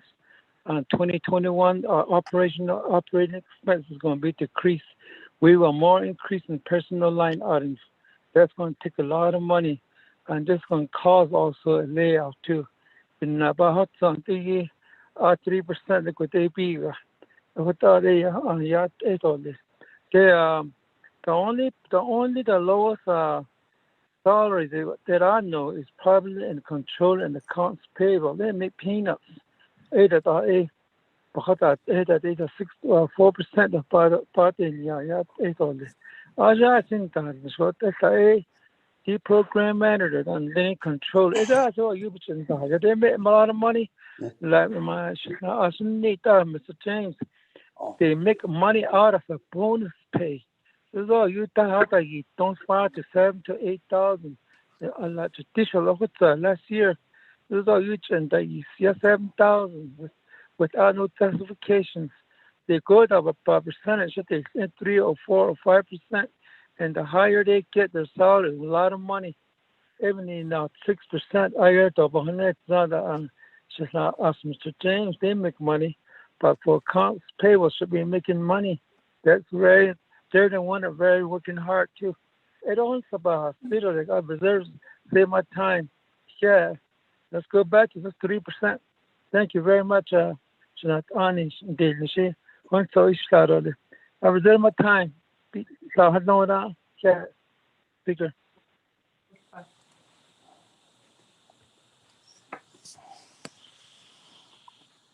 1 minute, 45 seconds. That moving on down. Chairman Daniel So, 4 minutes, 20 seconds.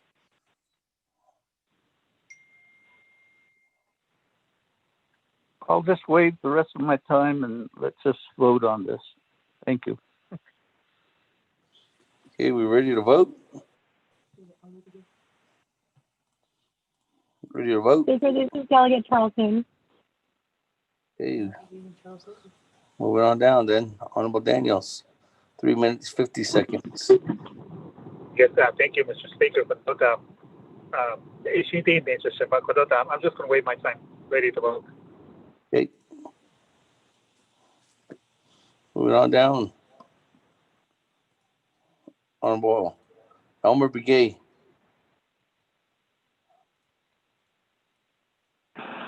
Speaker, members of the Navajo Nation Council,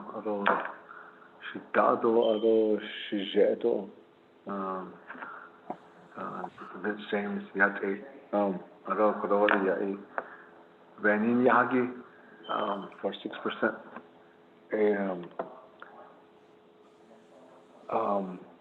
I know that this year,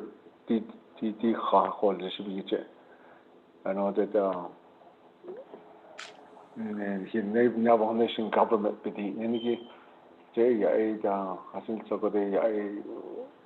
we got money from within our four sacred mountain. That's how we got the money. So right now, something happened to it. Something that a virus came to, or hello. So something happened with all the people. Even the workers, they've been actually being at home for about 4 to 5 months.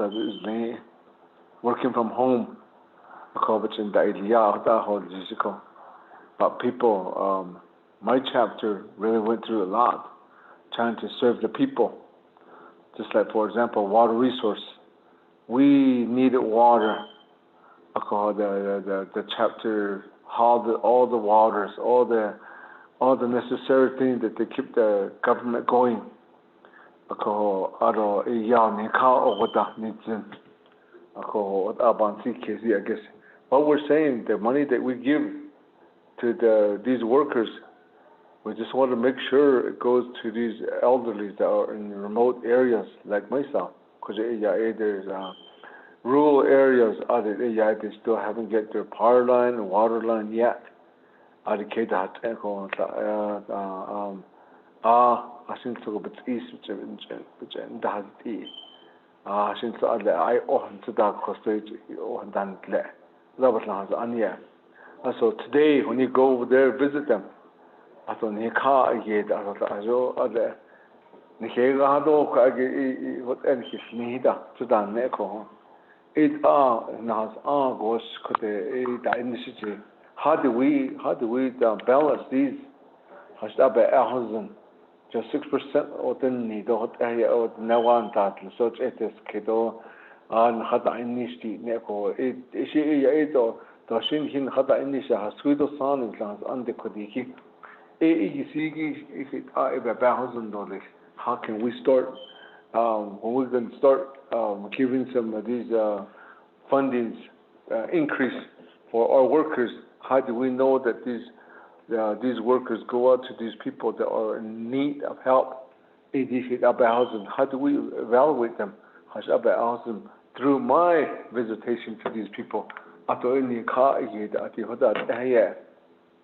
Kongotan hitla has anye ko o aje o hodi tato ten ton de niche na gada ade o ta inisha no ten o ton den niche da gada niche jo ot ab has out ehye she ot abansas kezi ko how do we balance it o ka we na diskit hasta di nil kade o peso nada hadit na len so ka de na diskit le shije to ado shita do le answer the speaker reserve my time. 1 minute, 13 seconds. Honorable Elmer Begay. Moving on down. Madam Chair, Charles Newton. Floor is yours.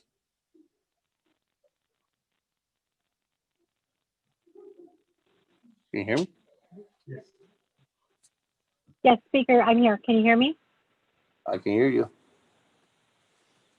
Okay, Speaker, I'm a little bit curious about the vacant positions that we currently have here on the Navajo Nation. I think Honorable Vince James, obviously he said it when he talked about how it's hard to recruit Navajos here to this position or even people to these positions because they're not as high paying as jobs off the reservation. And I just kind of worry about, our employees right now, which is why I did second that amendment. But is it possible to hear from Ms. Racita Toddy? Can she provide us a time frame of vacant positions? Because I'm looking at the DPM website, and it looks like a lot of these positions have been vacant for more than 5 years. And I'm just wondering, is it possible to use those funds instead of having to give the bonuses?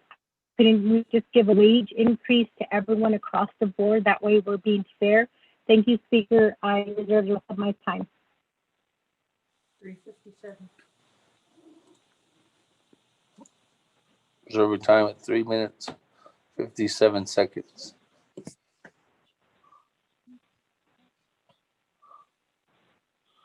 That, let me go back to Honorable James and then over to Ms. Toddy for Madam Chair Charles Newton's question. So, Honorable James. Thank you, Speaker. Add anything on, and then I'll go to Ms. Toddy. And thank you, Speaker. I'll go ahead and relay to Ms. Toddy.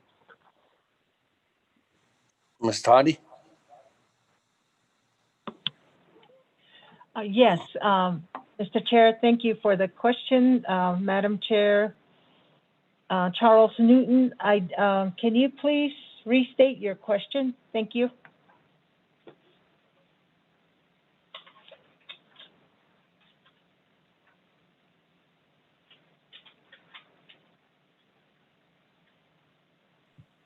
Madam Chair? Charles Newton? Thank you, Speaker. I was waiting for you to recognize Ms. Toddy. Ms. Toddy, can you is a number of how many vacant positions have been vacant over the last 5 years? And the reason why I'm asking this is because I'm wondering, with all of those monies that are being that are sitting there for these positions, where are they going? Are they only used for bonuses at the end of the year? Can you provide us that information for the last 5 years? Thank you. Thank you for the question, Delegate Charles Newton. Anytime there are position vacancies, at the end of the year, what happens is the controller's office identifies or looks at any kind of personnel savings that may have accumulated based on position vacancies. So at the end of each year, what happens is we do recommend a general wage adjustment of a certain percent. So within the past 5 years, all the fundings have been allocated to different projects, different needs based on the budget hearings that the Navajo Nation Council holds. So at this point in time, the only savings that we have available for consideration was the $13 million, which is the amount that the controller's office had presented based on Robert Willie's memorandum. And subsequent to that, when the budget session started, a lot of the funding has been allocated, but prior to that, the 3 branch chiefs did give a recommendation of a 3% bonus, which was at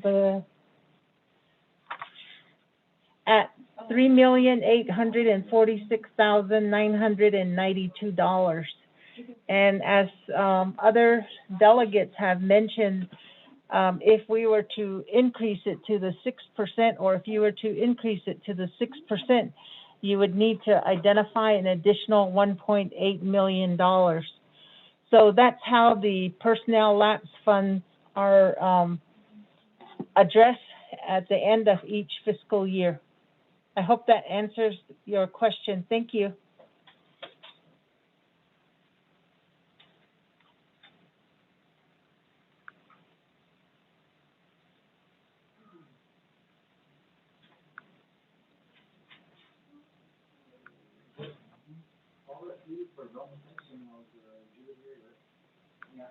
Thank you, Ms. Toddy. That, colleagues, let me go ahead and continue to go down. I don't have anybody else on the board. So let me go back to reserve time. Honorable Otto So, 2 minutes and 33 seconds. Yes, there's one way that the Navajo Nation can automatically adjust all the salary. Is just accepting the minimum wage what the state of Arizona has set. And that will make the Navajo Nation reallocate its money, and we'll have a layoff. Because we have to find that money to make this adjustment in order to have the same rate that our competitors pay, whether the IHS, whether they're the schools, whether they are people who other government entities. But right now, I guess with this proposal here, it's just something that I guess we are just doubling the 3%. The 3% has been already agreed upon in budget from DPM, and the recommendation has been made at the previous budget hearing, and I believe 3%. I believe is okay for now. We have to start looking at the future. Next year, if we make this adjustment, we're gonna, and then next year's adjustments are gonna come up again, another 3%.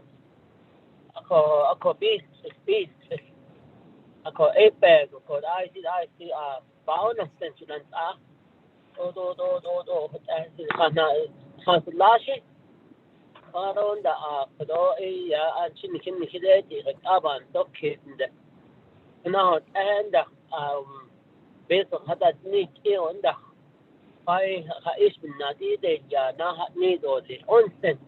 It's something to think about. Just to try to make sure that we're just not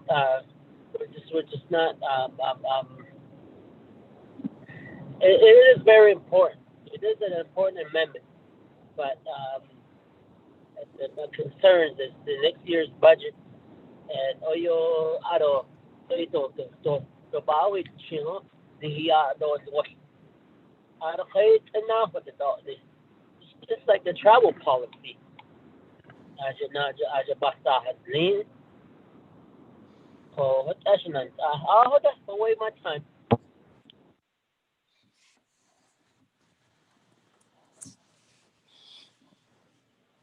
Honorable also, thank you. Moving on down. Honorable Yellow Hair, 1 minute 45 seconds.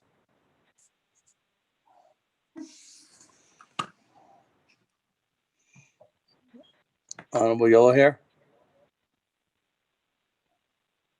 I reserve my time. You hear me? Yes. I 1 reserve my minute. time. Okay. 44, Thank you. Thank you very 43 much. seconds. Moving on down. Okay. Honorable Thank Alma you. Brigade, 1 minute 13 seconds. Chair, I don't think nobody answered my question.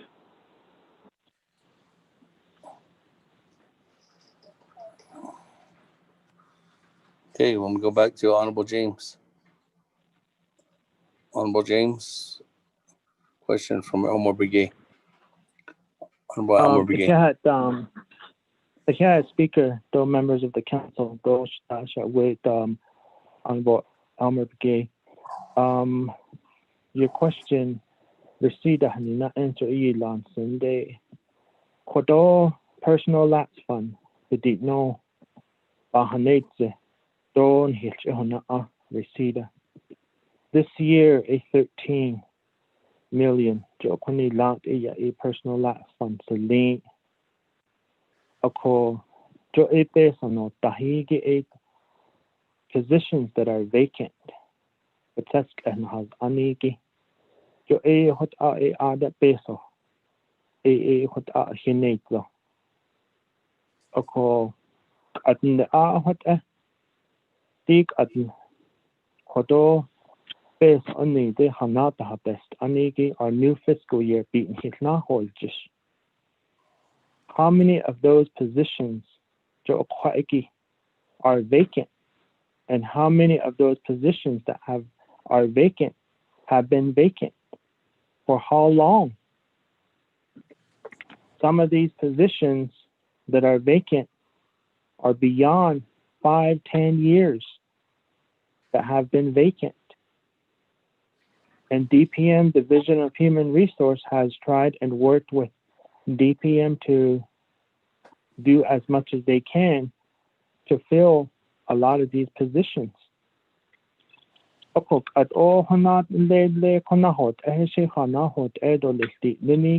going to be the same if we don't start filling these positions.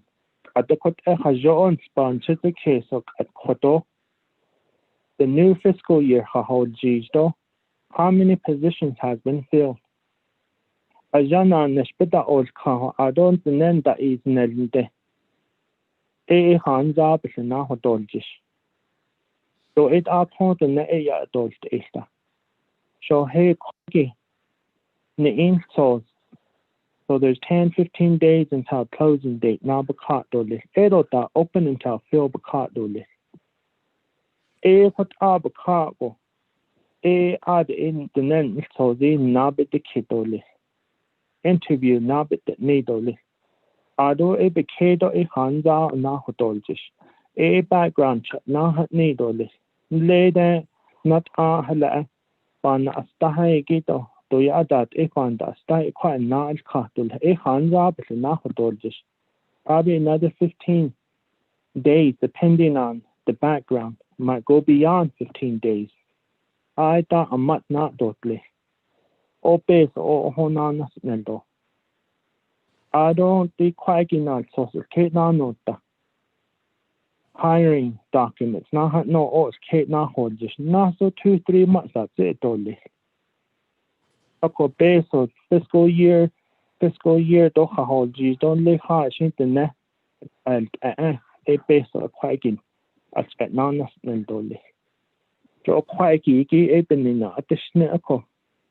A quite peso no tahiki a o hat a bonus yet net that as rated ahoyana kaiko.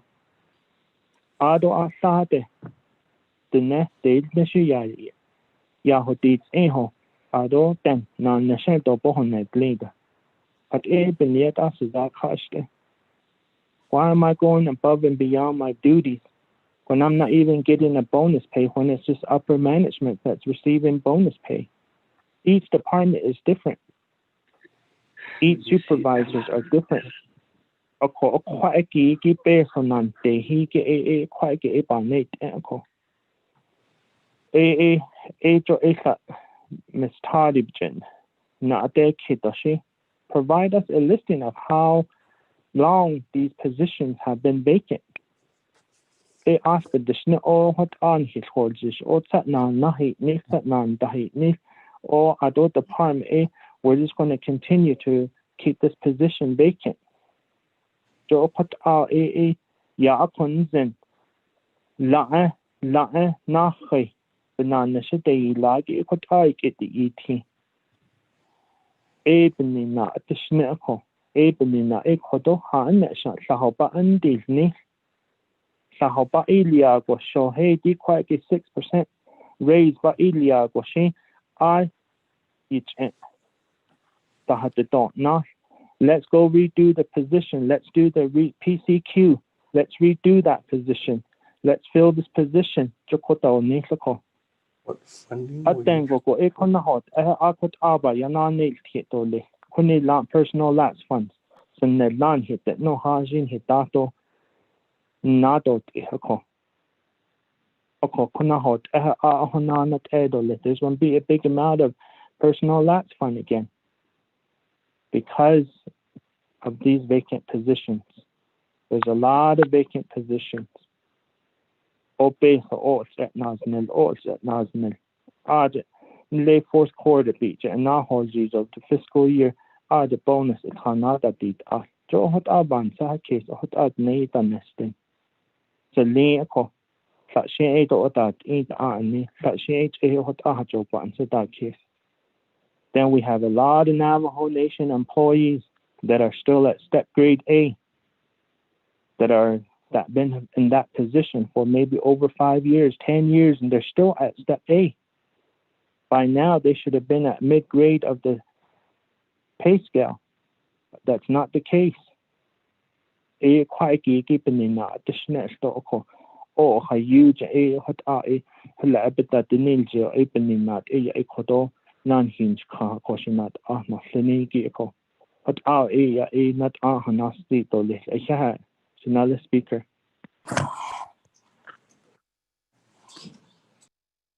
Thank you, Honorable James. That colleagues, we go back to the floor. Honorable Elmer Brigade, 1 minute 13 seconds.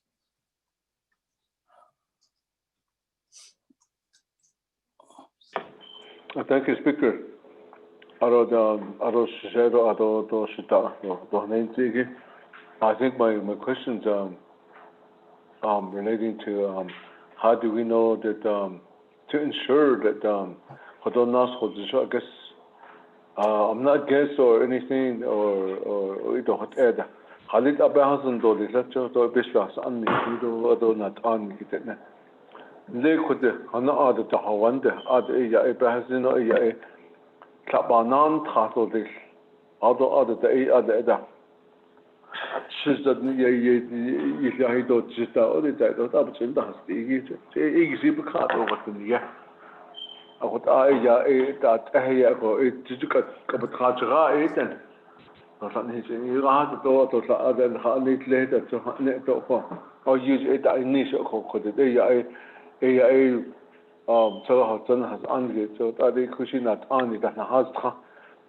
we make sure that these not on it, and how I need to make sure that this money goes directly to where it's needed. Although one chapter has been now again, the liquid has added. Just about Hasha, a good area. A co Asha near ya, it don't need a Yamatradas, you don't have that area, but they are home now, that if you over here, go, a copy in nine, say, we take over to where it's needed. Other to yet I don't kata. I don't know, yeah, basically, I don't mean the bad that then. Had all other they had seen the Achambatson Kate had all the Kate had any other Manaka, but I Kate had a not how do we make sure Hasta significant all the best Bernard is just a bit hundred in. I thought I have and how it is a car by Hattie. Nobody needs indoor this. Up and night.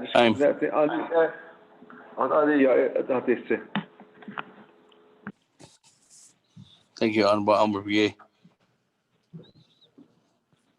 Moving on down. Madam Chair, Charles Newton, 3 minutes, 57 seconds. Thank you, Speaker. I just want to say that I'm in support of this legislation. I think that Honorable James has highlighted the important points of what our Navajo Nation employees have had to endure, and also the pay discrepancies that have been discussed thoroughly several times by DPM, even by our division directors as well. So I think our Navajo people do deserve this money, and I'm in support of this legislation. Thank you, Speaker. I reserve the rest of my time. 3 minutes, 24 seconds.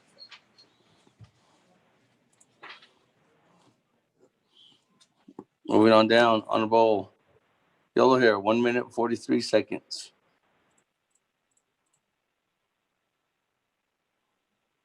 I reserve my time. 1 minute, 41 seconds. Ready to vote. Ready to vote, Madam my Chair, friend. Charles Newton, 3 minutes, 24 seconds. That's fine, Speaker. I waive the rest of my time. Thank you. Thank you. Honorable Yellow Hair, 1 minute, 41 seconds. I wait my time. Let's Okay, let's go to the board then. Wait, request for a question, Speaker. This is Delegate Crotty. I was trying to text in. I'd like to speak on the amendment. Madam Chair, Amber Cardi, go ahead. Yes, thank you. Thank you for the amendment and the consideration. I am looking at Exhibit H, and some areas that I would need the amending sponsor to clarify is, so like for page 2 of 3 of Exhibit H, that provides the funding for chapter official stipends. That was an unmet need. And so I'm looking at the amendment language, and you would be asking for a reduction from all of the items. I just want to be clear and raise that that could create problems for our chapter officials to conduct their official meetings, and may also create an additional shortfall. We have that similar issue if you look on page 2 of 3 of the amendment. DALTEC, our senior center program, every year they're not fully funded, and so we have to use these different funding opportunities to pay for their positions and to get their operating, and so that would also be impacted by this amendment. So I'd like to ask the amending party, when developing that across the board reduction, how do you foresee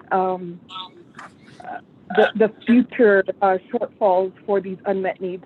Thank you, and I'll reserve my time. That. Reserve your time, Madam Chair, McCarty, at 3 minutes, 33 seconds. Honorable James, I'll go back to you as a sponsor.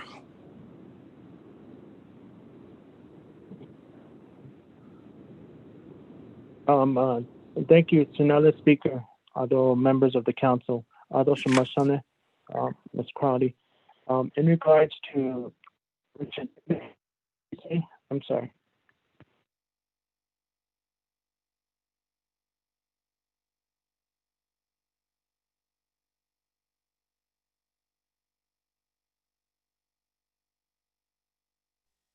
Honorable James. Did you hear me now? Hello? Oh, you cut out. Ik had another speaker and then members of the council and then Honorable Crowley. And thank you for the question. I am stuck at the first part where you indicated the page number and what exhibit. Thank you.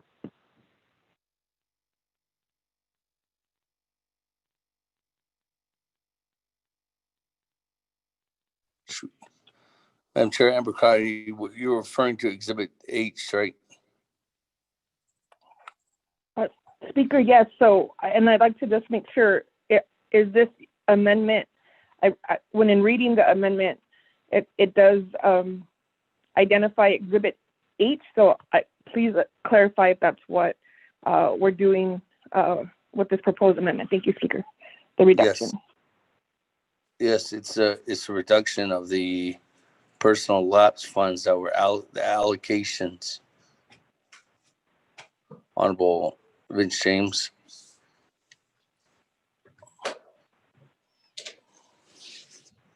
Thank you, Don. Speaker. Yeah, that's the one that I know, but she said page 3. I don't see it. Page 3 of. Say that again. Delegate Vince James, page 2 of 3 of Exhibit H.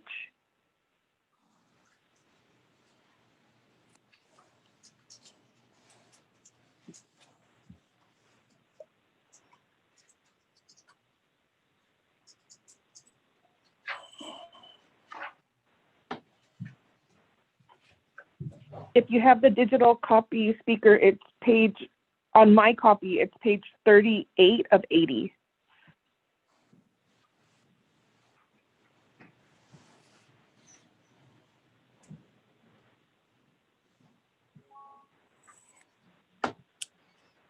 Honorable James.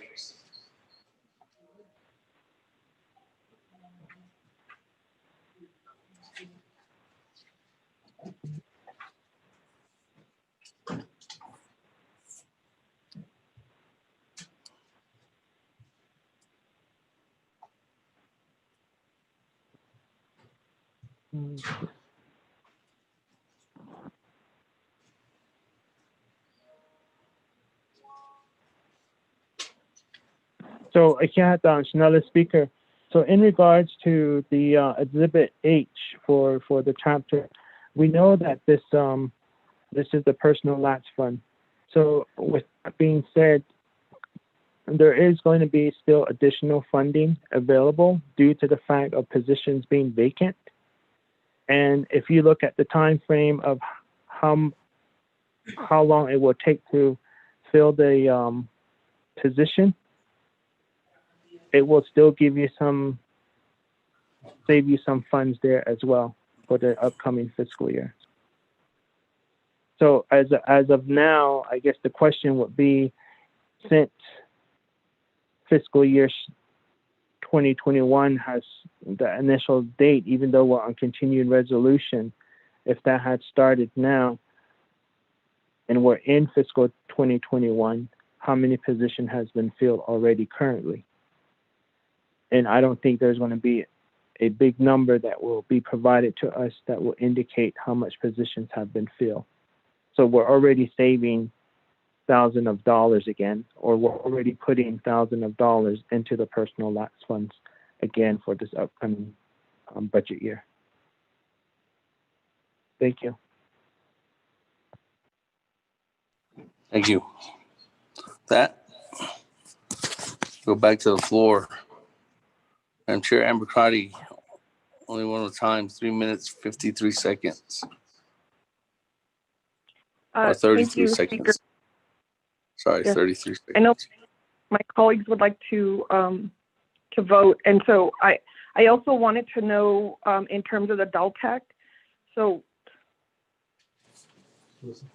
the vacancies and what is being put away for personal lapse fund, there's additional stuff that funding will not be available until next year, next budget cycle for the next fiscal year. And so my question is regarding this fiscal year. If we reduce this Exhibit H in its entirety, we're creating an unmet need for our chapter official stipend and our senior center staff. And so my question was, how are we going to get that money this fiscal year? Because so we're basically fixing their unmet need with Exhibit H and now creating another unmet need with no real plan on how to fund that. We would have to drop the legislation tomorrow on getting this completely funded. And so I'm trying to understand why there would be a sweep for all of the Exhibit H items to increase the general wage percentage. That's my question. Thank you, Speaker. I'll reserve my time. So every time at 2 minutes, 6 seconds. That going back to Honorable James. Thank you, Speaker. I don't have the budgets in front of me for senior or aging office or DCD. I don't have those budget forms, but a matter of a way there will be funds available. If you look at the whole concept of how we utilize our budgets. Again, in this case, we know that personal funds have to stay in personnel. So, I mean, it really comes down to the program. But do we continue to just move forward in that fashion and just say, oh, these are unmet needs, or these are unmet that are needed from the personal lapse fund, when in reality we're providing all of these bonuses to try to maintain that personal lapse funds and from the vacant positions. Thank you.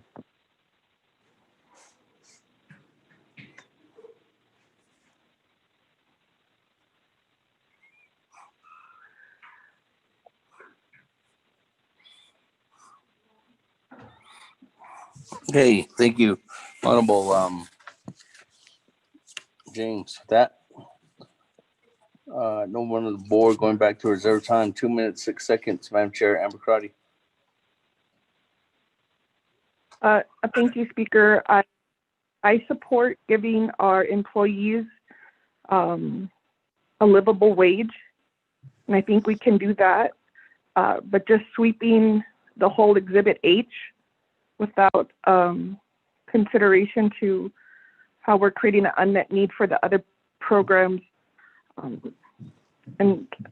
So we would need to see, like, we have to have the budget forms in front of us and see it. But if you don't have them in front, it would impact every agency on Navajo Nation. So it would be all 110 chapter officials, and it would be all of DALTEC. So it would be Chinle, Fort Defiance, Crown Point, Tuba City, Shiprock. You would be impacting all of those programs, including others, all of the courts. So I would need it from another source. So I appreciate the amendment, and I think we could try again in the future. Thank you. I'll yield my time. Hey, colleagues, yielding your time. Nobody else on the board. Ready to vote on amendment number 16. Let's go to the board. Honorable Elmer Begay. I vote green. Honorable Elmer Begay votes green. Honorable Key Allen Begay Jr. Delegate Key Allen votes green. Honorable Key Allen Begay Jr. votes green. Honorable Paul Begay.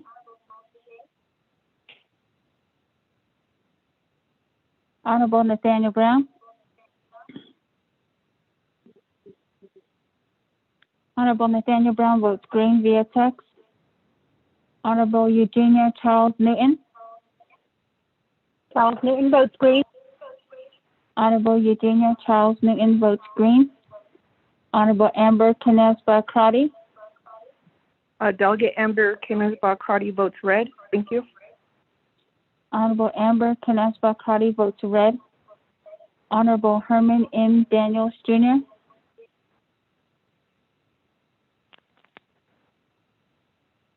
Honorable Mark Freeland. Green. Honorable Mark Freeland votes green. Honorable Pernell Halona. Green. Honorable Pernell Halona votes green. Honorable Jamie Henyo. He votes red. Honorable Jamie Henyo votes red. Honorable Vince James. Delegate James votes green. Thank you. Honorable Vince James votes green. Honorable Rick Nez. Delegate Rick Nez votes green. Honorable Rick Nez votes green. Honorable Carl Slater. Delegate Slater red. Honorable Carl Slater votes red. Honorable Raymond Smith Jr.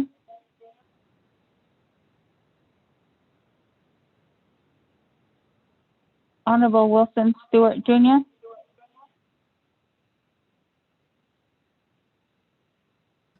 Green. Honorable Otto So.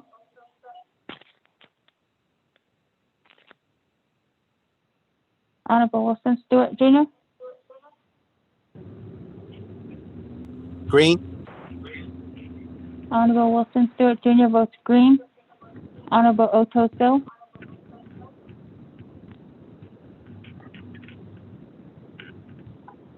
Honorable Charlene So. I vote green. Honorable Charlene So votes green. Honorable Daniel So. I vote red. Honorable Daniel So votes red. Honorable Eugene So.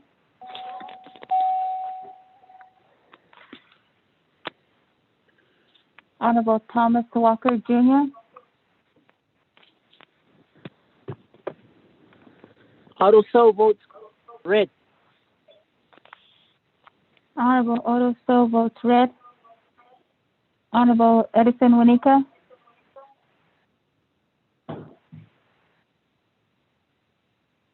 Honorable Edmund Yazzie.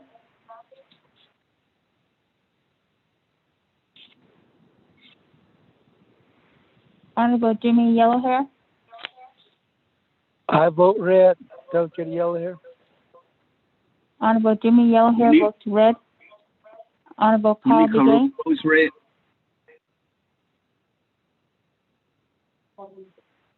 Honorable Paul Begay votes red via text. Honorable Herman M. Daniels Jr. I vote red. Honorable Herman M. Daniels Jr. votes red. Honorable Raymond Smith Jr.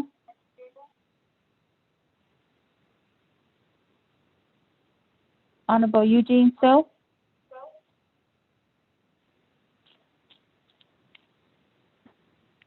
Honorable Thomas Walker Jr. I vote red. Honorable Thomas Walker Jr. votes red. Honorable Edison Winika. Red. Honorable Edison Winika votes red. Honorable Edmund Yazzie.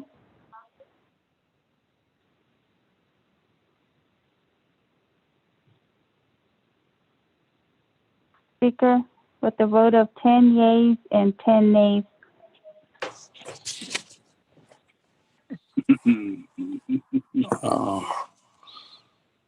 That Honorable Eugene So.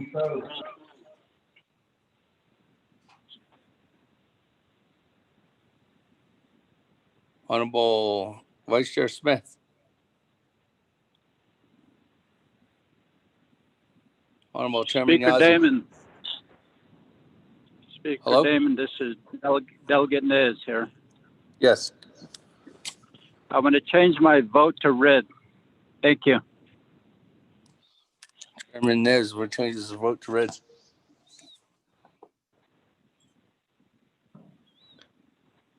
That, colleagues, on amendment number 16, sorry. Amendment number 16. Vote is 9 in favor, 11 opposed.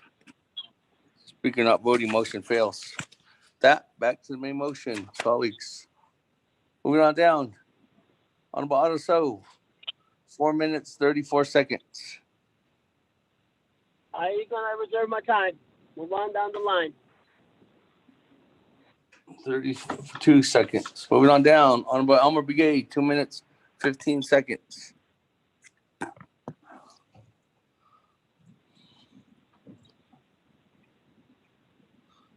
Honorable Elmer Brigade. Speaker, I'll just waive my time. On the main motion, waiving your time. Moving on down. Chairman Nez, 4 minutes, 22 seconds on the main motion. I reserve my time, sir. 4 minutes, 21 seconds. Vice Chair Smith, 4 minutes, 48 seconds.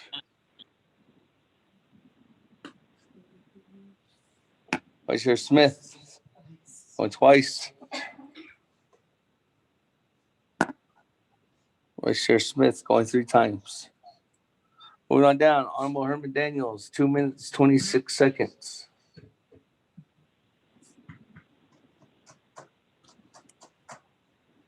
Wait time. Waive your time? You should waive time? Yes, waiting time. Okay, waive time on the main motion. Moving on down, Honorable Yellow Hair, 4 minutes, 23 seconds. I'll wait my time. You can hear me, Speaker. Yeah. Thank you. I can hear you. 4 minutes, 23 seconds. That new player, individual on the board, Honorable Stewart. Floor is yours. Okay, so I have an amendment on behalf of the Veterans Loan Program. And I believe that amendment was put together and ready from Legislative Council. So I'll turn it back over to them. And I do have an agent as well from the Veterans Office. Thank you, Honorable Stewart. We have that. You want to read into the Reserve your record? time. Yes, reserve my time. 4 minutes, 28 seconds. Mr. Speaker, members of the council, Amendment 16-1, the Navajo Nation Veterans Administration Loan Program Business Unit 903002. Budget forms are to be included in the fiscal year 2021 budget detail listed as Exhibit J of the legislation. 2, the Office of Management and Budget will update the recalculate the monetary totals in the body of the legislation and the corresponding exhibits in accordance with Section 3 of the legislation. 3, renumber or re-letter succeeding paragraphs of section accordingly if necessary, and this amendment shall supersede inconsistent language contained in any other committee amendment which shall be conformed to the intent and language of this amendment. The Office of Legislative Services, with notice to the sponsors of the legislation, is hereby authorized to make necessary grammatical changes. Mr. Speaker.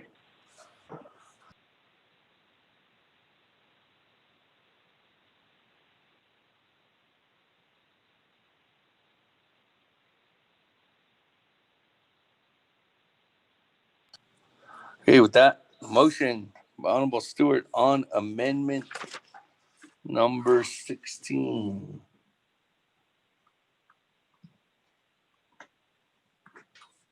Is there a second? Delegate Brown, I'll second. Honorable Brown. That, colleagues, any comments, questions on amendment number 16? That amendment was sent out to everyone, and everybody should have received it just now. just now. There's comments, questions. Speaker, Delegate Slater. Almost later. Go ahead. Thank you. My question is, can the amendment sponsor just provide a short presentation on the amendment? Since yes. I haven't been able to open this up yet. It looks like it just came in. I reserve my time. Okay, 451. Honorable Stewart, go back to you.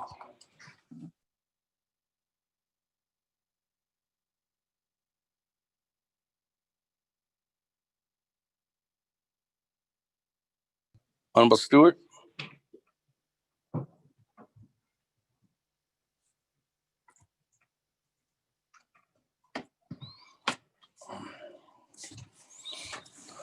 Can you hear me? Honorable Stewart, you there? Can you hear me? I can hear you now. Can you I can barely hear you. Okay. Go outside and stand on the horse trailer. You can barely hear me.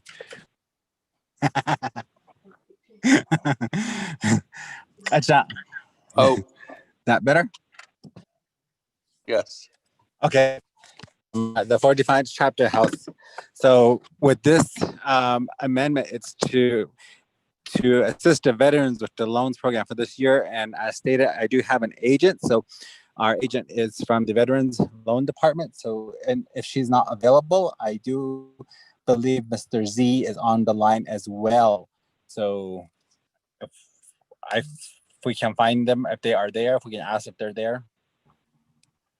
Or this is Director Zwerline, and I have with me Ms. Barbara Johnson, who is our loan officer that runs the Veterans Loan Program.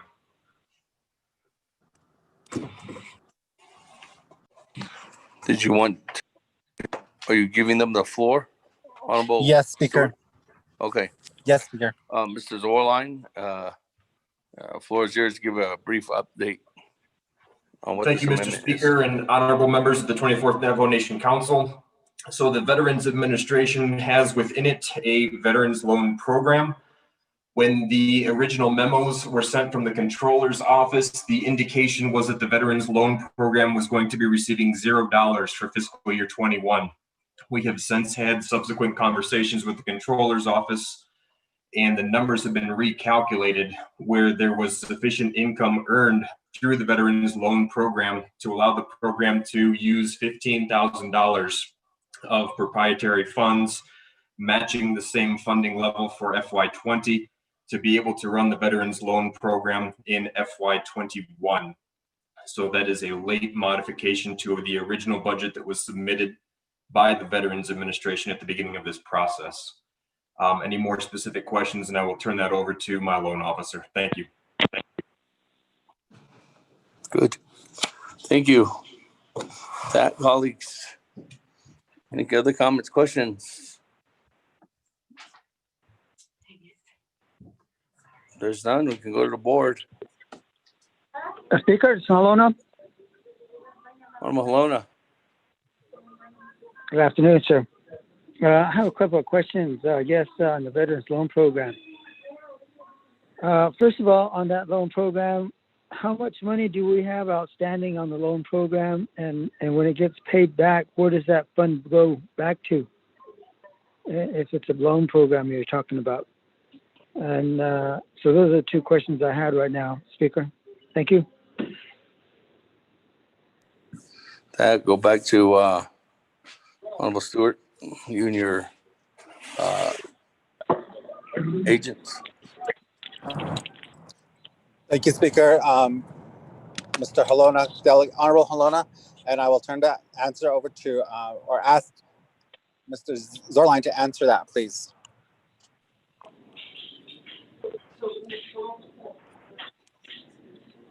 Hello, this is Barbara with the loan department. Okay. Good afternoon. Good afternoon. You were asking about the loan program. The money that's borrowed through the loan program is like a revolving credit. People that pay back, they borrow from each other's. That's how it's run. the money. But all I know is that it's like a revolving credit. People will borrow from each other's, and that builds the loan program.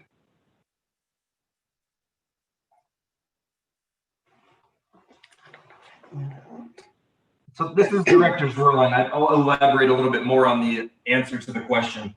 So the funding for the loans does not come from any accounts within the Veterans Administration. It is not funded for veterans using the Veterans Trust Fund. The Navajo Nation Credit Services accounts that are used to fund loans through the Credit Services Program are the same style accounts that the Veterans Loan Program is sourced from. So when those loan payments are repaid or the late payments are made, those payments go back to that account. Delegate Halona, does that answer your question, sir? I think Honorable Halona asked for the outstanding balance. Was it, Honorable Halona?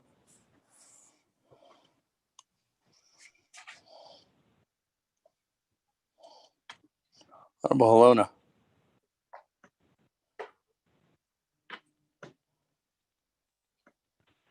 Halona. Yes, sir. That was one question I was asked. And then how much is in that account revolving? But I guess the answer to the first one is that it doesn't have anything to do with the veterans accounts. It's separate. But how much is revolving in that account? How much do we have there?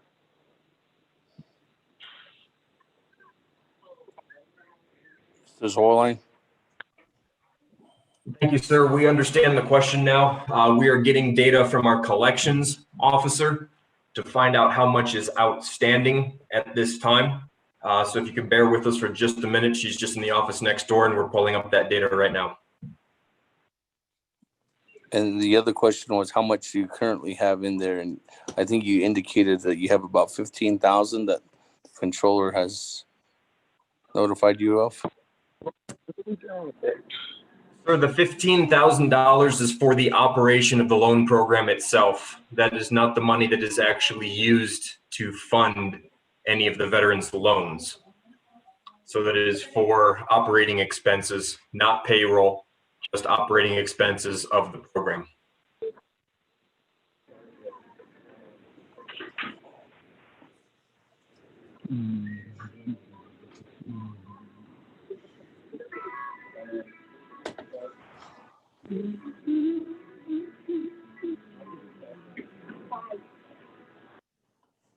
Mr. Speaker, this is Robert Willie on the call. I can answer some of those questions if you'd like.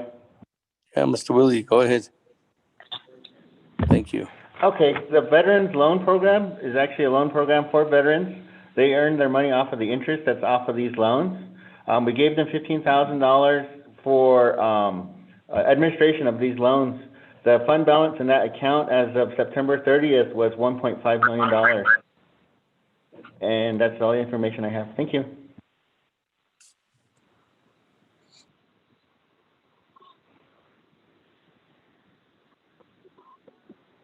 Speaker?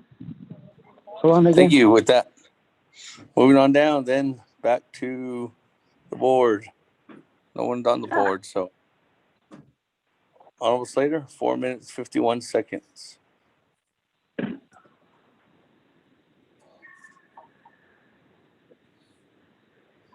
Honorable Slater.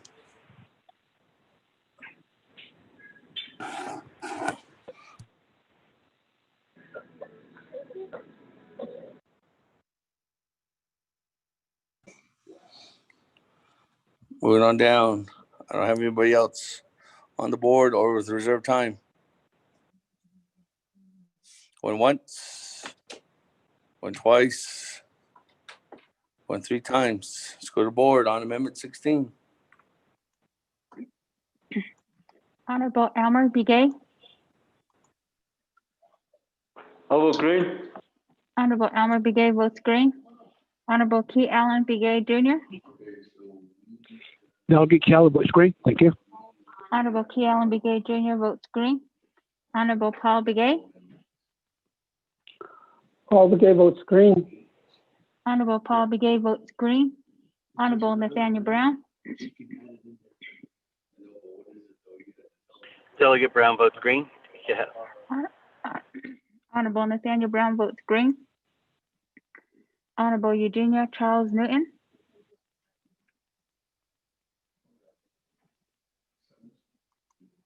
Honorable Amber Canasba Crotty.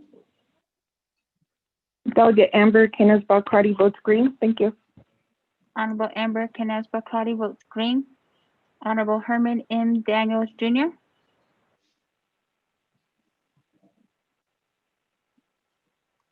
Honorable Mark Freeland. Green. Honorable Mark Freeland votes green. Honorable Pernell Halona. Green. Honorable Pernell Halona votes green. Honorable Jamie Henyo.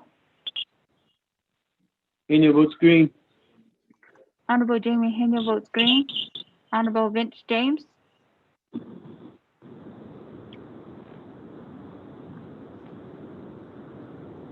Honorable Rick Nez. Delegate Rick Nez votes green. Honorable Rick Nez votes green. Honorable Carl Slater.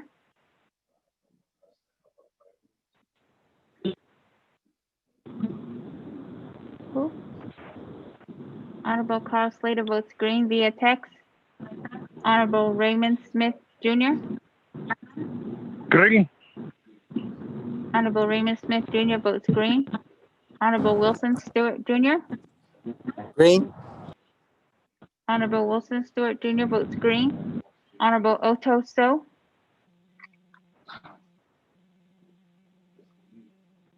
Honorable Charlene So. I vote green. Honorable Charlene So votes green. Honorable Daniel So. Neil So votes green. Honorable Daniel So votes green. Honorable Eugene So. Okay. Honorable Eugene So votes green. Honorable Thomas Walker Jr. Thomas Walker votes green. Thank you. Honorable Thomas Walker Jr. votes green. Honorable Edison Winika. Green. Honorable Edison Winika votes green. Honorable Edmund Yazi. Green. Honorable Edmund Yazi votes green. Honorable Jimmy Yellowhair.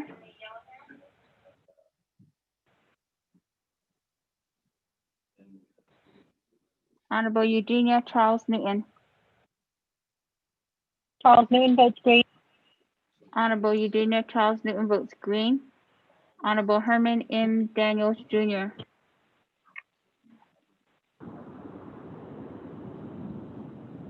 Honorable Vince James.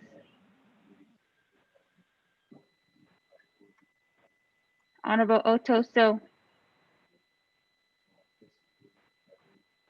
Honorable Jimmy Yellowhair. Green.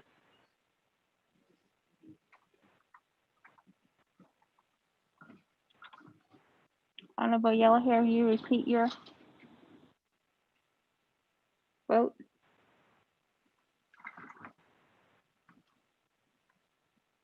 Speaker, with a vote of 19 yeas and 0 nays, speaker not voting.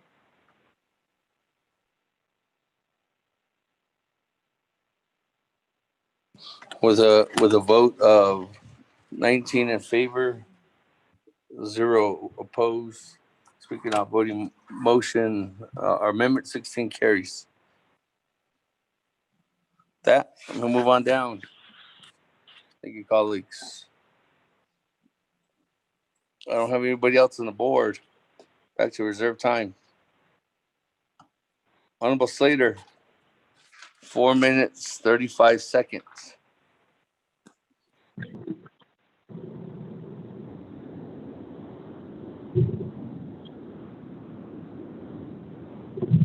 Hello, Speaker. Delegate Yellowhair votes green. No signal, please, but I try where I want to respond back. So I'll vote green.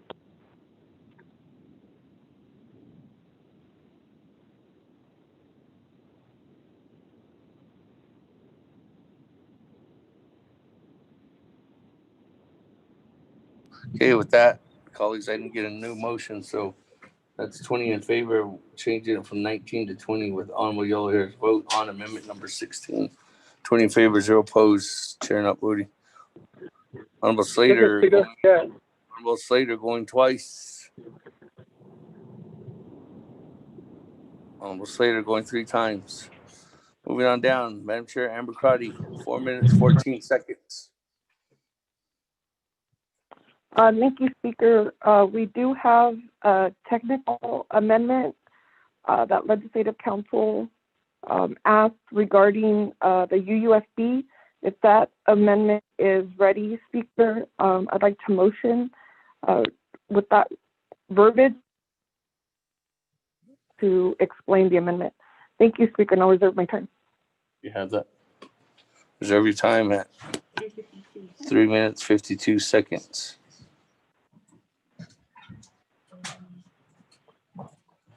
The what?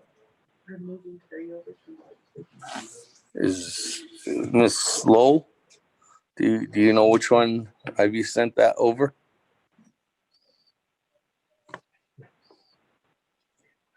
Speaker, it's Kristen. Can you hear me? Yes. Okay, I will send that out to Manuel right now. I had sent it to the BNF committee members, and I will forward that right this minute. Okay, thank you very much.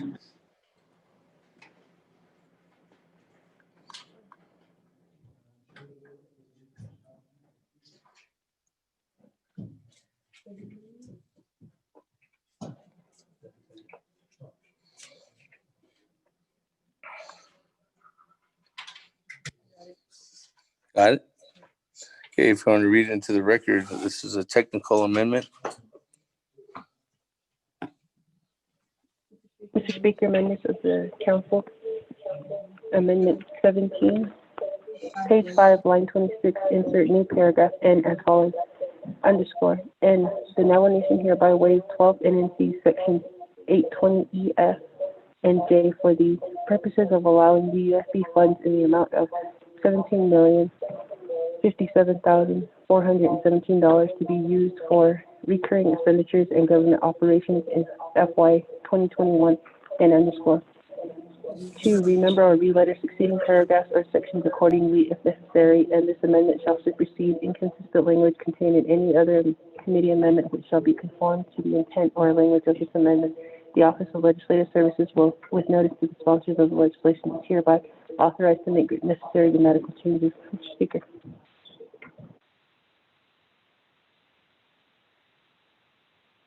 This is amendment number 17. That motion by Madam Chair Amber Crotty. Is there a second?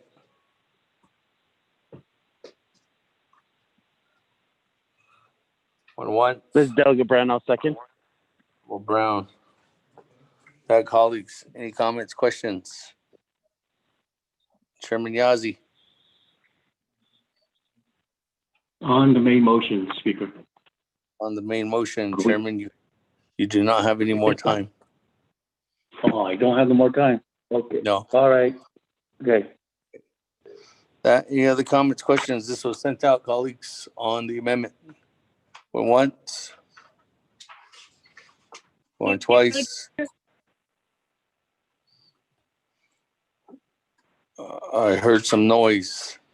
All I heard was noise. Somebody's breaking up. Madam Chair, Charles Newman.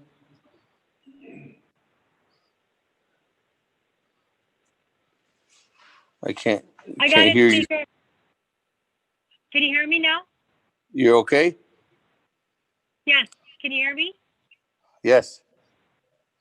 Okay. I said never mind. I got the email. Thank you. Okay. Let's go to the board then on amendment number 17. Honorable Elmer Begay.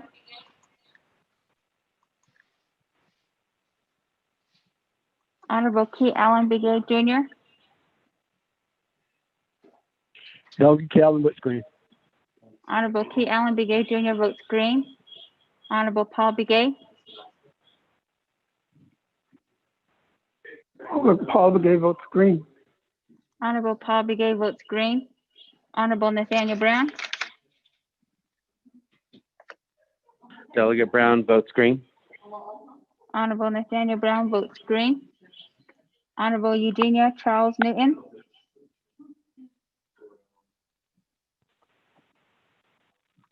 Honorable Amber Canes-Bakrati. Delegate Amber Canes-Bakrati votes green. Thank you. Honorable Amber Canes-Bakrati votes green. Honorable Herman M. Daniels Jr. Green. Honorable Herman M. Daniels Jr. votes green. Honorable Mark Freeland.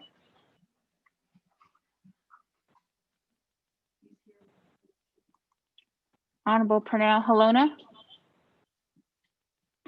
Halona votes green. Honorable Pernell Halona votes green. Honorable Jamie Henyo.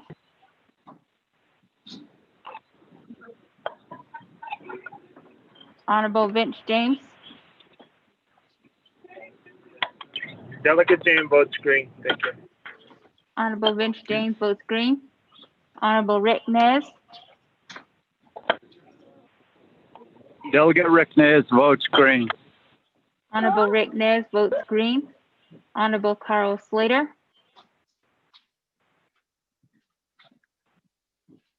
Delegate Slater, green. Honorable Carl Slater votes green. Honorable Raymond Smith Jr. Green. Honorable Raymond Smith Jr. votes green. Honorable Wilson Stewart Jr. Green. Honorable Wilson Stewart Jr. votes green. Honorable Otto So.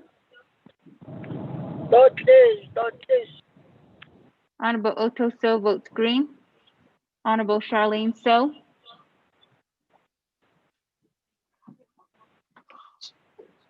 Honorable Daniel So.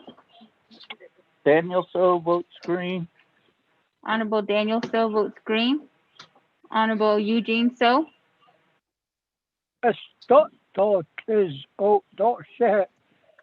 Honorable Eugene So votes green.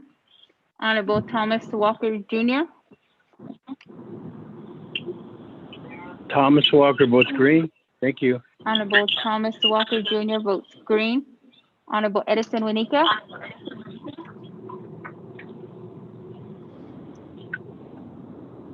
Honorable Edmund Yazzie. Green. Honorable Edmund Yazzie votes green. Honorable Jimmy Yellowhair. Delegate Yellowhair votes green. Honorable Jimmy Yellowhair votes green. Honorable Elmer Begay.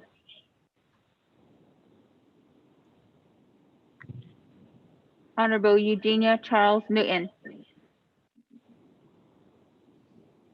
Charles Newton votes green.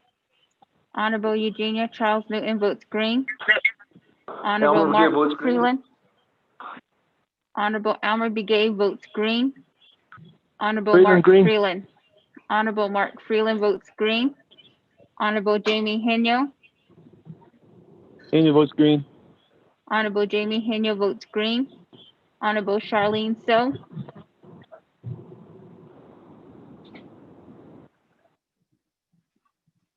Honorable Edison Winika.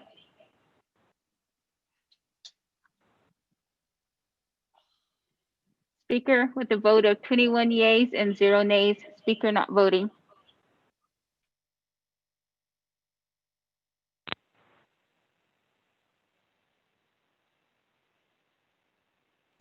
With a vote of 21 in favor, 0 opposed. Speaker not voting. Motion carries. With that, colleagues, moving on down. Madam Chair, Charles Newton, 4 minutes and 20 seconds on the main motion. Reserve my time, Speaker.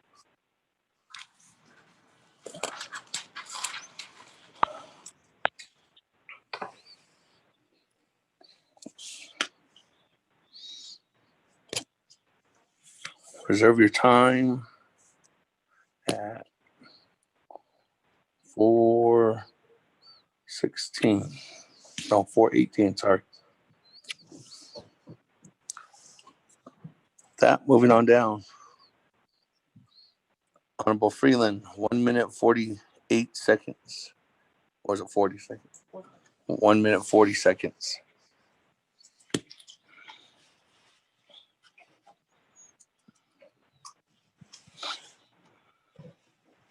Honorable Freeland?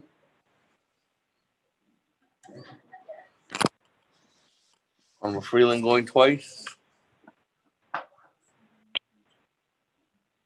Honorable Freeland going 3 times. Moving on down. Speaker Freeland. I reserve the rest of my time. Speaker, thank you.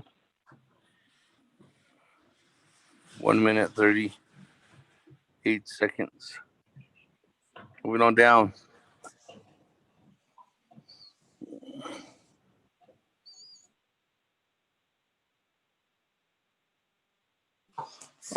Honorable Vince James, 2 minutes and 26 seconds. Reserve my time. Thank you. 2 minutes, 25 seconds. Moving on down. Honorable Otto So, 4 minutes, 32 seconds.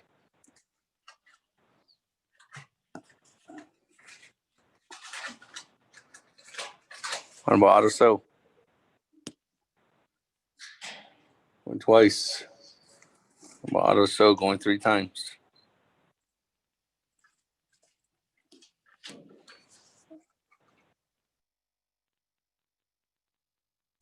Moving on down. Chairman Nez, 4 minutes, 21 seconds. I reserve my time, sir. 4 minutes, 20 seconds. Moving on down. Vice Chair Smith, 4 minutes, 48 seconds on the main motion. Speaker, thank you for recognizing the time for me and 24th Navajo Council and those that are listening. Good afternoon. I'd like to make a amendment for the legislation 0224-20. I reserve my time.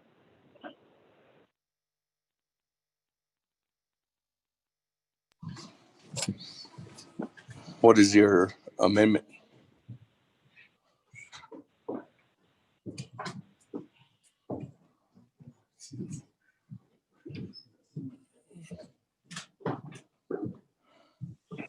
Thank you, sir. It was sent out to our staff at 9:14 this morning. It's on veterans for the carryover, not carryover, but Veterans Trust Fund, sir. Is it regarding housing? Is it regarding housing? It's up on the board now. It's on number 2, page 5, line 26. All right. Okay. All right. Reserve your time at 4:19. That, if you want to read into the record. Speaker, members of the council, Amendment 19, 18. 1, page 4, line 10, insert new paragraph E as follows. Insert E, the Navajo Nation approves $3,188,000 set aside for the Veterans Housing Program in the fiscal year 2021 budget to be placed in the Veterans Financial Assistance Program. 2, page 5, line 26, insert new paragraph N as follows. Insert N, the Navajo Nation hereby waives 12 NNC sections 1171 and 1176A to the extent those provisions require 2% or half of 4%, half of 4% from the set aside for veterans to be used by the Navajo Nation Veterans Administration to construct homes for Navajo veterans. The purpose of this waiver is to allow for the implementation of the Navajo Nation's approval of $3,188,000 from the set aside for the Veterans Housing Program to be included in the Veterans Financial Assistance Program. 3, renumber or reletter succeeding paragraphs or sections accordingly if necessary, and this amendment shall supersede inconsistent language contained in any other committee amendment which shall be conformed to the intent or language of this amendment. The Office of Legislative Services, with notice of the sponsor to the sponsor of the legislation, is hereby authorized to make necessary grammatical changes. Mr. Speaker.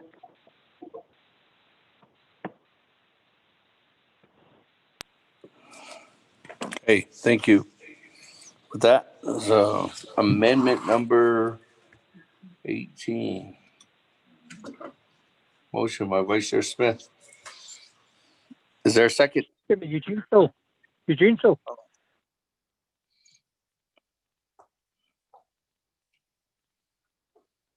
Honorable Eugene So, second.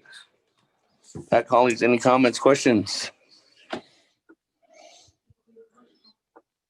There's none. Was sent out. Go to board on amendment number 18. Vote, Bobby. Honorable Elmer Begay, Vote green. Honorable Elmer Begay votes green. Honorable Key Allen Begay Jr., Delegate Key Allen votes green. Honorable you. Key Allen Begay Jr. votes green. Honorable Paul Begay, Green. Honorable Paul Begay votes green. Honorable Nathaniel Brown, Delegate Brown votes green. Yeah. Honorable Nathaniel Brown votes green. Honorable Eugenia Charles Newton, Honorable Eugenia Charles Newton votes green via text. Honorable Amber Canasba Crotty, Delegate Amber Canisbach Crotty votes green. The veterans approved. Thank you. Honorable Amber Canasba Crotty votes green. Honorable Herman M. Daniels Jr., Green. Honorable Herman M. Daniels Jr. votes green. Honorable Mark Freeland,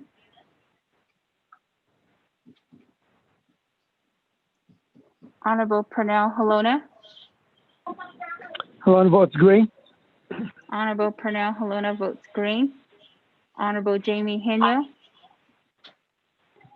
Daniel votes green. Honorable Jamie Henyo votes green.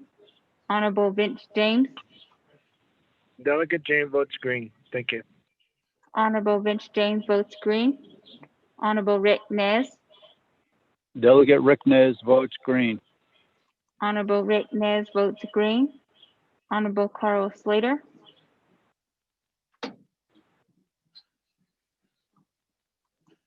Honorable Raymond Smith Jr., Green. Honorable Raymond Smith Jr. votes green. Honorable Wilson Stewart Jr.,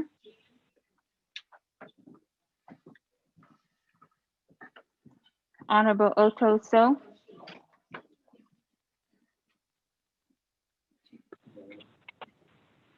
Honorable Charlene So, I vote green.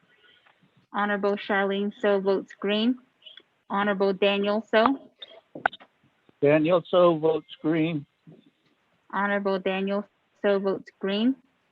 Honorable Eugene So, I could tell, doctors.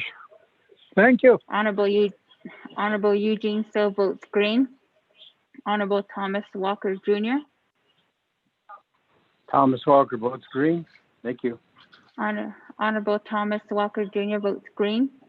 Honorable Edison Winika, Green. Honorable Edison Winika votes green. Honorable Edmund Yazzie, Green. Honorable Edmund Yazzie votes green. Honorable Jimmy Yellowhair,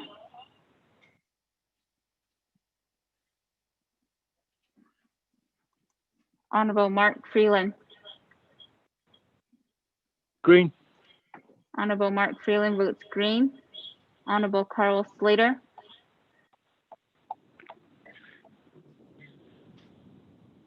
Honorable Wilson Stewart Jr.,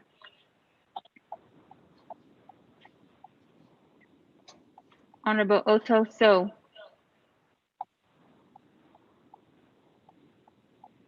Honorable Jimmy Yellowhair, Delegate Yellowhair votes green. Honorable Jimmy Yellowhair votes green. Speaker, with a vote of 20 yeas and 0 nays, speaker not voting. 20 yeas and Privilege 0 nays. Speaker. Yes, Honorable Slater. Thank you. I'm connected via the data connection and it cut out, and I was trying to ask when you were asking comments or if there's any comments on the legislation. I wanted to ask the sponsor if this had been reviewed by the Veterans Advisory Council or if they're aware of the proposed amendment. Okay. Well, we can forward that information over to the sponsor. And I have another point of privilege as well. Can I ask that now? Privilege. Yes. I wanted to ask if you can confer with the Office of Legislative Services and Legislative Counsel on the number of pending amendments, and then also ask the controller to clarify the status of the carryover amendments that were made in September. Thank you, Speaker. We have reached out for the number of amendments. We'll reach out to the carryover question to Office of the Controller. With that, colleagues, 20 in favor on amendment number 18. Wilson Stewart. Wilson Stewart votes green, so that's 21. 21 in favor, 0 opposed. Speaker not voting. Honorable Slater, you didn't vote either. 21, 22 in favor with Honorable Adoso.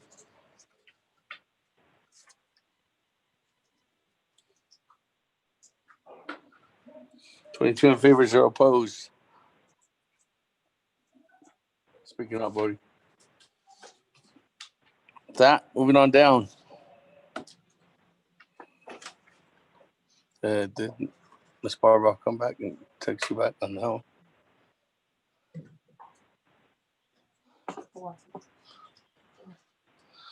Right now, colleagues, time is 4 p.m. and there was a question to the Speaker's office about how many more pending amendments there are. And as of right now, there are 4 that Legislative Council is working on. So that continuing on down, colleagues, I do have 3 requests to have meetings tomorrow too as well. If we get done today, then we can have those allowed to have those meetings tomorrow. If there's no today. If those meetings, if we go into tomorrow, those meetings will be unable to happen. We were on the agenda today. Who's speaking? Somebody's speaking. If you could please mute your phones. Honorable Adoso. Thank you very much. Adoso, point of privilege. Based off of the information you provided related to the 4 amendment that Office of Legislative Services is working on, how far are they and cranking out those amendments? And if it still requires a couple of hours, maybe my thought is to reset for tomorrow. That's my point of privilege. Thank you. I would have to go over to Office of Legislative Services, actually Office of Legislative Council. What is the status? Are those 4 amendments ready to go? Are you still working on them, Ms. Lowell, Ms. Barbara? Thank you, Speaker. My understanding is that there's 3 of those amendments are ready to go. The fourth is being worked on as we speak, so it should be ready within 20 minutes or so. But there Okay. are two in front of it. Okay. Thank you. Colleagues, I'm gonna go back to the board. Then there's nobody. I'm gonna go back to reserve time.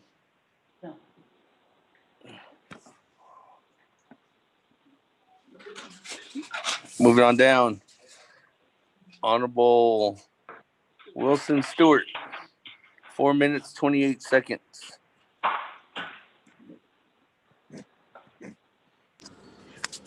Wait my time, Speaker. Okay. Moving on down. Honorable Slater, 4 minutes, 35 seconds. I'll reserve my time, Speaker. 4 minutes, 34 seconds. Madam Chair, Amber Crotty, 3 minutes, 52 seconds.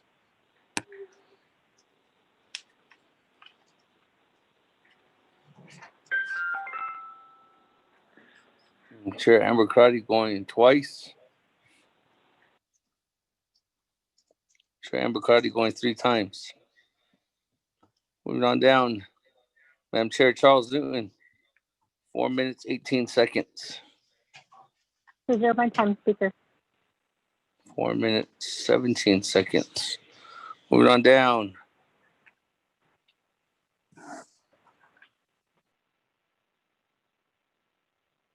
Honorable Freeland, 1 minute, 38 seconds.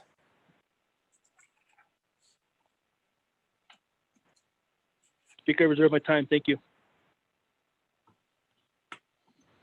Reserve your time. Moving on down. Honorable James, 2 minutes, 25 seconds. Oh, actually, Honorable Freeland, on yours time is 1 minute, 37 seconds.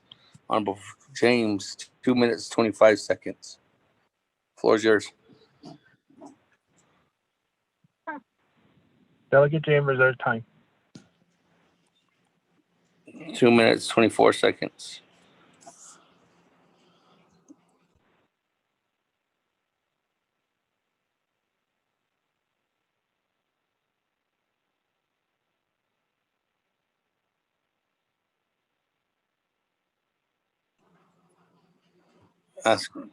Moving on down. Honorable Otto So, 4 minutes, 32 seconds.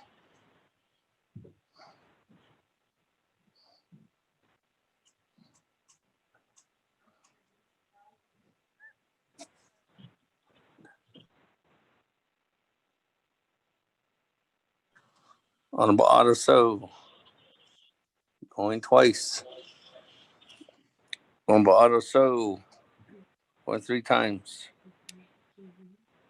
Chairman Nez, 4 minutes, 20 seconds.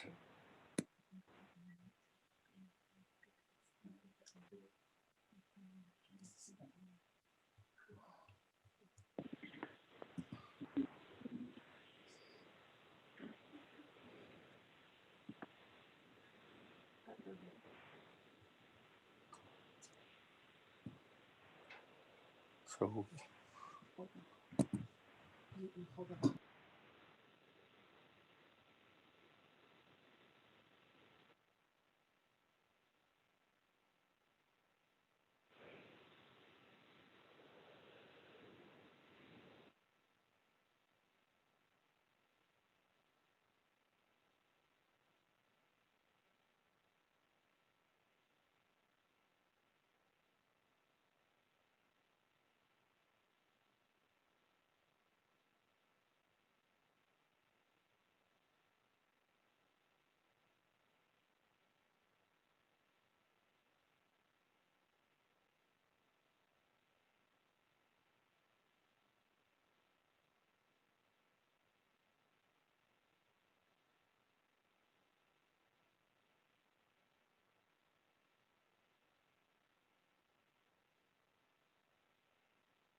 Hello?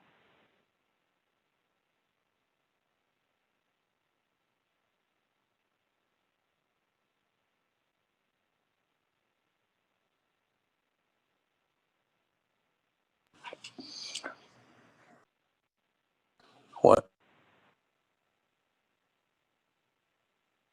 Delay.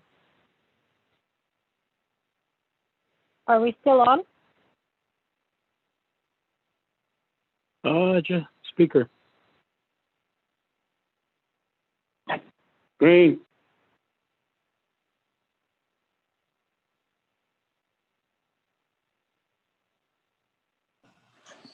Moving on down. Colleagues, sorry. Technical difficulties.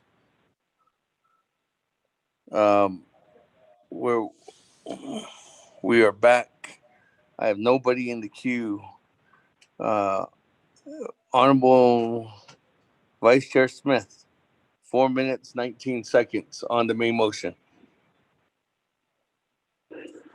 Thank you, Speaker. Good afternoon, Council delegates. We sound like we're going to be wrapping up either tonight or tomorrow.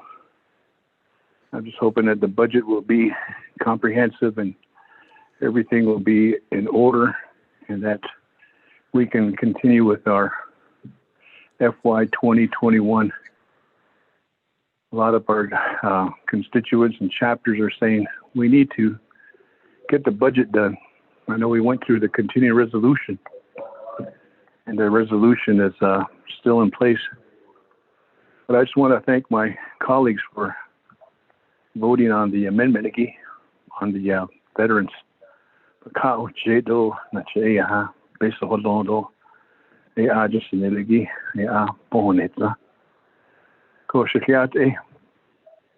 I just want to say have a good evening and I'll be still on the line. So with that, Speaker, I'll go ahead and reserve the rest of my time in case I need to do an amendment later or if I'm called out to do something to help the budget. I'll reserve my time, Speaker. Thank you. That, reserve your time at 3 minutes, 5 seconds.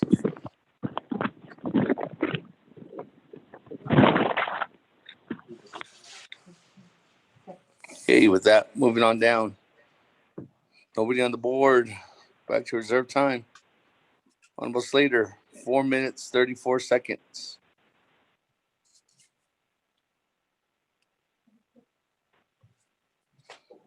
I'll wait for the technical amendments and reserve my time, Speaker. Okay. 4 minutes, 33 seconds.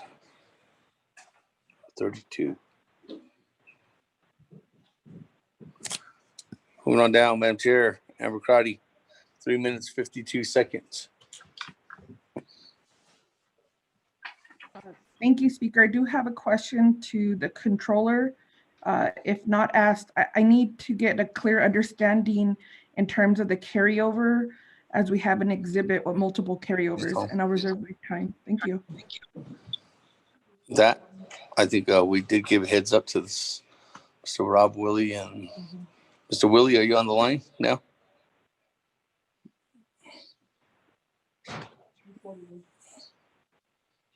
I'll reserve your time, Madam Chair, at 3:41.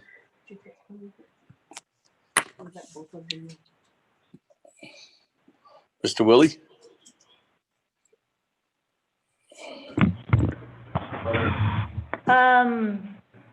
Speaker, this is Controller. Hello, Madam Controller. How are you? Okay. So in terms of the carryovers,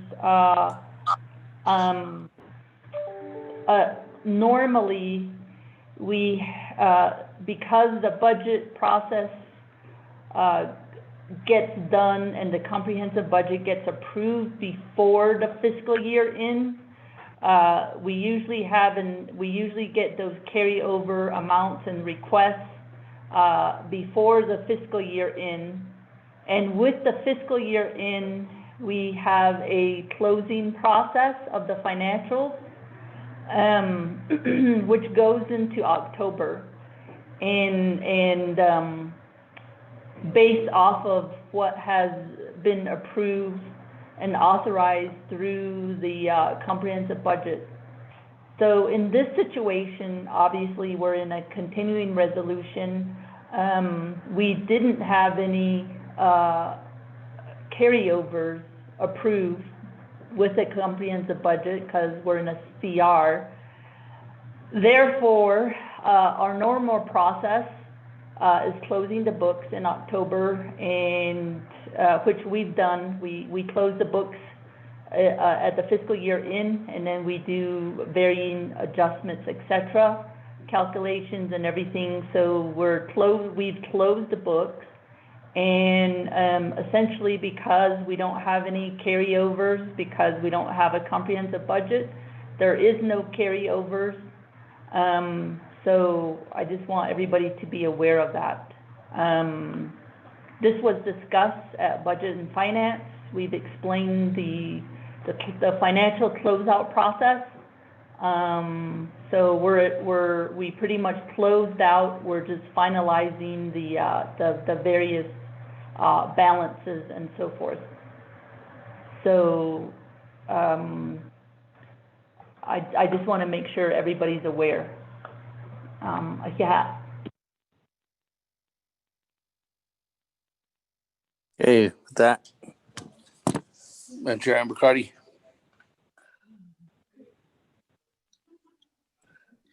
Thank you, Speaker. With that in mind and with that information, we do have an amendment regarding the carryovers since they are closed out and that funding is no longer available.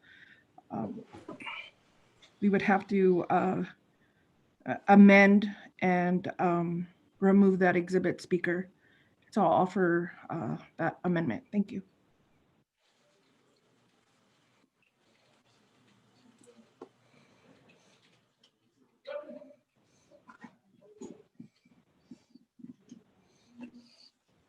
Okay, with that, amendment number 19. Madam Chair Ambercardi, if you could read the amendment into the record. Yes, thank you, Speaker. And I'll reserve my time.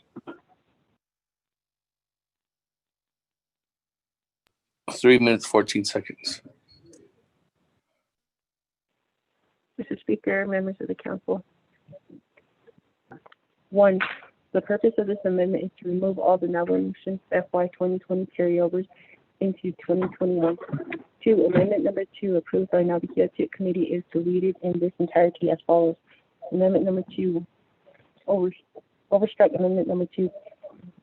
On page 4, line 8, insert new paragraph as follows.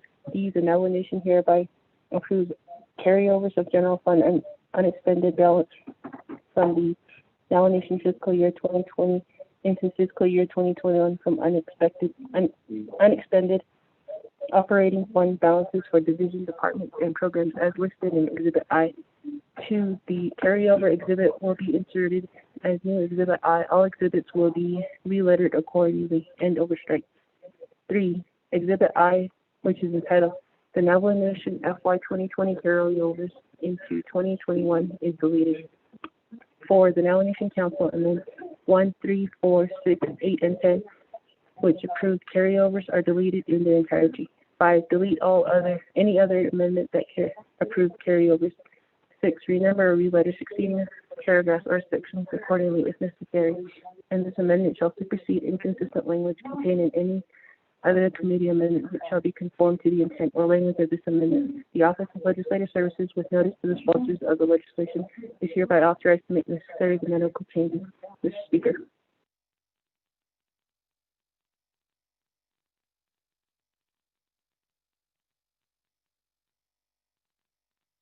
Okay, with that, motion by Madam Chair Ambercardi, is there a second? So it's actually the technical amendment. It needs to happen. Second, Paul Begay. Oh, Paul Begay. Colleagues, any comments, questions? Speaker Kellen. There's none. I'm with Kellen. Could the motion party, in Go layman's ahead. terms, explain it again? I'm sorry.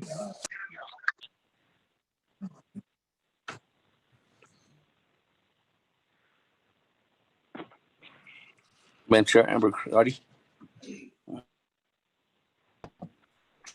Yes, speaking in, I just couldn't quite hear Delegate Begay.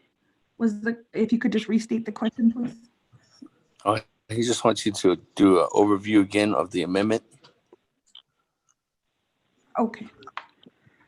So Speaker, with the Office of the Controller, we were trying to actually modify and include another area of a carryover, and we were informed for the Office of the Controller that the books were closed, and so and I could defer to the Office of the Controller. It's my understanding that we've passed the point in time when we could approve carryovers from fiscal year 20 to fiscal year 21, but I will defer to the controller. Thank you, Speaker.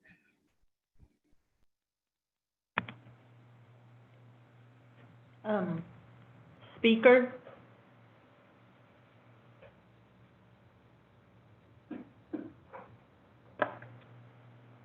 Good.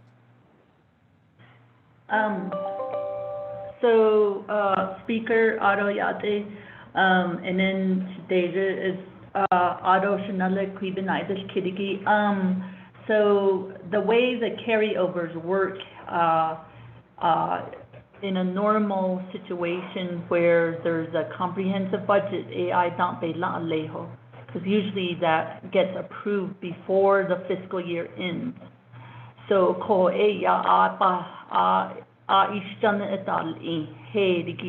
carryover things. So appropriations are done and everything. When we go to close the books at the end of the fiscal year, we already know what needs to be carried over. So in this situation, we are in a continuing resolution, so nothing got approved by the time we have to close the books. And the other thing is we can't not close the books. There's a process involved. So we have to close the books when we need to, which is the end of the fiscal year.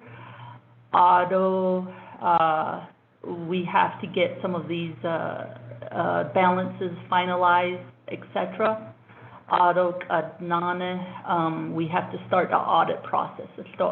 So we have to close the books when we have to. So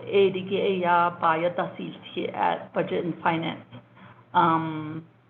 So because of the continuing resolution, we don't have any approved carryovers. So when we go to close the books, we can't carry anything over. So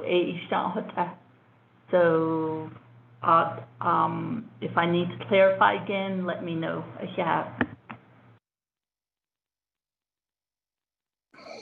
Thank you.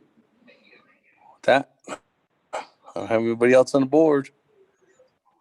We're voting on Amendment 19. Go to the board. Honorable Elmer Begay. Honorable Key Allen Begay Jr. Delegate Key Allen votes green. Thank you. Honorable Key Allen Begay Jr. votes green. Honorable Paul Begay. Delegate Paul Begay votes green. Honorable Paul Begay votes green. Honorable Nathaniel Brown.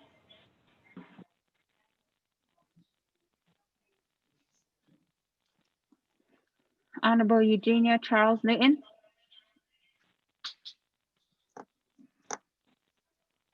Charles Newton votes green. Honorable Eugenia Charles Newton votes green. Honorable Amber Kines-Bakrati. Delegate Amber Kines-Bakrati votes green. Thank you. Honorable Amber Kines-Bakrati votes green.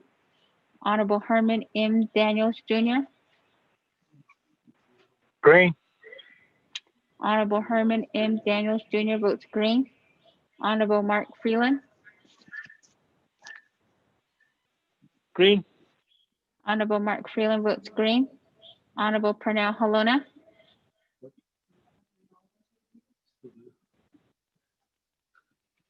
Honorable Jamie Henyo, Henry votes green. Honorable Jamie Henyo votes green. Honorable Vince James,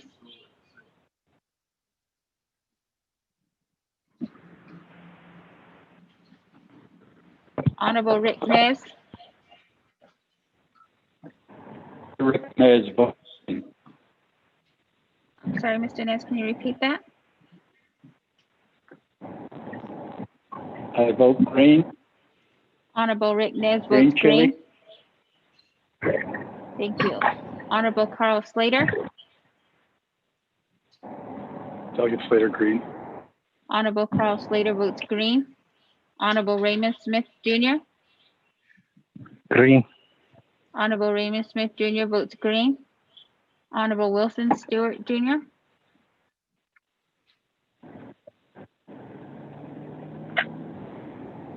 Honorable Otto So, Green.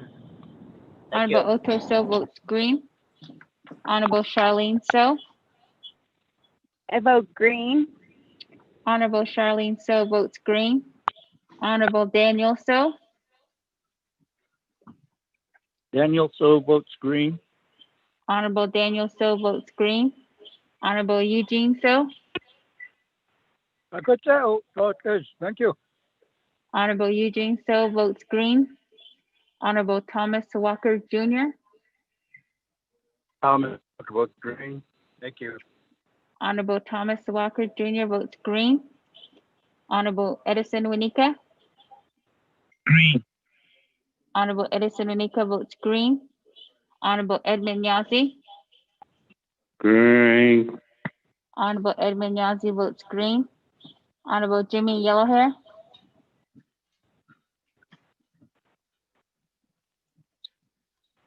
Honorable Elmer Begay, I'll vote green. Honorable Elmer Begay votes green. Honorable Nathaniel Brown, Honorable Pernell Halona, Halona votes green. Honorable Pernell Halona votes green. Honorable Vince James,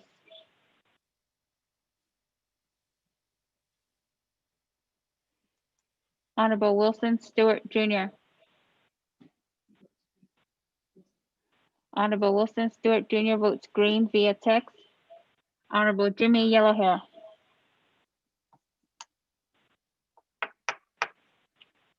Speaker with a vote of 20 yeas and 0 nays, Speaker not voting.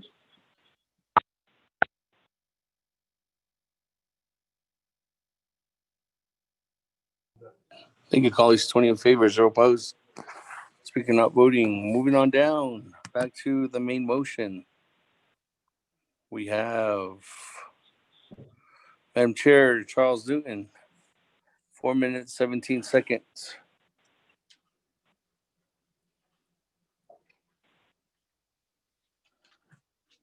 Speaker, I reserve my time. I'm waiting on some of my questions to get answered. Thank you. 4 minutes, 13. Moving on down. Honorable Freeland, 1 minute, 37 seconds.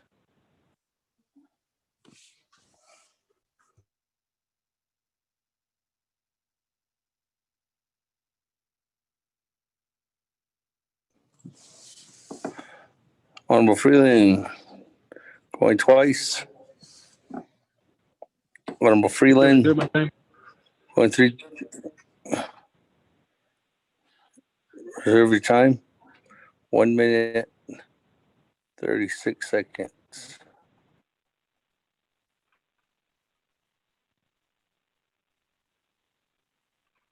Honorable James,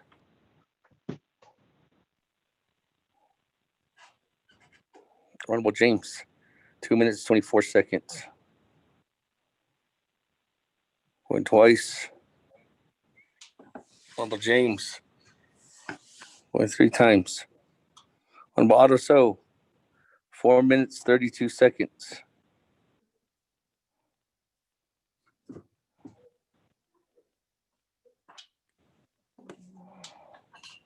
Honorable Otto So, going twice. Mr. Speaker, do you hear me? Yes, yes. Since amendments are not ready and things like that, I'm going to motion to recess till tomorrow, 10 o'clock. Reserve my time. Reserve your time at 4 minutes, 25 seconds. Colleagues, if just as a note, if this I'm going to accept this motion to recess, but if we do, all those meetings that were requested for tomorrow will not be approved because the Navajo Nation Council session takes precedence. That motion to adjourn our recess at 4:30. Second, Daniel. By Honorable Otto So, second by Honorable Herman Daniels. Any comments, questions?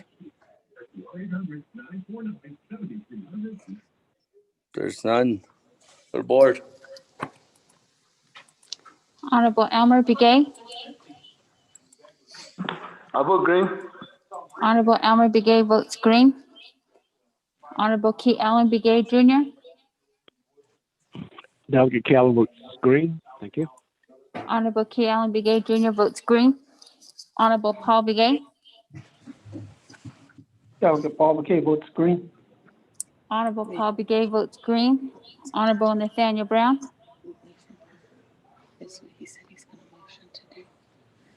Honorable Eugenia Charles Newton.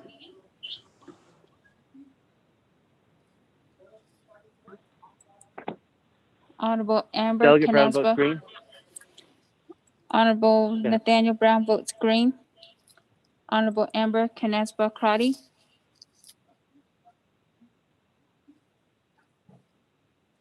Honorable Herman M. Daniels Jr.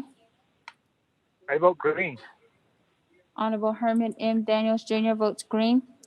Honorable Mark Freeland. Green. Honorable Mark Freeland votes green. Honorable Pernell Halona. Mahoney votes green. Honorable Pernell Halona votes green. Honorable Jamie Henyo. No, Inyo votes red. Honorable Jamie Henyo votes red. Honorable Vince James. Honorable Rick Nez.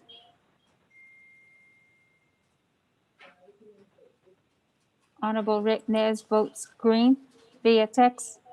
Honorable Carl Slater. Delegate Slater, red. Honorable Carl Slater votes red. Honorable Raymond Smith Jr. Red. Honorable Raymond Smith Jr. votes red. Honorable Wilson Stewart Jr.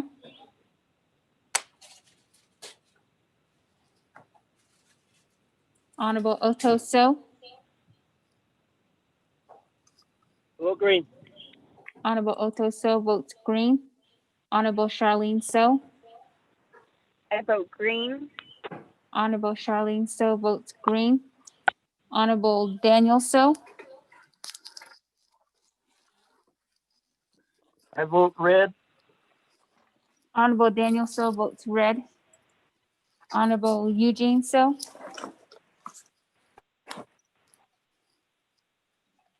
What those? Honorable Eugene So votes green. Honorable Thomas Walker Jr.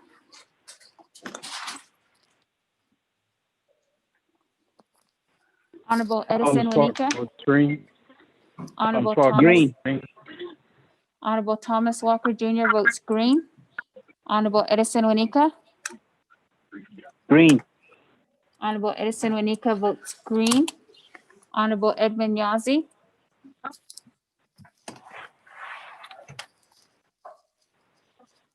Honorable Jimmy Yellowhair. Delegate Yellowhair votes green. Honorable Jimmy Yellowhair votes green. Honorable Eugenia Charles Newton. Charles Newton votes green. Honorable Eugenia Charles Newton votes green. Honorable Amber Canasba Crotty.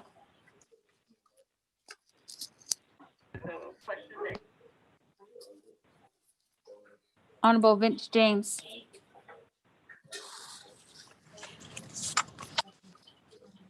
Honorable Wilson Stewart Jr. Green. Honorable Wilson Stewart Jr. votes green. Honorable Edmund Yazzie.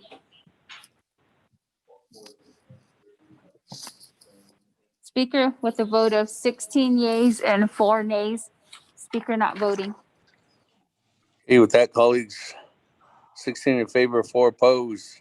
Motion carries to recess until 10 a.m. tomorrow morning. We are in recess. With that, colleagues, I do believe that there is only 2 amendments left tomorrow morning. Relatively easy amendments, technical amendments.